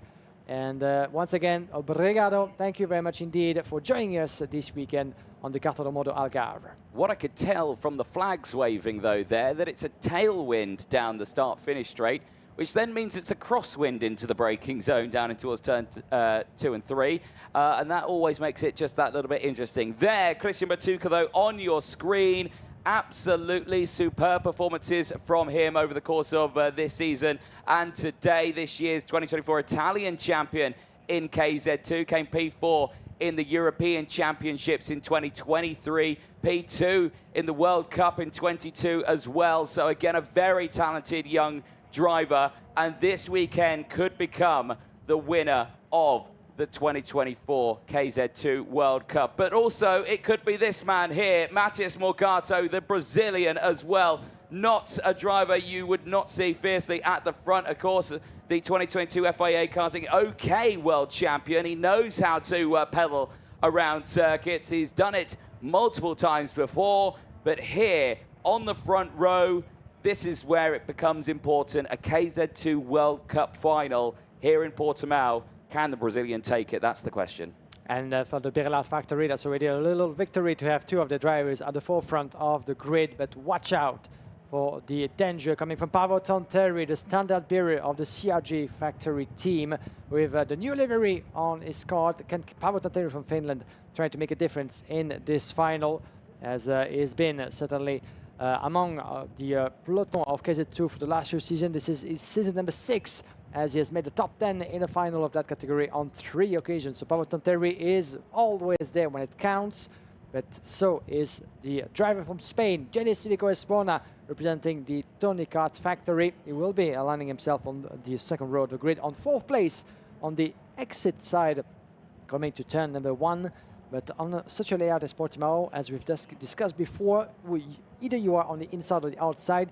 Doesn't make much of a difference in the procedure of a start. It doesn't really change the difference there. There is Daniel Vasile, who's only taken 1 qualifying heat win over the course of this one. 3rd in time qualifying. We saw him out in his super heat earlier on today. Bit of drama went his way. A mistake out on track dropped him down the order. That's what lost him a pole position start, or not the pole position, or a front row start for him. That was then gifted to Matheus Morgado, finishes just ahead of him, starts just ahead of him on this one as well. So Daniel Vasile on the 3rd row of the grid will have Artem Zevrukin for company alongside. So still 2 Birlat karts there on the 3rd row. But again, they've got a bit of work for them. There is Artem Zevrukin getting himself ready for this one. But again, you can imagine tensions starting to build now for him out there. Artem Zevrukin for the past 2 seasons has been really picking up the pace and progressing through the ranks of the gearbox world. And he will be alongside Daniel Vasile on that 3rd row of the grid. Watch out for Vasile, watch out for Artem Zevrukin, as Daniel Vasile, as you said, made a bit of a mistake, but still finds himself in a prime position to shine. And so is Dion van Werven, the Dutchman, and a little hi to the camera. That's always nice to see from the Sodicart mechanics, as saying hi to the many close ones, friends and family members, I'm sure, watching along, tuning in on FIA Karting Championship YouTube channel, on Motorsport TV, on social media. Wherever you are in the world, we got you covered as always, to not to miss a single beat and of the World Championship battles here. But watch out for this young man as well, bearing the same flag as Anthony Abbas winning the KZ2 Masters, Matteo Spergel winner for the first time of the European Championship title in that category. A little bit on back foot from P8 on the grid, but as we say, watch out for the quiet water, the sleeping water, because when it comes to Mateo Spirgel, he's been absolutely fantastic. Starting the European Championship in the Motorland Aragon, didn't take the win, but he was consistent enough to be crowned champion at the end of the season. Yeah, certainly so. There again, another look at some of the hard-working, dedicated marshals out on track there ahead of this final. But there, Jean Nimblom priming himself ready. The Frenchman for CPB Sport on that Sodi chassis again has been putting in those results. 26th, in qualifying, but came back in the qualifying heats, never stood outside the top 10 out there. Best result, though, coming away with a P4 in the qualifying heats, but third in his superheat earlier on. Sees his best result improve. What can he do in this final? Like I say, starts it from the 5th row of the grid and is joined by Gianni Andresani. There he is on your screen. The Dutchman, or the driver from Germany, certainly looking strong here. Part of the TB Racing team. Focused, visor down, he's primed, ready. That's the driver looking at turn 1 apex. And that was a very cool looking crashing helmet as well for Gianni Andresani at the wheel of his Republic machine prepared by TB Racing team. Let's see what he can do from P10th on the grid. That's for your top 10 on the KZ2 final starting grid here, as we have also Maxim Orlov, the 104 from Paulin Modena. Watch out for the young Maxim. He has been absolutely impeccable for the closure of the European Championship. One last check from the mechanic. Maxim Orlov has won everything there was to win in Val Vibrata for the conclusion of this year's European season. P3 on the podium for what is his 2nd season at this level. Maxim Orlov was been before a multiple podium finisher in the OK and OK Junior categories over the season, taking the Parolin chassis as high as he can. He has a good shot at the victory in this year's FIA Karting World Cup for the category. It's shown throughout the season that he will be the one for this Sunday of racing, but for the years to come, to include into the protagonist, not only in the world of karting, but for maybe some more ladder on some more steps onto the ladder of motorsport. That's the least that we wish to any of those youngsters with ambitions for car racing in the years to come. Anatoly Kavalkin will be one to watch as well by his side on the 6th row on the grid, the European champion in the junior class in 2022, having a strong run as well in the gearbox world. Well, the whistle blows at the front. Engines get fired up. KZ2 World Cup is coming up in a few moments' time. But first, let's take you through what is set to be a very competitive grid of drivers here. 36 of them whittled down from the well over 100 drivers, I think 108 in total, taking part this weekend in the KZ2 grid.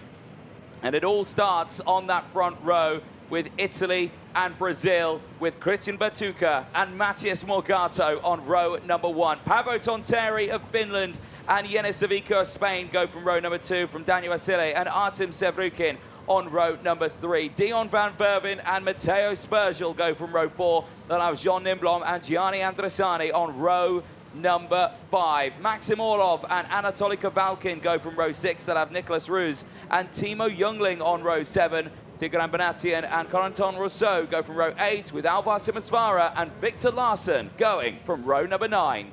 Then we have row number 10, Miguel Costa and Ken Oscar Algrave. Number 11, Jean Louis and Tobias Verlo. Row number 12, Roman Sharapov and Karol Paziewicz. Row number 13, Alessio Piscini and Josep Viaterrado. Row number 14, Malo Boyer and Gabriel Gomez. Row number 15, Simon Reckenmacher and Jaroslav Shevirtalov. Row number 16, Marek Skrivian and Martti Ritonen. Then we have Arthur Poulain, Robert Kindevater, Christian de Klein and Juho Valtanen. A total of 36 drivers making their way onto the grid and onto the track, putting some temperature into those Dunlop tires, getting themselves ready. A new set of fresh tires for everybody here. The top 36 drivers in the KZ2 class are ready to go for battle.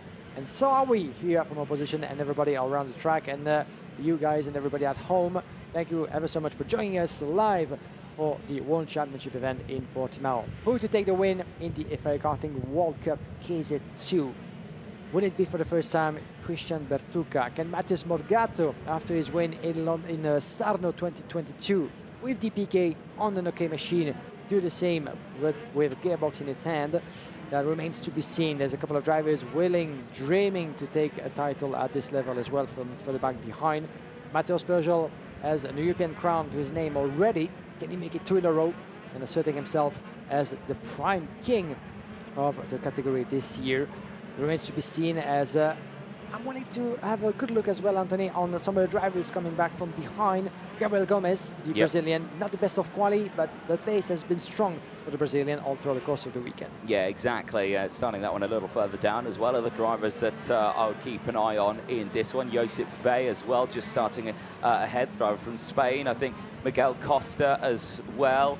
Possibly even Timo Jungling as well from the 7th row of the grid in his first year, the youngest driver on the grid, pushing himself forward on this one, as well as other drivers, I think, right at the back as well. Juha Valtonen back as well for this one. He's just scraped his way into this one, the driver from Finland, but he's had good results over the course of the weekend as well. The same as Christian de Klein. We've seen him really charge through. He had a terrible qualifying, but he certainly made it up through all the qualifying heats, because he was constantly like gaining 16, 17 places apiece in some of those races. Really pushed himself up and just again got into this one. Can he do that again in this final? Can he make it up into that mid-pack sector? We again just don't know. Drivers on their formation lap now. They finished their out lap.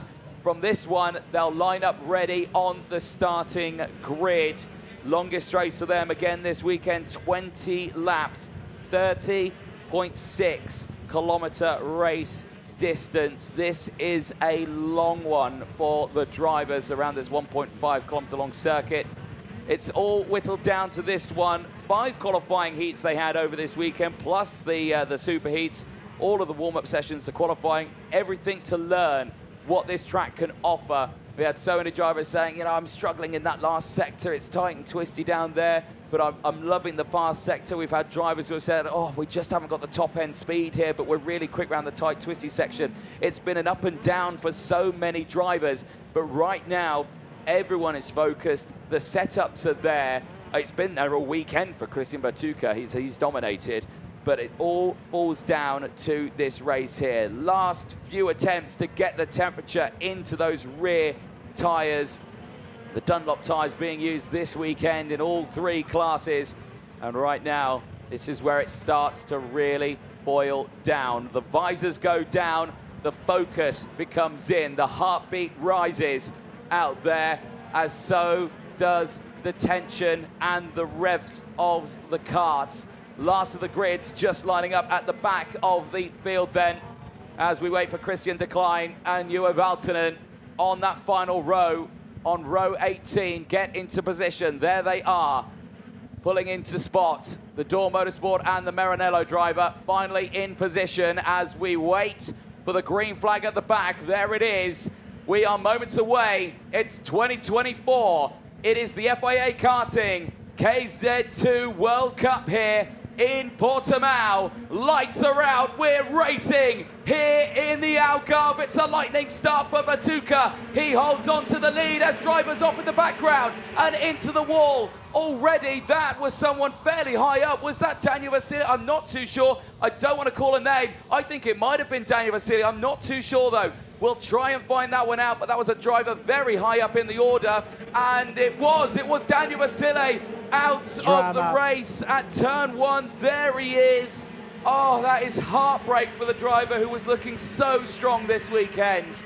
Yeah, and the officials of the marshals were quick to come onto the scene of that incident. A quick and slow procedure. Yeah, slow procedure. Indeed, the yellow flag is being waved all throughout the track. The time for the marshals and the officials to come to the scene and assist Daniel Vasili. There was a big hit against the wall, against the tire wall over there, and Vasili, we might need to see that again. And there's another driver. Was it one of the Maranello who was actually going slow? I do wonder what happened there, because as you can see live, he went for a spin. We might need to see that again, but he took his position back, which means he overtook some of the drivers under the yellow flag conditions. So I don't think that's something that the official will be too keen with, but let's not get ahead of ourselves, as we'll get back to that in just a few moments. But in the meantime, Daniel Vasili is on his feet. That's what we like to see. Good to see.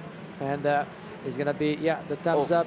And there was a bit of a sign there. And that's something to do with another driver, that's for sure. Not happy at all, Daniel Brasile, and you could easily understand why. Yeah, not a happy chappy at all. And yes, apologies for that one if you were seeing that on the live stream. But again, drivers the red mist does descend a little bit from the drivers here, and a very dramatic start then for the KZ2 final. So we're under slow procedure then.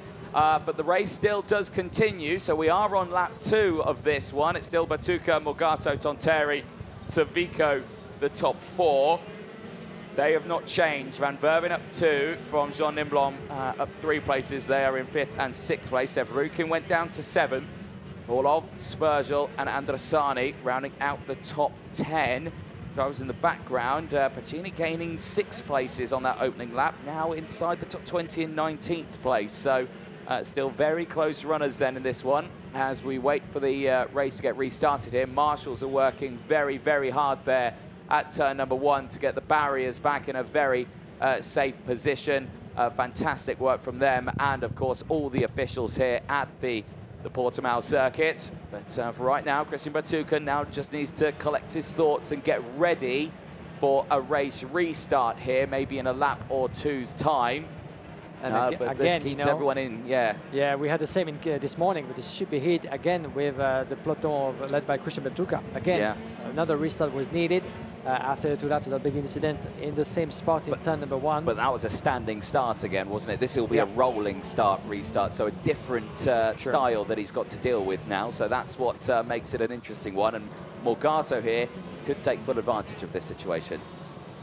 Slow procedure, as you see. So remains to be seen if it's going to be rolling or standing, as the yellow flag will be coming to an end very shortly. But when it comes to getting back into the zone, that's about the focus for Christian Batuka, with Matheus Morgado just behind. 3rd place for Paolo Tonterri, Civico Espona in 4th place.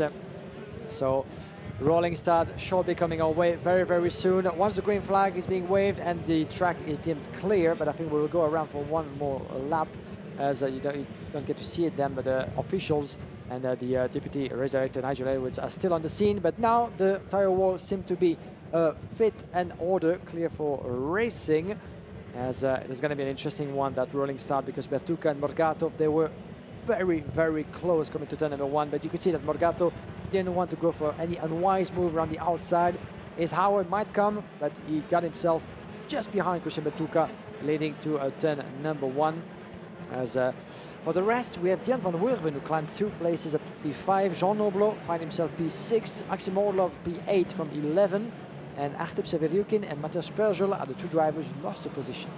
Right, so static yellow flags then out on track, meaning that this time we will be back green and racing. We are now on lap 4 of 20, so they've lost a little bit of time here as they've tried to keep temperature in the brakes, in the tyres, everything like that. So this is a tense moment again now for the drivers. There is your deputy race director this weekend, Nigel Edwards, who was on the scene there of the incident at turn number 1, getting hands-on, helping out the marshals. Fantastic to see him here from the United Kingdom, of course, and representing the FIA this weekend. But let's see what happens on this restart here, as Batuka is backing them up again now, and just again trying to get the temperature into those brakes, accelerating, braking. This is going to be a mental game now between these top 2. Can Morgado judge when Batuka's going to go? Has been watching previous races of situations like this, as how does Batuka deal with a race restart after a slow procedure? We have no idea, but does Morgado know? As Batuka primes himself ready now, again, really backs them up. We're coming into the last couple of corners. There is a risk here, though, for Batuka. If he goes too early, he could put himself in a situation where the stewards might think, hold on, I think you've jumped that, and now you're in trouble. So he also needs to wait for the right moment to go.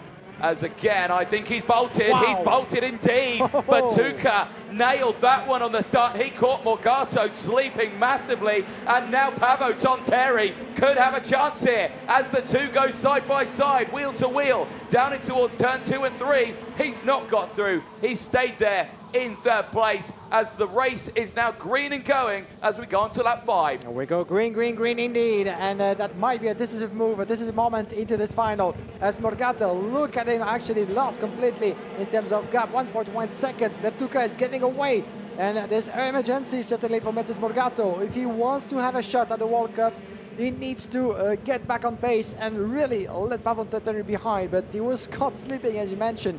We feared that this might happen, but Bertucca just nailed that starting procedure as Pavel Tonterre right on the back of Matheus Morgado. Then we have Civico Espona, Van Werven, no change so far as we're about to conclude lap number 5. Here we go, lap number 6 it is. In terms of change, still quite steady in terms of qualification. Watch out for any move coming to turn number 3. The Solid car just on the inside. This is Dian Van Werven making his move upon Civico Espona. So the Tony car driver losing a place down to 5th. Dian Van Werven, could he be the unexpected last guest to the battle for the win in the World Cup? He certainly finds himself in a prime position to go attack Pavel Tonterre. And if those three start working together, try to decrease the gap on Bertucca, well, that could be an entirely different story. Certainly could be. Well, lap 6 now, and Bertucca's lead still 1.1. He's not dropped Morgado at a rate here. He's only still got the gap that he claimed at the start of that, and it is coming down. Morgado has got it back down to less than a second now.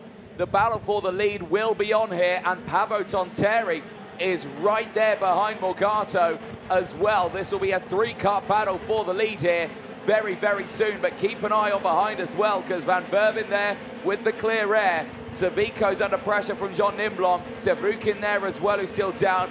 Orlov is up 3 places. He's right there in 8th place, wanting to get involved in this battle. You can see him there in the 104 as he sits just ahead of this year's European champion in KZ2. As there, confirmation, Morgado is on a charge here, 57.152.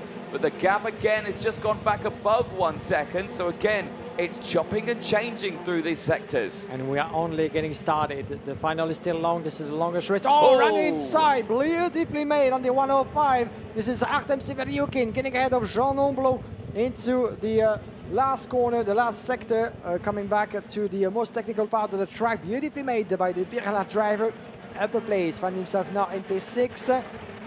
That's what we like to see, obviously, at this level, as the gap has just been coming down slightly to 9/10 of a second between Bertucca and Morgado. The Brazilian, the fastest in the race for now, pretty much in the same lap time as the leader.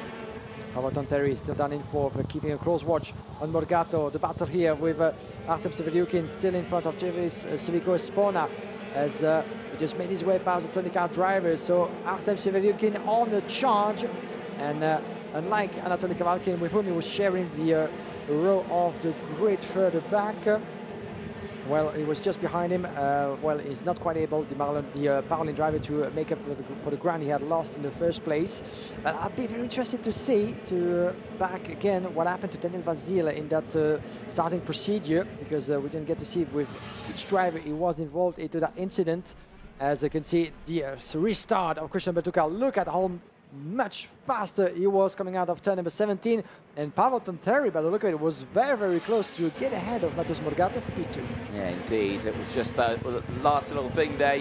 It was kind of throwing the dummy that I'm still warming the tyres up. Yeah, I'm not going yet. And then just before they got into the last corner, then bolted. And it was just like, oh, Morgado, I've still got a hill to climb and everything. I was on the brakes at that point, and it was just, yeah, one of those perfectly timed there. But like I say, it's not lasted too long here, though, that lead, because Morgado's gap is down to 7/10 of a second. It is coming down here. So let's see what happens as the large train of drivers going through. Back to this battle here. This is still Civico, Jean Nimblom, and Maxim Orlov just behind. Orlov wanting to get through and involved in this fight. He is there, but he's got a lot of, well, competitors around him. Spergel, Youngling just behind as well. Youngling's got the pressure of Anatoly Kavalkin. Andresani still there as well in P12. Simazvara from Bonatian and Corentin Rousseau running out to the top 15. In fact, they've just swapped places. Puccini up 9 places in this race. Gomez up 8 places inside the top 20 now. Remember, this is a historic moment for Gabriel Gomez, a very talented driver from Brazil. This is looking to be his last karting weekend of his career before he heads off to Formula Racing. And of course, him, he wanted to go out with a big show here in the World Finals in KZ2. But for him, currently running around in P19, not as high as I think he wanted to be, but still probably enjoying his final race weekend. Here's a look then at the start of this race, and initially it was a good getaway for Batuka, but what had happened to Daniel Vasile is that he's sandwiched. Oh, so he got caught on the back there. Was that Yanis Savico, I think it was? He clipped the back bumper of. It was, something to do with one of the Saudis coming from further behind as well. Could this be Dion van Werven, actually, or Jean Noblo? One of the two Saudis from behind. Oof, that was a big hit. Was trying to make his move, and it was, taken out just a tiny bit, but it was enough for him to... It was a Saudi kart that that sign went to, and I think it may have been Dion van Werven there. Not too sure, but there was a lot of Saudis around him in that area. Eyes on this as Roos is under investigation. Could this be him actually, Nicolas Roos from Saudi, because he was further back as well from 13 on the same line as Daniel Vasile. Could this be the reason why he's being investigated? We don't know for sure. I think that's a little too far back at the start of the race to have been having a play in that sort of area. But yeah, no, definitely, certainly something to think about. But eyes on this. And right now, this is a close one. Sevrukin on Dion van Werven as they battle away. This is P4 and 5 behind the leading trio at the moment of Batuka, Morgato and Tonterri.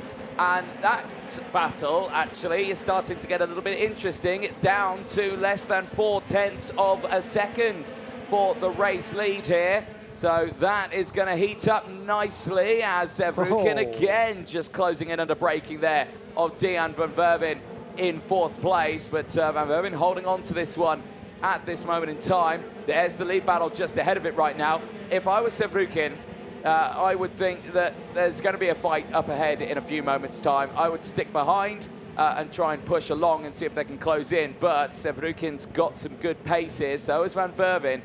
He's the bigger mover in this race. So you would say probably stick behind and see if we can close that gap up. And looking at their sector times at the moment for these two, well, they're fractionally faster actually than Batuka and Morgato. Tonterri's actually faster than both of those two in front ahead as well. So they're matching pace, but the gap still 0.4 of a second for the race lead. It's down the inside. Goes Sevrukin on van Werven, and there's contact between the two of them.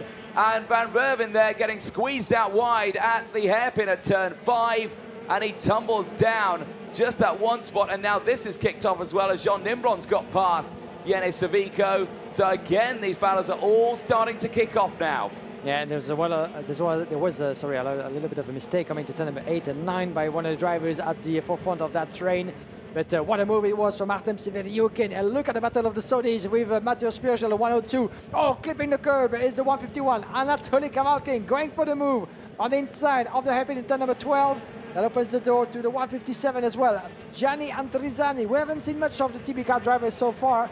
That might be his chance, as he got himself ahead of the pack. Let's have a look at the gaps and the order, because it keeps on changing corner after corner. As for now, Kavalkin has the upper hand in P10 from Almasis Mevara, and the Gianni Andrizani just in front of him in 11. Here we go, down the inside, and that was a very close moment there, and that was Maxim Orlov trying to get his move done on Savico. Does so, now up 4 places, up into 7th place. So again, just pushing through this train now as we're on lap 14 of 20. Time is running out for Morgato at the front here. That gap's still the same, 0.4 of a second thereabouts, as we watch here Timo Jungling battling away. He's got Kavalkin just behind him, and now Savico just in front. He's still in that train, and then the train behind as well. Andresani, Simasvara, Spurgel, Rousseau and Bonatti, all still there. Pacini, Ruz, Gomez is now up 10 places into 18th place as we cut back to the lead battle here now. The gap is down to 0.3 of a second, but Tuka is getting reeled in here by Matthias Morgato for the lead. Yeah, the battle is on for the FIA Karting World Cup KZ2 title. Who to take the crown? Will it be Christian Tuka? Will it be Matthias Morgato? The gap has been steady for the past few laps with Morgato, the Brazilian, putting the pressure, the young Italian. That could go the way of Paavo Tontteri, still a full second behind, but the CRG driver has been able to lap within the same tenth of a second as the 2-liter, and that might be the issue here, because Tontteri might not be, by the look of it, quite able to make the contact unless something happens in front of him or they start losing each other by battling. That could be the chance, slightly opening for Paavo Tontteri. As let's have a replay about the move that we've seen just further. This is Artem Severyukin. The 112, the contact indeed with the Saudi of the 171 that he made his move against Dian van Werven. There was a battle for P4. That was an aggressive move, so to speak. Let's see what the officials will make out of it. But Severyukin keep on going at a very strong pace up to P4. As looks to me, Anthony, that this two-driver battle could become three at any moment now, as the checkered flag is getting near, so there won't be much time remaining for Matheus Morgado. He needs to try something in this final. Well, I was saying that earlier on, that Paavo Tonttéri's sector times here were just looking just that fraction faster, and I'm definitely in agreement with myself on that fact that I said earlier on. The CRG definitely closing in as we still watch this one here. Morgado is just... he's so close now that he's just got to think, I've got to go for a lunge. You've got to. I mean, it's at this point, it's a one-off weekend. The World Cup title is at stake. Batuka check it over the shoulder there. That's a sign that Morgado's piling on that pressure. He's just keeping an eye on it. Still 0.3 of a second, but nothing between the two of them right now as they go on into this bottom half of the lap. Lap 17 right now of this race. It's down to less than 0.3 of a second now. 0.2 of a second. Morgado is getting ever closer and closer, slowly reeling in Christian Batuka. Batuka nailed the restart after the slow procedure at the start of the race, where unfortunately we lost Daniel Vasile from the race. But eyes on this one now. And Batuka, well, the pressure's getting to him now. The pressure is piling on, but how is he going to deal with this? Up through turn 16, up through 17. This is it now. This is where it becomes interesting. Batuka and Morgado, who's going to get it? Lap 18 and 20, here we go. Here we go. Get your popcorn, get on the edge of your seat, because this nail-biting final, just as for the KZ2 Masters, is far from over. We had seen Daniel Bray cracking a little bit under the pressure and not quite able to get that gap down against Anthony Abbas. Can this story be reversed? Can Matheus Morgado get his hands on another FIA Karting title 2 years after Sarno in the OK class? That will be his first on this side of the ocean in the KZ2 category. That will be another title, the first after a couple of years in the FIA Karting Championships for the Charles Leclerc chassis. And Anthony Cavalli in the meantime being warned as he makes his way up to P10 for the moment, but we keep our eyes very wide open on the battle for the lead into the last few corners. A bit of a better traction by the look of it from Christian Batuka. This is where you just need to nail the racing line, not to go over the curb just too much, as the checkered flag is getting nearer and nearer. This is the penultimate lap, ladies and gentlemen, just 0.2 of a second. Place your bets. Batuka, Morgado, two drivers, just one title. Paavo Tontteri still behind for 0.9 of a second. I don't think at this rate, at this pace, that the CRG driver will be able to shake up the order. That would still be a very strong result. It's best at this level for Paavo Tontteri, but it all comes down between those two. It certainly does. It's lap 19 of 20. The last lap board will be out this time to the field, but who is going to claim Watch it out. in 2024?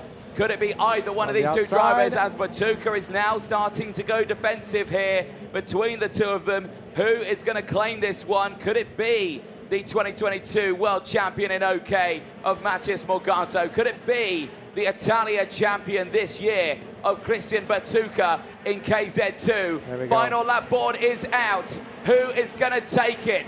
1,500 meters is about to decide the 2024 FIA Karting World Cup final winner this season. Batuka checks over the shoulder. Morgado is filling that rear view mirror in that kart there massively as they enter into the second sector through turn 7. Late on the brakes. Is he going to go for it here at 8 and 9? No. Batuka just slams that door closed. They go down the hill now in towards the bottom sector, in towards 11, 12 and 13. We've seen the moves here. We've seen them up the hill. We've seen them in previous years in towards turn 16 on the last lap of a final. But are we going to see it in 2024? 2 corners to go. I don't think Morgado's got it in him. I don't think he has. The young man, Christian Batuka for Italy, across the line. He wins in Portugal. It's Christian Batuka in 2024. He is the World Cup winner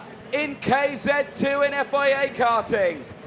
Fantastic performance, what a final and what a finish. Just 0.3 of a second, not even on the line. Matthias Morgado having to make do, having to admit the defeat against Christian Batuka. The congratulations are in order from Jean Noblo, from the rest of the field. Nice gesture from Civico Espona, congratulating as well from the 148. Christian Batuka, what a finish and what a performance for the newly crowned FIA Karting World Cup winner. The first FIA Karting title in the young career of Christian Batuka, who has been amongst the top drivers, not only in the gearbox class, but in the single speed categories for the past few years. And it was a long time coming, this FIA Karting title. And finally, he was able to get his hands on it after coming close in 2022. Remember, he was the dominant force on the International Karting of Le Mans. Came second behind Arthur Carbonell of CRG. But he takes his revenge on the International Kartódromo de Algarve. Portimão was the scene of his triumph. And hats off to Christian Batuka and to the Birlard Factory team, winner of the FIA Karting World Cup KZ2. We had Renda Motorsport and Sodikar taking the hands of the KZ2 Master title. It comes down to Birel this time around, and a 1-2 with the Charles Leclerc chassis from the Lissonnet factory in second place, with a dominant and triumphant Matthias Morgado, who would have missed certainly maybe an extra lap to try to make a difference in this final. Pavanton Terry putting the CRG chassis on the podium of the KZ2 World Cup. For Martin Severukin, Dion van Werven, and the rest of the classification we're gonna go through into details in a moment, as some strong climbers have made this final absolutely ecstatic as well, with Gabriel Gomez picking up 14 places up to the top 14, Alessio Piscini as well making up 13 positions. Here's your classification in full. Batuka, Matthias Morgado, Pavanton Terry on the podium, Artem Severukin down in 4th from Dion van Werven, Jean Oblot, Maxim Orlov, Gianni Civico, Anatoly Kavalkin, Gianni Andrizani running at the top 10. 11th place for Alva Sismevara, Alessio Piscini following in 12th from Tegran Bonatian, Gabriel Gomez, Jean Louillet. 16th place for Corentin Rousseau from Nicolas Rousse, as well as Miguel Costa, Victor Larsson, Simon Reckenmacher, Matteo Spurgel, all the way down to 21 position, fortunately for the European champion. Joseph Veaterrado 22nd from Malo Boyer, Robert Kindewater, Arthur Poulain, Kenner Algri, Karol Pazevich, Tobias Verlo, Marek Skrivian, Marty Rittonen, Juho Valtanen, Christian de Klein, and Roman Sharapov. Couple of drivers and no little names haven't made it to the checkered flag. Look at the emotion. Look at the emotion. That's one of the pictures of the season for Christian Batuka, who really took his time to enjoy this last lap. He really took his time just to let it sink in, let the emotion sink in, and there will be plenty of celebration. And while taking his time to get back to the pits, well, he finds himself at the back end of the queue. So someone's gonna have to go and get Christian to get to the podium. But as usual, all drivers have to go through the scale before making their way back to the Parc Fermé. So the officials certainly will take a bit of time to try to go find Christian, but emotions are in order as celebrations await for the KZ2 World Cup. Let's take a look back, as it was a cracking start from the young Italian from pole position. Then this happened, the contact sending Daniel Vasil into the tire wall, but we've seen him on his feet, so is nothing to worry about for the Romanian, unfortunately, who fell down from the final before having the chance to fight. Here's another angle as right into turn number 1. That was heavy contact for the Vice European champion of the KZ2 category, and fortunately he was okay on his feet, but not particularly happy, as you might imagine and easily understand, because it has been a very strong weekend all throughout Then came that moment, the restart. That was the first piece of the victory to come by Christian Bertucca, who caught up napping Matheus Morgado under the pressure of Paavo Tonterri at the restart. The Brazilian was able to hold on to that second place against the CRG driver before pulling out that bit of a gap and really building enough of a distance. Then came further back the move from one of the CRGs further back as well on the 109. That was Jenny Civico Espona being overtaken by Dia van Werven, from Saudi Kart, as there were battles aplenty with Matteo Spurgel as well, trying to fight his way through the field. He would finish 21 in the end, unfortunately, for the young Frenchman. Then came that move, Artem Sevidiukin on Dia van Werven. That was the battle for P4. Contact was made into turn number 3, and the Birala driver was able to keep going up into P4, into turn number 2. Anatoly Kavalkin taking his Parolin chassis in front of some of his rivals into turn number 2, with the likes of Jenny Andrizani as well shining into that final, as Civico Espona would lose another spot to the 104 of Maxim Orlov. He would finish P8, the Tony Kart driver, in the end.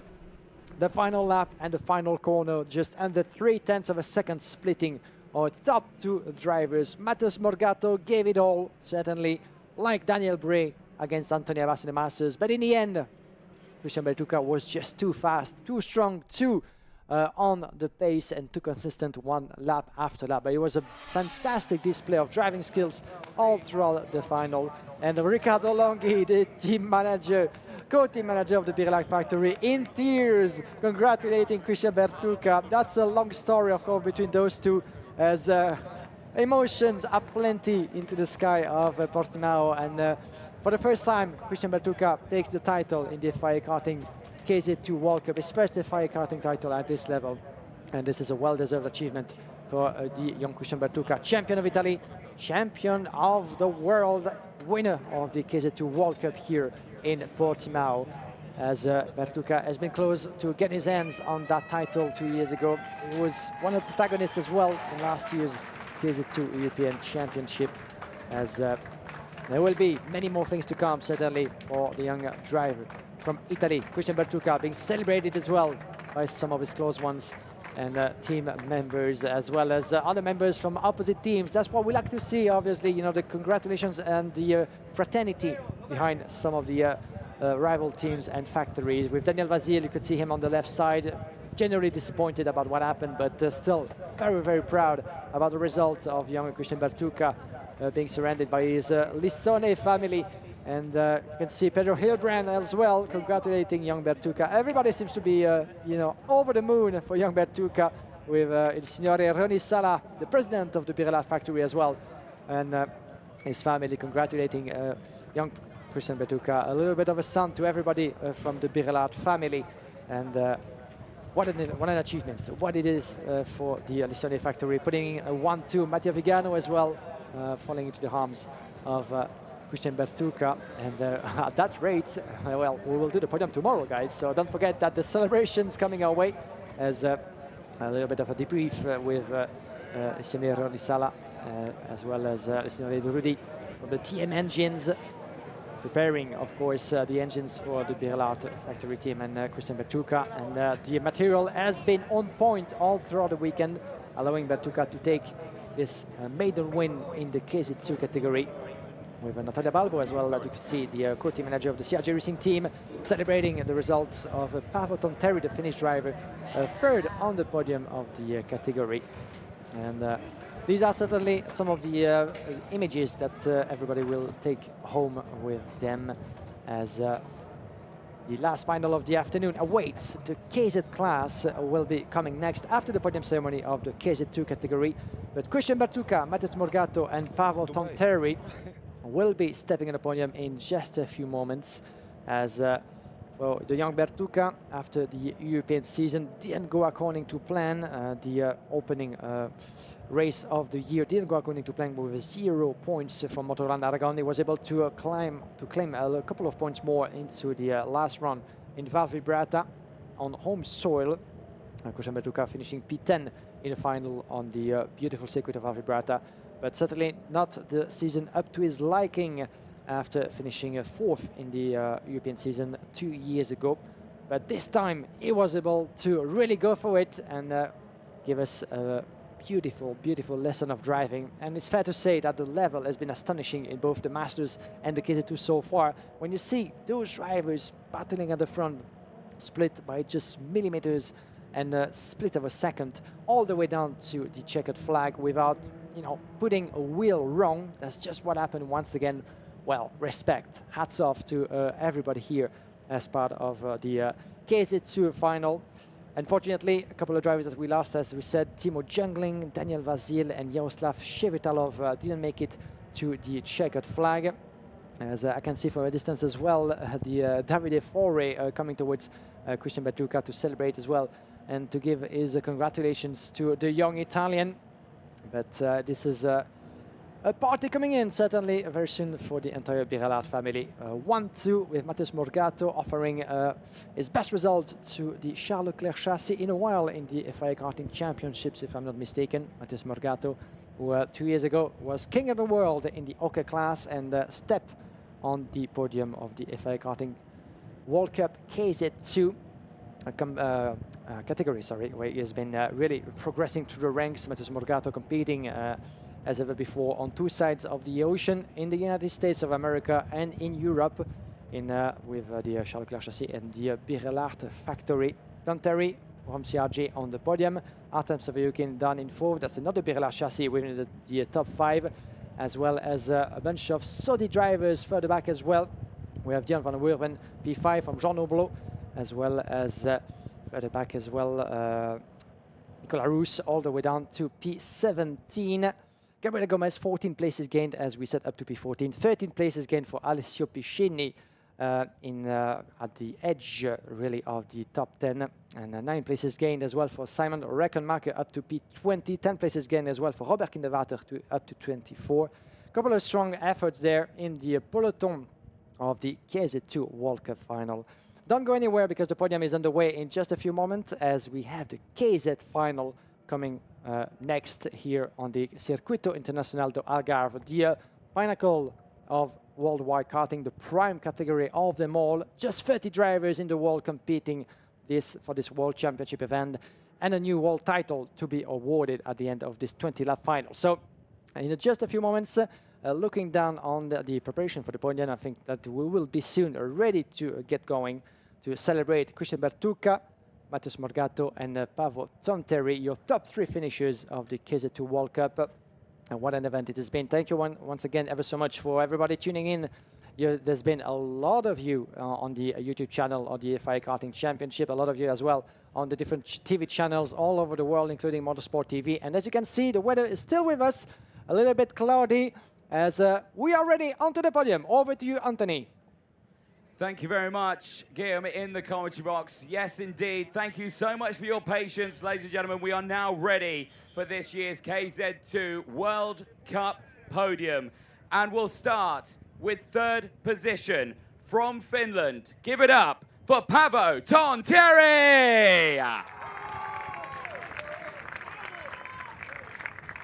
In 2nd position from Brazil, give it up for Matheus Morgato. And your race winner for the 2024 FIA World Cup for KZ2, it's Italy's Christian Bertucca.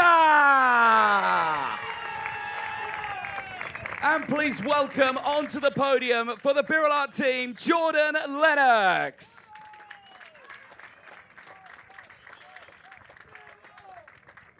We will now listen to the national anthem of Italy.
Give it up, ladies and gentlemen, for your top 3 in the KZ2 World Cup. We'd now like to welcome onto the podium to present the winner's trophy, the Parc Algarve CCO Miguel Breyer, to present the 3rd place trophy to Paavo Tontieri.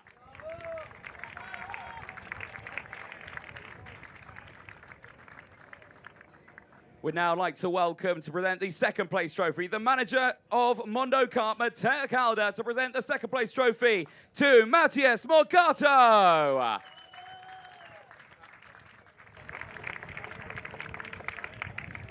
And please welcome the CIK FIA President, Akbar Ibrahim, to present the winner's trophy to Italy's Christian Batuca. And finally, please welcome the CIK FIA Vice President, John Ryan, to present the team's trophy to Birilat and to Jordan Lennox.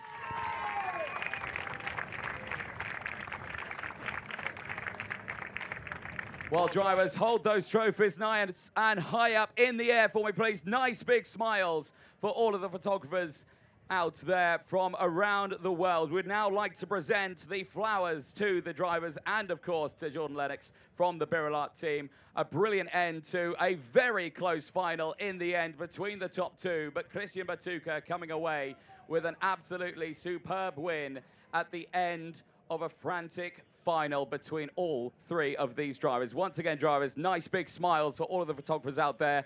And then finally, we'd like to ask everyone to jump in as close as possible onto that top step. And the dignitaries as well, getting nice and close. Nice big smiles once more for the world's medias here in Portimão, in Portugal. The FIA Karting World Cup for KZ2 ending absolutely superbly for your top 3 there on the podium.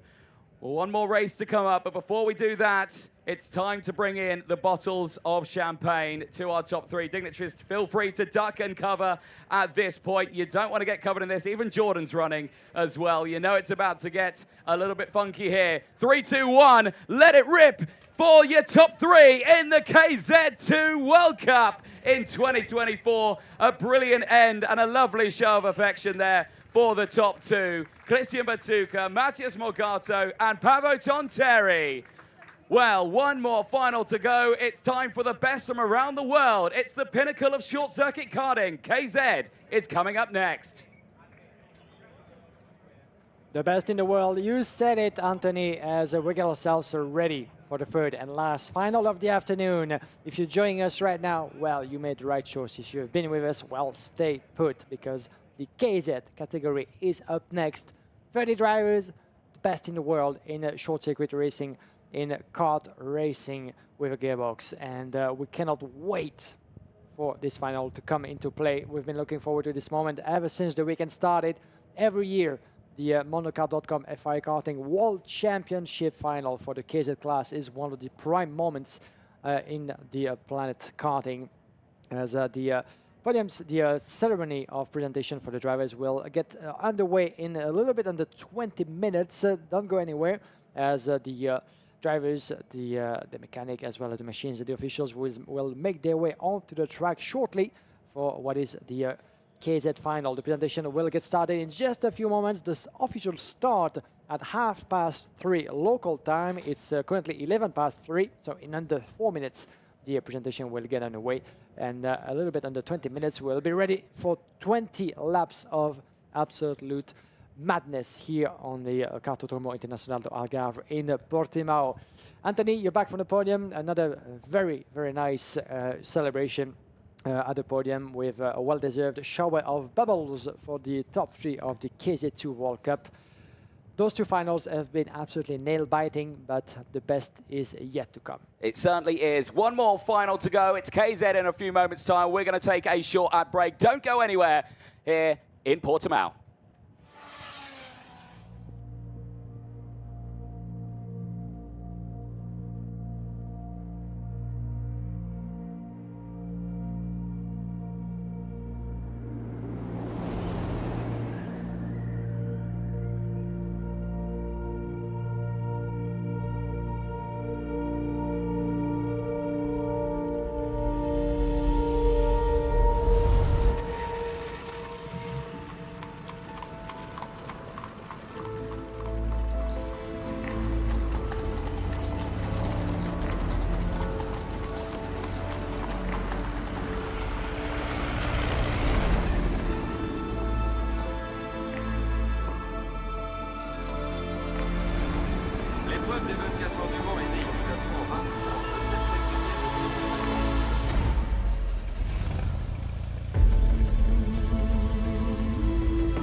Down goes the checkered flag for first man home.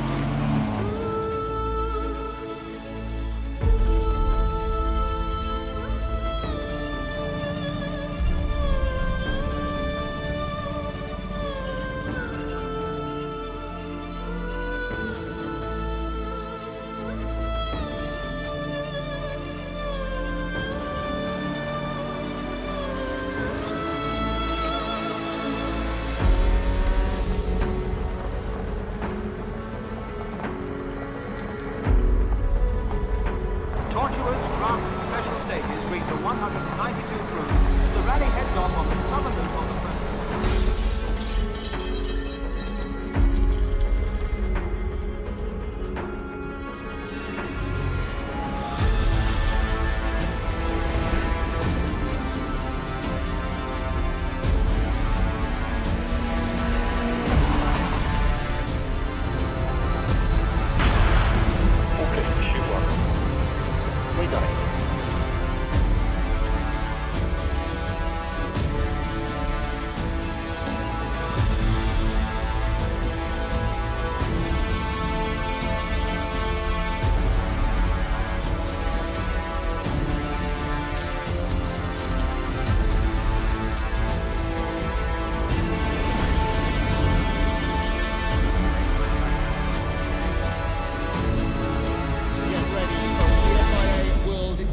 Championship.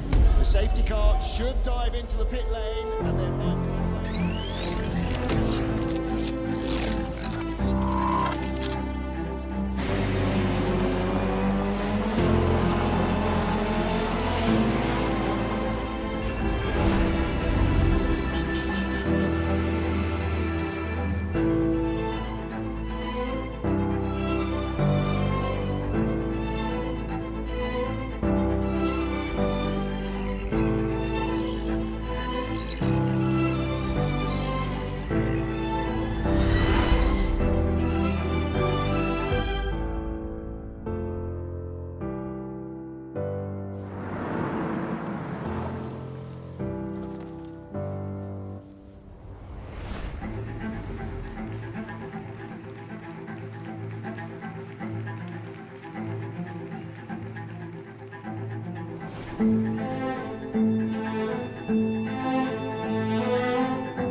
Welcome back, ladies and gentlemen. It is KZ World Final time in 2024.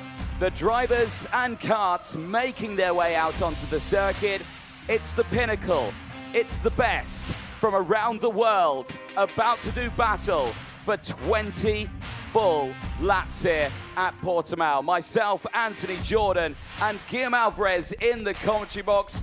Guillaume, this is the time we want to see. This is the race we've been waiting for. The best of the best about to do battle. The best of the best, you said it, and many of them before have been able to get crowned world champion in KZ. The likes of Paolo Ippolito, Victor Gustafsson, Noah Milel, Jeremy Iglesias, Marion Cremus, Paolo De Conto, Patrick Hayek, the list goes on and on and on, including some of the greatest names in the history of karting. But now it's time for 30 drivers and not one more to make their way onto the track and to go for battle for 20 laps. Just two letters, KZ, but full of history for the past few decades. It used to be called Formula C, used to be called KZ1, now it's known the world over as KZ. And Pedro Hilbrand, as you can see him on the left side, will be a driver starting for pole position. He's been a world champion before, 2016, European champion, world champion in the OK class, victorious of the KZ2 International Super Cup as it was known back in the day, but never yet has he been crowned world champion in the supreme class of them all. Can he make it happen today? That's one of the many questions we need answers, and this man leading the queue, Senna van Walstein, will be one trying to prevent that from happening, as he will be lining up on the front row of the grid. He suffered a DNF earlier, we'll get back to that, but his strong results throughout the weekend made sure that he could line himself up at the forefront, ready to go for battle against Pedro Hilbrand. He certainly could, as they make their way out onto the track. 30 internationally known drivers making their way out onto the track ahead of this 20-lap final. So much talent packed into a small grid out there. Multiple world champions out in this one as well. You have to look at Jeremy Iglesias on here, 2020 world champion in KZ. You've got, of course, last year's world champion Paolo Ippolito in this one. There he is on your screen. Also as well, the 2019 world champion, Mike Kramers, starting this one from Netherlands on the 20th spot of the grid. But the list goes on and on. Jorrit Peks also out there. He starts this one 14th on track, and that was in 2015. He won the world title in this as well. So many talented drivers out in this field, ready to do battle, and including as well, and not forgetting, Victor Gustafsson from Sweden, the 2022 world champion in this category, and he also starts on the 10th row of the grid. But it's eyes on the drivers ahead here who are waiting to join the list of many talented, and not forgetting as well Max Verstappen in 2013. But we'll like to listen now to the national anthem of Portugal.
Here we go, it's time for the final. KZ is up next, 20 laps for the 30 drivers out on circuit. But before that, of course, the medal ceremony as the drivers prepare themselves for this. No drivers eliminated in the KZ category. They've all made it through a slightly different format that they get their results from. One of their qualifying heats moves on to the next one, and so forth. That's what makes it very dramatic. And even if you have a bad qualifying at the start of the weekend, you make good positions slowly through the weekend, and you can be right up here at the sharp end for the final. And we have seen that with the likes of the drivers here. But for Pedro Hilbrand, he starts it on pole position, but he's got Senna van Walstein right there next to him. Senna has been looked absolutely rapid this weekend, hasn't he? And I think that after the Super Heat win earlier on and the two qualifying Heat wins, it was only the breakdown that suffered him. He's probably my favorite going into this. Certainly is the favorite of many out of you watching live on the track as well. This will come down between certainly two of the biggest brands in the peloton, with Solicart against Birelard, but watch out from CRG as well, and Maranello, David Trefilov and Jeremy Iglesias in embuscade further back on the row number 2 and 3. As well as a well-placed driver, Senna van Walstein at the forefront of the grid, as we said, winner of one of the Super Heat this morning. And that victory made up for the DNF of his last qualifying heat due to technical trouble. Pedro Hilbrand, the OK World Champion of 2016, winner in the KZ2 International Super Cup of that same year. Jeremy Iglesias by his side, the best hope of CRG to get another crown 4 years after he realized the dream of his career by becoming a world champion in Lonato 2020 in the prime class of worldwide karting. In total, we have 7 world champions, 5 in the gearbox class, as we have a couple of minutes ready to go before the starting grid for the KZ final. But 7 world champion, 5 from the gearbox class, 2 from the single speed world with Lorenzo Trevisanuto, twice OK world champion, and Pedro Hilbrand back in 2016. So what a grid this is. And not only the world champions are here with us on this KZ grid, but also many European title winners like Riccardo Longhi, like Danilo Albanese, and other cup achievers. But watch out, this man on your picture, Pedro Hilbrand Aguilar, not only driver, but also team manager with a team of his own competing in Spain and on the international scene of karting as well. Birrell's best hope of yet another World Championship title after Christian Bertucca in KZ2. Opposition will be strong, but Pedro Hilbrand, who has been used taking the podium step here in Portimão twice on the first step, can he maybe make it 2 even more onto the top? Well, let's wait and see. As you can see there, Sander van Walstein just taking a few moments to console other people ready ahead of this one as tensions are running high. He's a very talented young driver who knows how to pedal around this circuit. Is a fan of trains as well, I've heard. Is a big train fan, is our man on the front row. There, though, Jeremy Iglesias for CRG. This is a big one for him. The 2020 World KZ Champion. Now looking to see if he can get it in 2024 as well. And he's in a really good spot here. Second row on the inside behind Pedro Hilbrand. Again, it's all about the start that Hilbrand gets. If he gets a good one, Iglesias gets a good one behind as well, and will then have that inside line going in towards turn number 1. This is, again, this is the tensest moment for all of these drivers. There, Giuseppe Palomba. I want to keep an eye on Giuseppe Palomba. His race starts this weekend have been absolutely phenomenal. He got the race lead from this very position in the Superheat earlier on. And again, I'm thinking he could do the same here. Definitely so from Giuseppe Palomba. Is one of the new names in the CPB Sport Sodicart driver. As Giuseppe Palomba came very, very close to get his hands on an FIA Karting title back in 2020, second in the International Super Cup, KZ2 back in the day, and one of the new names in the Sodicart factory team.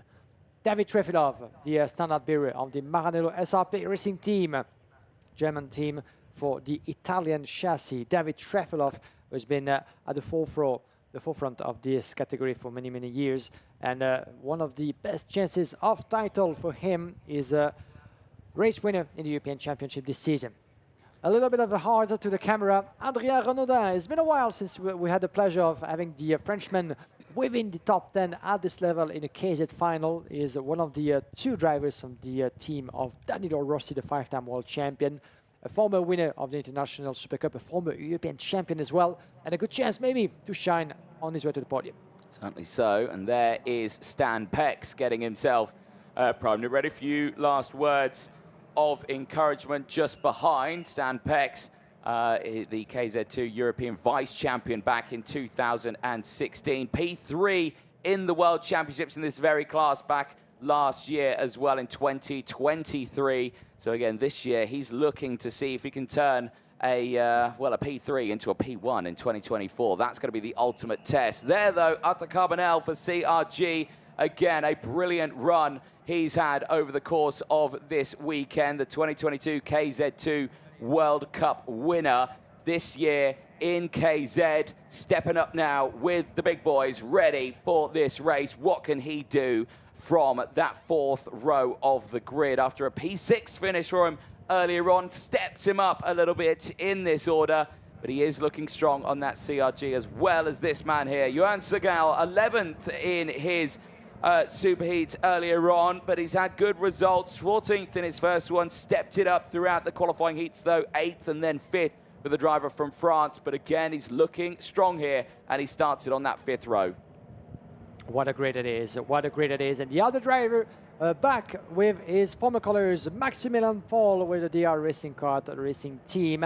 Good to see the German back in the grid of KZ, as he's been busy over the years driving in cars as well, doing a lot of great stuff in the ADAC Championship, DTM, even the IMSA Endurance Championship. Maximilian Paul, brilliant career for the German driver.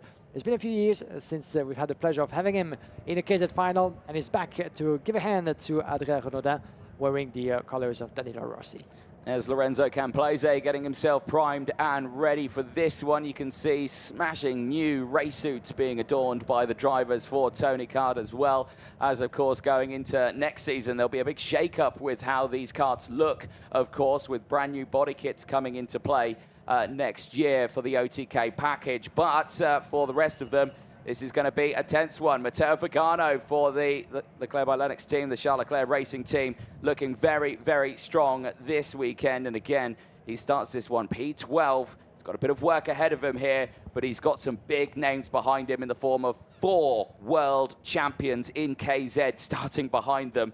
The 6th row of the grid, you've got, of course, Jorik Pex, Paolo Ippolito, Martin Kremers, and Victor Gustafsson all starting from the 7th row downwards. Again, just not having the results in this one. And let's not forget, from 13 on the grid, Emilian Denner, the 2019 KZ2 International Super Cup winner with Sodicard back in the day, and a couple of seasons after with the Intrepid Racing program, then Car Republic, then back with Sodicard. Certainly one of the best ideas he's ever had with Senna Van Roystein. Denner is forming certainly what can be recalled as a dream team in the world of gearbox karting.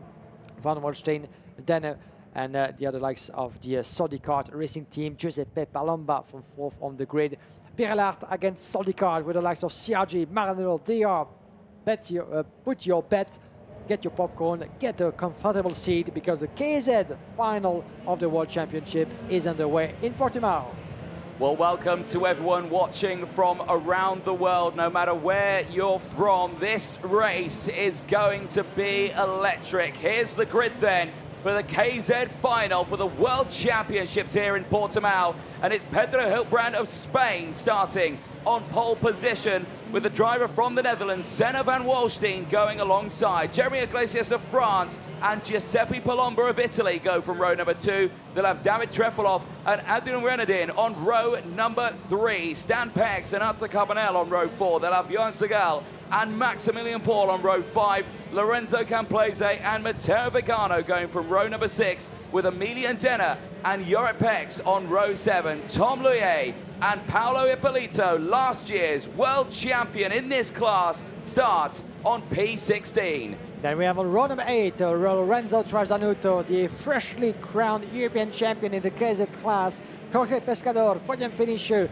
for Calicar by his side. Row number 10, Victor Gustafsson and Mayan Kremers, 2 former KZ world champion. Luis Speck, Daniel Albanese, last year's European title winner on row 11. Row number 12, Francesco Celenta and Greg Tanik, champion of France in the KZ2 category, as well as Ricardo Longhi and Jay Irwin on the 13th row on the grid. Ricardo Longhi, driver, core-team manager of the Birlart factory team and a former European champion. And at the back end, we have Mattias Torrigiani, Francesco Leone, Mario Cettino, and Valerio Giambattista, 4 drivers representing the nation of Italy. Winner already of a title in the form of Christian Bertucca in the KZ2 World Cup. And there's a different nationalities involved into the run for the victory. Spain, France, Germany, Italy, the Netherlands, as well as others into the mix. Sweden for Victor Gustafsson, as well as New Zealand for Jay Irwin at the back end of the grid. That's KZ, ladies and gentlemen. So this is the moment we've been waiting for. Only 3 qualifying heats. It gets down to the minimum, so there's no room for mistake at this level. These are the best karting drivers in the world, into the gearbox planet, as well as Pedro Hilbrand, Aguilar and Senna Van Walstein will be starting alongside each other on the front row of the grid. But can the 27, it was the golden number for the Scuderia Ferrari back in the day in the Formula 1. Can he be a bringer of good luck for Pedro Hilbrand years after his last World Championship title in OK? History is upon us here in Portimão. Well, some sad news for any French fans out there. Tom Luyer in the number 31. It will not be taking the start of this final. His World Championship hopes are over in KZ, which means that Paolo Ippolito will be all on his own on row number 8. The number 1 seed from last year, the winner in Wackersdorf in Germany, is going to be on his own on that 8th row of the grid. Drivers now making their way to the grid. It's all down to this now. Nerves are building, heart rates rising as we get ready to go racing here in Portugal. It's been a fantastic season for KZ, racing in Motorland in Spain, at Valverbrata in Italy, and now for the World Championships here in Portugal at the Portimão circuit in the south of the country. It all falls down to this one. Pedro Hiltbrand and Senna van Walstein on the front row of the grid. Spain versus the Netherlands.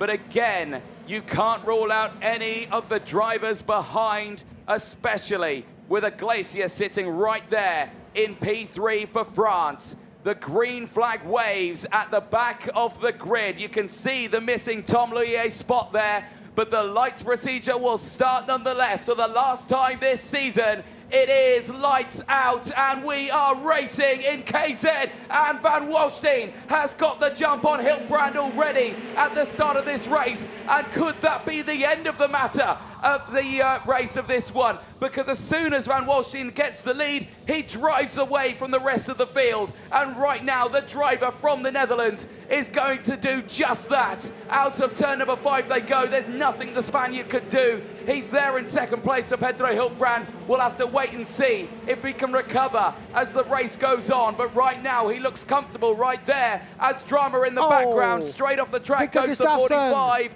and Victor Gustafsson, the champion from 2022, is out in 2024. Oh, incredible drama, and he doesn't seem to be able to get out of the mud. This is DNF for Victor Gustafsson. What a dramatic turn of event for the Swedish driver. He won't get a chance to make it to title for him, unfortunately. One lap completed, and miraculously, before Gustafsson going out, it was a pretty good getaway for everybody, as on the inside goes one of the CRGs, Arthur Carbonell, by the look of it, on Adrien Redondin for P7. Senna van Walstein, half of a second already advantage on Pedro Hiltbrand. Paloma up in third from Trefilov. Iglesias down in P5, as we're here on board with Pedro Hiltbrand and Gustafsson. What an image that is, as you could feel for the Swedish driver.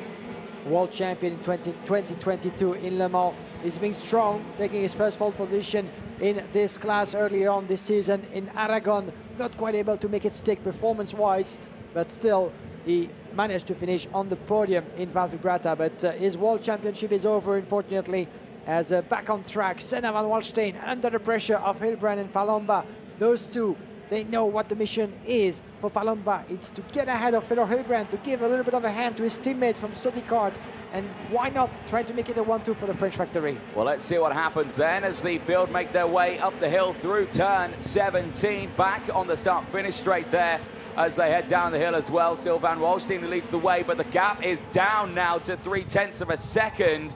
I suspect Hiltbrand and Palomba may be some working together here, because it's in their best interest. Only one driver can stand on the top step of that podium, but who could it be? Hiltbrand with the fastest lap of the race there, 56.936, is looking mighty quick right now. Like you were saying, we've already seen a Birol stand on the top step of a podium in KZ2. Could we see it in KZ here? But the Sodis are looking mighty quick now. But Van Walstein is under immense pressure here. Is there teamwork going on between the two Sodis though? Is Van Walstein backing Hiltbrand up into Palomba? That's another factor that's at play here. But as they go onto the start-finish straight, we enter onto lap number 4. It's still Van Walstein, Hiltbrand and Palomba, 1, 2, 3. Yeah, the battle is on. The top 3 is pulling away from the rest of the field, with David Trefilov making his way past Jeremy Iglesias, leading the second train of driver, as we have Stan Pex, Carbonell, Maximilian Paul, Yori Pex and Johan Sogel all within the top 10. Daniel Albanese climbing 11 places up to P11 at the moment. Good remontada for the former European champion, as a couple of good climbers as well in the field. Adrien Renaudet, unlike the rest of his rivals, has lost a pile of positions. Unfortunately, he's nowhere to be seen, the Frenchman, after certainly an incident or contact resulting his in the end of his World Championship final. Unfortunately, still with us on track, but at the back end, as Hilbrand is sniffing around just on the inside of Senna van Walstein. That could be the first warning of a move to come for Pedro Hilbrand on lap number 4. He knows that he has no time to lose in this final. This will be a long race, but Van Walstein's pace will be very, very difficult to beat on the long run. This is an unusual scene for Van Walstein to be in, because over the course of this weekend, he has been able to drive away from the rest of the field. This time in the final, that is not happening here.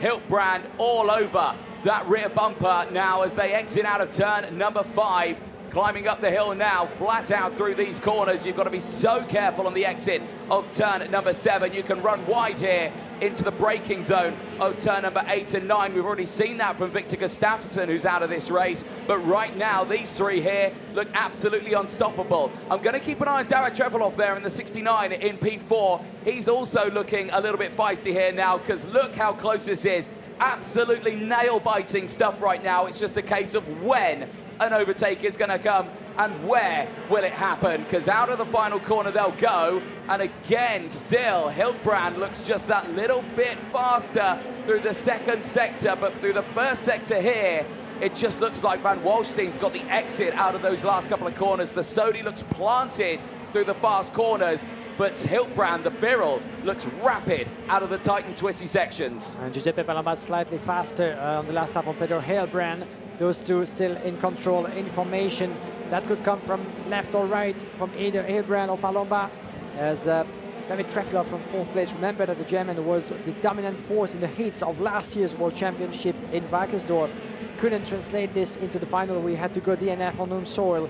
But Trefilov back at his best, winning the Val Vibrata round.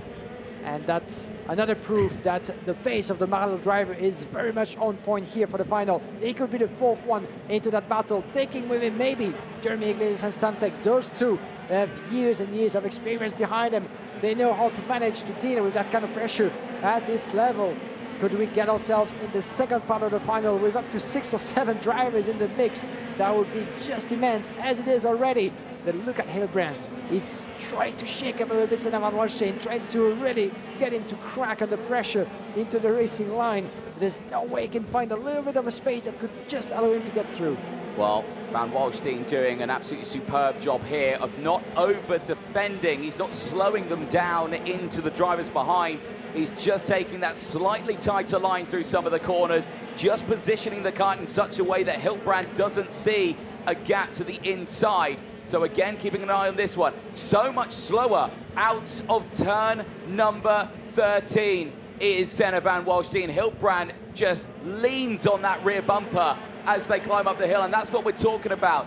That Birrell's just got the acceleration out of those tight corners, and it's just Van Walstein's just got the legs on him. It's like he's got a slightly different sprocket setup, a slightly bigger one to get that top speed out of the Sodi kart, the smaller one to get the power out of the corner for Hilbrand. But let's just see what happens as this race goes on, because again, the millimeters between these 3 right now. Eyes focusing on the drivers behind. Danilo Albanese has gone under the radar in this one here, Guillaume. He's up 14 places into P8. He's not far off this lead battle right now. His pace has been absolutely superb. However, the fastest driver at this moment in time is Emilian Denner, the number 7 seed, who's in 18th place on the Sodi kart, showing that the Sodi package is really, really strong here as these 3 still go to work on lap number 8, heading onto lap number 9 now. Yeah, the halfway point of this final is getting near. Pedro Hilbrand, a little bit of a gap between Hilbrand and Palomba. It's just the Italian down in 3rd place just got to lose a little bit of time in the last sector. But look at it, Hilbrand is very close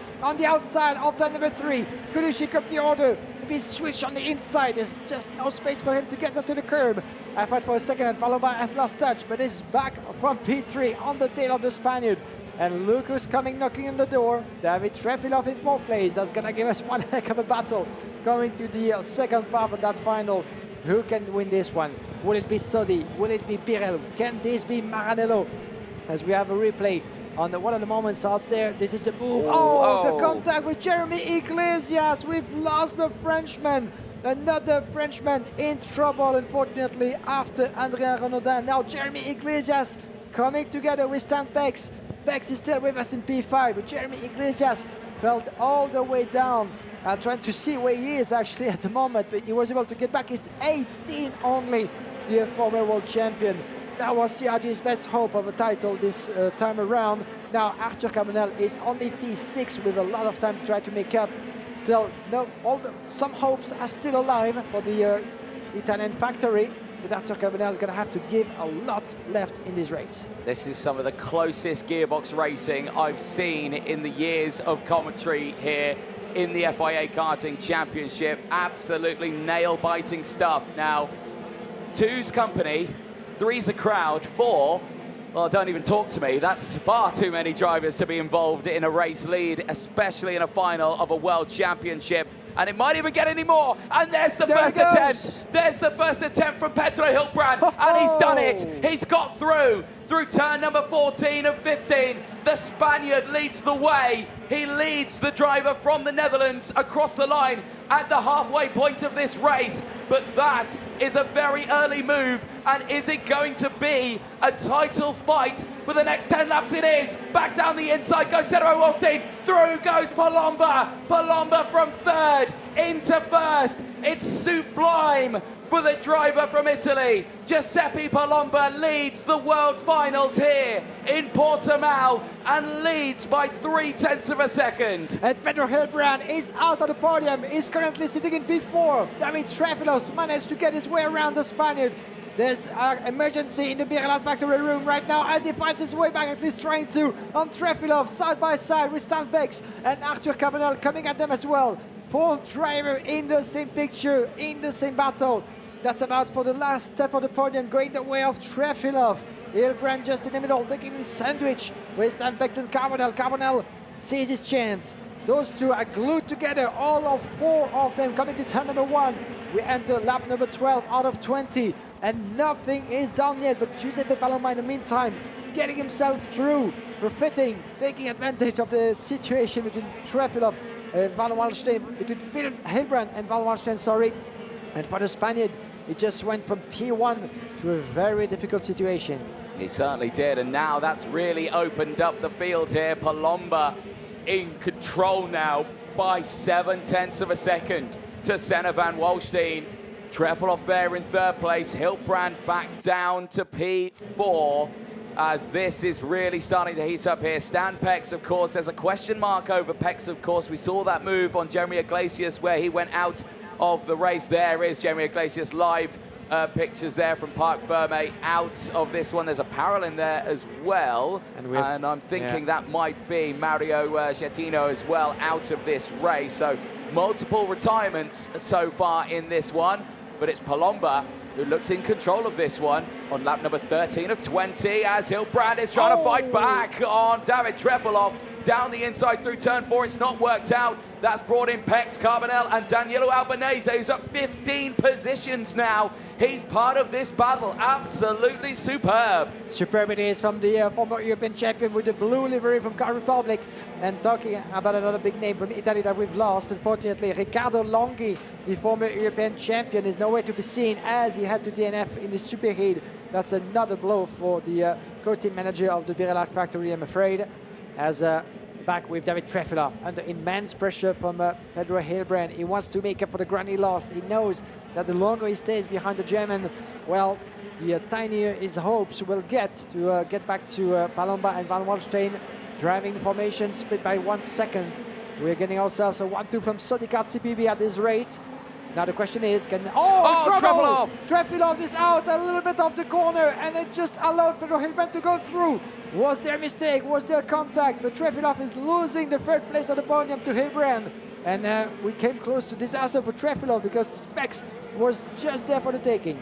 Well, Pedro Hilbrand's just seen a warning flag. Not sure if it's for that one there or for anything else. But he's got to be careful now. He's in the eyes of race control and the officials out there. So these drivers need to be careful right now. There is Danilo Albanese on board with him in the number 18, looking very, very strong over the course of this weekend. But again, this final right now, what a charge he's doing here. 15 places gained, but still there in 7th place. Giuseppe Palomba My goodness, that moment a few laps ago has just played into the Italians' hands here on that Sodi kart. What a move it was. 2 places in one through this part of the track and just able to break away. I didn't think he had that sort of pace in him at this point here as Peck sends it to the inside of Trefilov. Loses time on the exit now, and now Carbonell might have a chance here to gain more places. Remember, Arthur Carbonell is CRG's best hope of a podium here, but he still sits there in P6 at the moment, a little further off the back of this one. But again, still no changes, as is Albanese going for the move here. I thought he was looking to the inside there, down in towards turn 13. Thinks against it, though, as they climb back uphill now. We're on lap 15. We're going on to lap number 16 now. And this is starting to get into the closing stages of this final, with Palomba leading. But the action's here. Stan Pex down the inside of David Trefilov and moves up into P number 4 now. Pex is looking strong right now, and Trefilov is just slowly starting to fade down the order here on that Maranello. And right now there, Carbonell is still holding on Danilo Albanese. But Albanese right now still looking incredibly strong in this final. And look at the remontadas of some of the big names that we have in KZ. If you look at the left side of your screen, 15 places gained for Danilo Albanese at the wheel of that Blue Car Republic machine, as well as 10 places for Jorge Pescador, but also 7 places gained for Ippolito, last year's world champion. Travis Anoto as well, up into P10. Marian Kremer is climbing 9 places. All those big names joining the party a little bit late, I'm afraid, to have a go at the later stages, at the latest places, and certainly not the podium, I'm afraid, looking at the time remaining into that final. But it's just a showcase about how fast those drivers have been on fresher tires in those dry conditions. Impressively, indeed, performance from Danilo Albanese and Maximilian Paul, the number 9. No, that's Adrien Renaudin. My apologies, Maximilian still with us. Adrien Renaudin.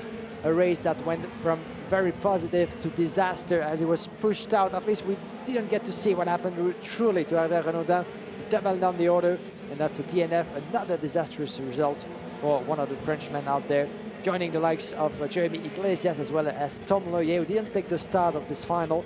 I might have a little idea about why Tom Loyer wasn't with us, as he got an operation of the appendicitis coming to this event, and he just told us before the race, well, I'm fit for racing, but it's been a few weeks and a month since my operation, and at some point, if my body fails me at the end of all those races, I might give it a stop. That might have been one of the reasons why Tom Loyer had enough before the final. These top 3 positions aren't secured just yet, as we see the overtake here. This is the reattempt of the lead, and through goes Giuseppe Palomba. That's how David Trefilov as well just managed to squeeze through, but they've all changed again right now, but still Palomba leads the way. But we're seeing here now Van Wallstein's being caught back up by Pedro Hiltbrand. If Hiltbrand can't get a race win in this one, as the time's slowing down, can he get a P2 in this one? Because Senna Van Wallstein has been caught up. The gap is still 1.4 seconds between these two, and Palomba up ahead. I don't think there's going to be enough time for them to worry about this. So is Senna Van Wallstein going to be the ultimate team player here to his fellow Sodi driver and deny Hiltbrand a chance of closing in time as we go on to lap 19 of 20 now. 18 laps completed. Here comes Hiltbrand down into turn 1. That's as close. And Hiltbrand goes off the track. He kicks up dirt. That's the one attempt. He's not going to get another one. That's it. It's done. Palomba, I don't think, is going to get caught from Van Wallstein, and that sealed it. That one attempt through turn 1 at nearly 150 to 160 kilometers an hour into that corner, and they went wheel to wheel, and Van Wallstein's come away with a warning flag now, and that is as close as you can get to disaster. Well, we'll see what will come out of that. This is just a warning for now, but Van Wallstein still in P2. Hiltbrand, that was a risky move. That's what you need to go for in the KZ final at this level. It didn't go according to plan, and we came close to lose Pedro Hiltbrand going off into turn number 1, still holding on to that 3rd place, as we're here with Daniel Albanese trying to harass the position from Arthur Carbonell. This is a battle for P6 as we get into the final lap, final round of that 1.5 kilometer long of layout of Portimão here, ladies and gentlemen. Giuseppe Palomba coming to the Sodica factory team in 2024. A great European season, imposing himself as one of the fastest in the team. A brilliant move in the opening stages of the final, taking advantage of the battle in front of him between Senna van Wallstein and Pedro Hilbrand. On his own, being able to build almost a 2 seconds gap on his way to what will be his first ever World Championship title, and a 1-2 as it is now, because there's an investigation going on for Senna van Wallstein, but at least nothing will be taking away the win from Giuseppe Palomba's hands. Absolutely not. 2 more corners to go for the Italian, and it's beautiful. It's fantastic for Italy. Across the line, it's Giuseppe Palomba for Sodi Karting Italy here in Portugal. He wins. He is world champion in 2024. It's the Italian on top in fine fashion here after a superb double overtake into turn 4. It's Giuseppe Palomba, Senna van Wallstein, and Pedro Hilbrand, your 1, 2, 3. Incredible finish, incredible final as well. Coming down to the wire for some of the positions for the win. The congratulations are in order for Giuseppe Palomba, who finished this race in dominant fashion. That's what we love to see from the number 36 from Tony Carr. This is further down. This is Myron Kremers celebrating with Giuseppe Palomba, and the number 14 further back from Sodicard as well. Johan Sogel giving his congratulations, as well as one of the Charles Leclerc, Matteo Vigano for the back as well. All of them celebrating the achievement of Giuseppe Palomba, offering yet another title to the Sodica chassis. We had a victory in the KZ2 Masters for Sodica with the Randam Motorsport operation. Now is the factory team for the French constructor to get his hands on the most convenient of all titles in the karting world, the KZ final in Portimão, with this man, Giuseppe Palomba. And you can feel, you can understand the body language of the Italian. He's enjoying himself, taking every bit of that last lap to the core to just really savor this moment. He is a new world champion in the world of karting, coming after the likes of Paolo Ippolito last season, but also many others just before him, Victor Gustafsson, Noah Miller, Jeremy Iglesias. Many Italian drivers have written so many pages in the history books of karting, as the last Italian world champion before himself, Giuseppe Palomba and Paolo Ippolito, goes back to Paolo De Conto in 2016 and 17. But the world crown of KZ stays in Italy. After Paolo Ippolito, we have Giuseppe Palomba taking the win for Sodicart in front of Senna van Wallstein. Pedro Hilbrand, Stanpex in 4th place, missing what could have been a second podium in a row for the SP Motorsport driver. David Trefilov P5, and the emotion and the congratulations from Emilian Denner to Giuseppe Palomba, taking the moment just to starting to realize the status, the achievement he's been able to pull out of that crazy race.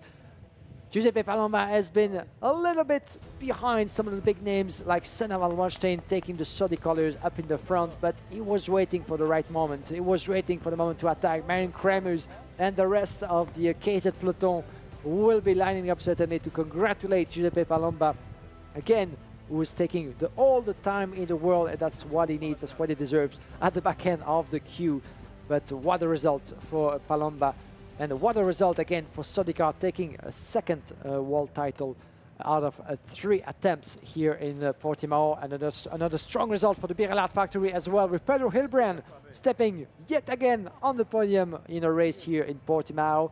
He had been third 4 years ago into the rain for the World Championship in the OK class. He had been third as well as part of the KF European Championship back in the day.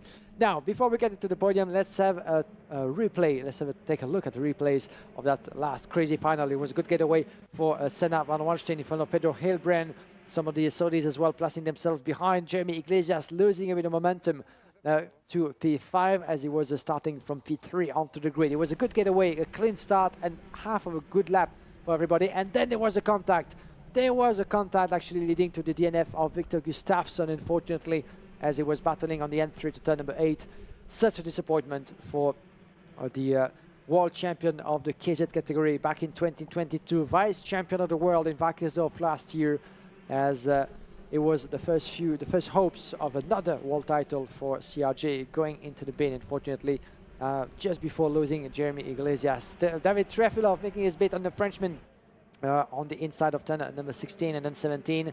Then we had Arthur Carbonel as well, getting past Adrien Renaudin, one of the couple of Frenchmen, unfortunately, who didn't make it. And as we had trouble as well, we missed that on the live stream for Emilien Denner, unfortunately, who tumbled down the order to P12 after a bit of a tussle into the opening stages, as he was able to make it to the checkered flag. Lorenzo Trevisanuto in the middle of the pack as well. There were battles aplenty, as that contact between Stan Pex and Jeremy Iglesias, the number 4 from CRG, pinned into the dust, trying to get back onto the racing course before his race coming to a close, unfortunately, as between the leaders, Pedro Hilbrand giving a first move to Senna van Wallenstein. That was a decisive moment where Pedro was taking the lead from Senna van Wallenstein into turn number 14 on the left side into the last sector. Van Wallenstein opening the door. It was enough for Pedro Hilbrand to switch position. As you can see, the celebrations between Senna and Giuseppe Paloma on the right side. Then there was the counter-attack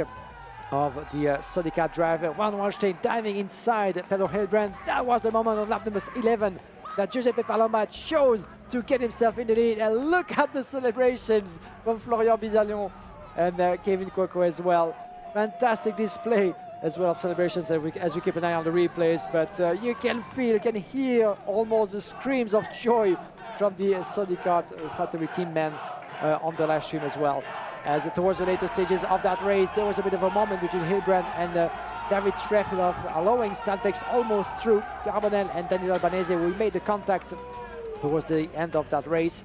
Then there was that moment, Trefilov opening the door to Stan Pex and losing what could have been a P4. That moment as well, a bit of a drama between Pedro Hilbrand and Senna van Wallenstein. Hilbrand had to go for the move, he had to try at least to switch those positions. That happened in turn number 1.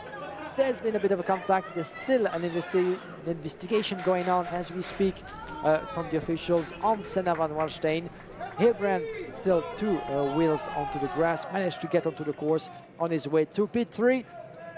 2 seconds behind. Well, a dominant Giuseppe Palomba being celebrated by Florian Bizalion, the team manager of the CPB Sport, the son of the founder of the team, Paul Bizalion.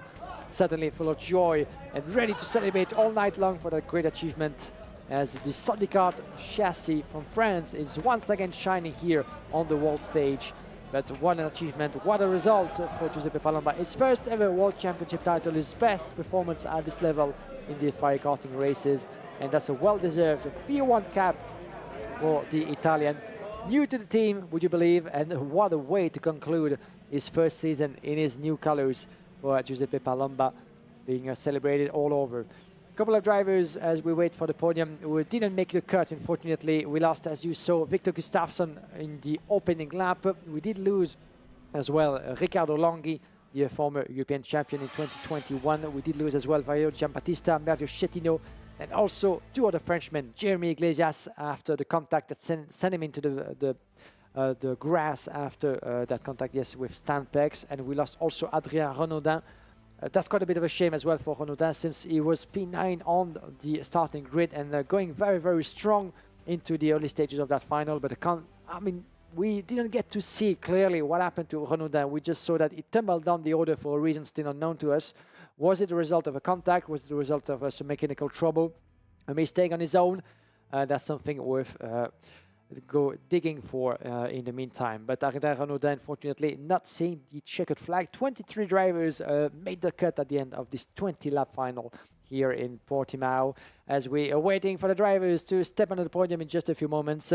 This will be the last shower of champagne going for Giuseppe Palomba, Pedro Hilbrand, and as for now, it is still second place for Senna van Wallenstein, as Giuseppe Palomba is making his way to the podium. But what a beautiful achievement it is for the Italian driver. This season, Palomba has been one of the protagonists in the battle for the European victories as well, finishing the campaign in 9th place. Giuseppe Palomba, as in Val Vibrata on home soil, Giuseppe Palomba fighting as well through the ranks of the top positions. Had a better start to his season than a conclusion, that's fair to say. P7 in Motorland Aragon. And look at the joy of Florian Bizalion. And we can easily understand why. That's another win for Sodicart and a brilliant performance in the World Championship finale for the CPB Sport that has been for the past few years the official operation of the French manufacturer on the world stage of karting.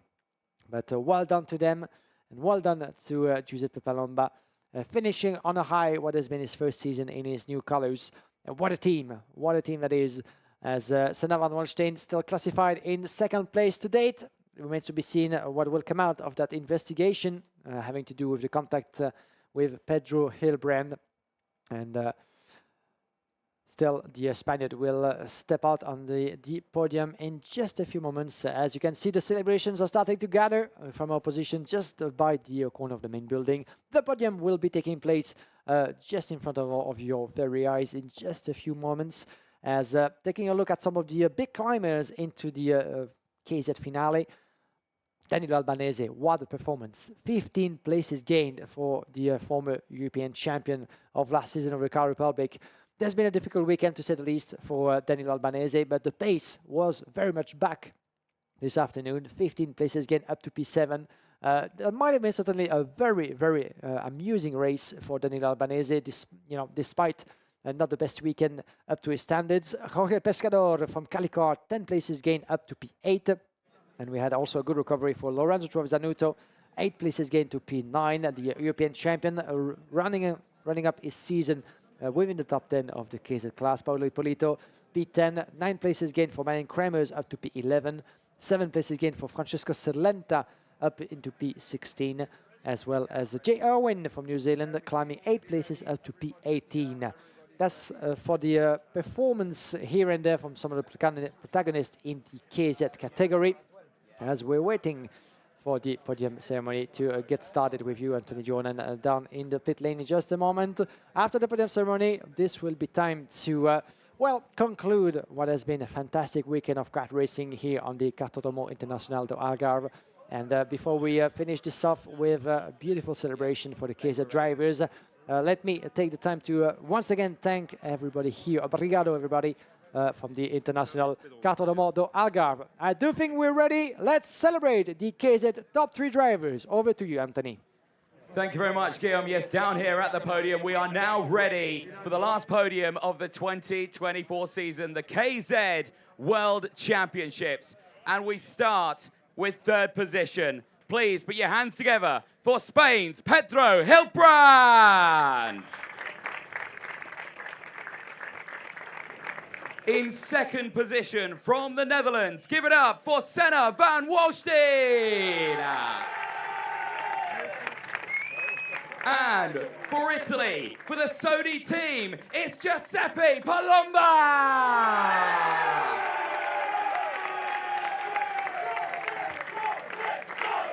And please welcome onto the podium the team manager, Florian Belisario for Sodi, to onto the podium as well.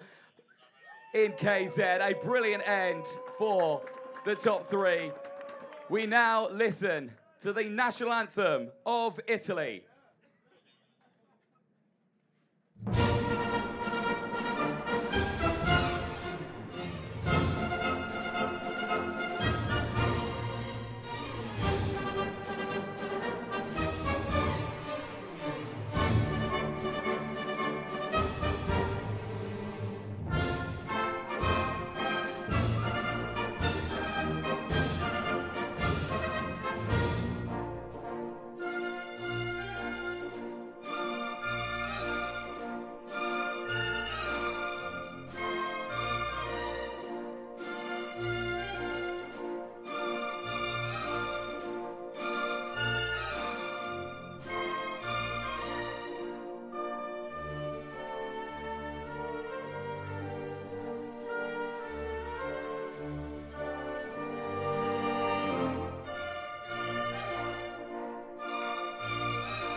Put your hands together for your top three in KZ. The World Championship is done and dusted in 2024, and now we'd like to welcome onto the podium to present the winner's trophy, the Park Algarve CCO Miguel Praia, to present the third place trophy to Spain's Pedro Hilbrand. We'd now like to welcome Vincent Caro for the head of mass participation disciplines to present the second place trophy to the Netherlands, Senna van Walsteen.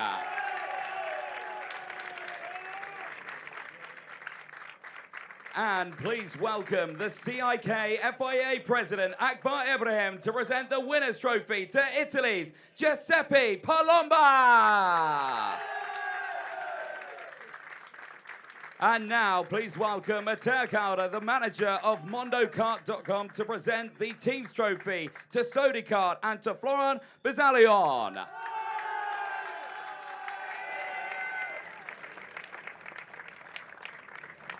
Well, brilliant stuff for the KZ World Championships here in Portimão. Drivers, hold those trophies nice and high up in the air if you can. Nice big smiles for the world's photographers out there. What a final it was, especially at that midpoint of the race. We'd now like to present the drivers with the flowers, of course.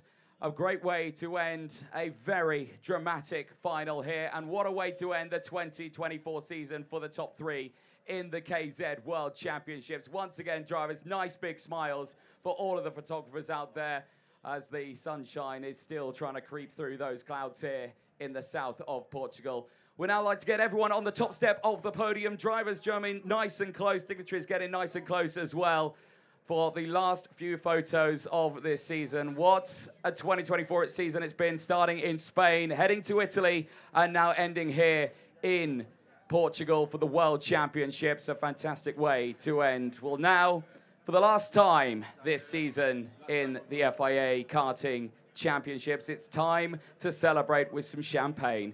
Dignitaries, feel free to duck and cover at this point as we now present the top three and team with the bottles of champagne. This is what it's all about. The end of a season, time to relax, time to recuperate, and time to celebrate for the top three in KZ for the World Championships here in Portimão. Give it up for your top three as the champagne flows. Well, what an end to this year's season. You couldn't ask for anything better for the Sodi team. A brilliant output here in Portimão, and that is all she wrote for 2024. It's been a fabulous season from myself, Anthony Jordan, and from Guillaume Alvarez in the commentary box. It is goodbye for now here in Portugal.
half of the special stages bring the 192 crews.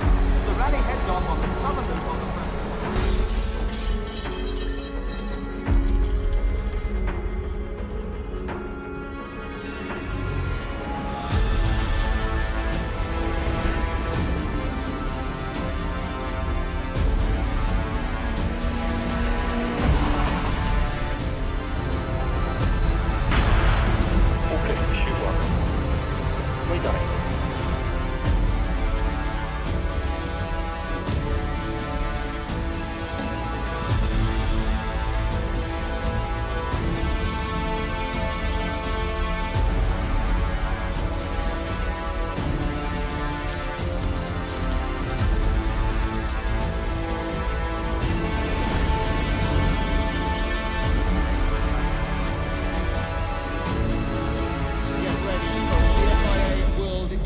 Championship.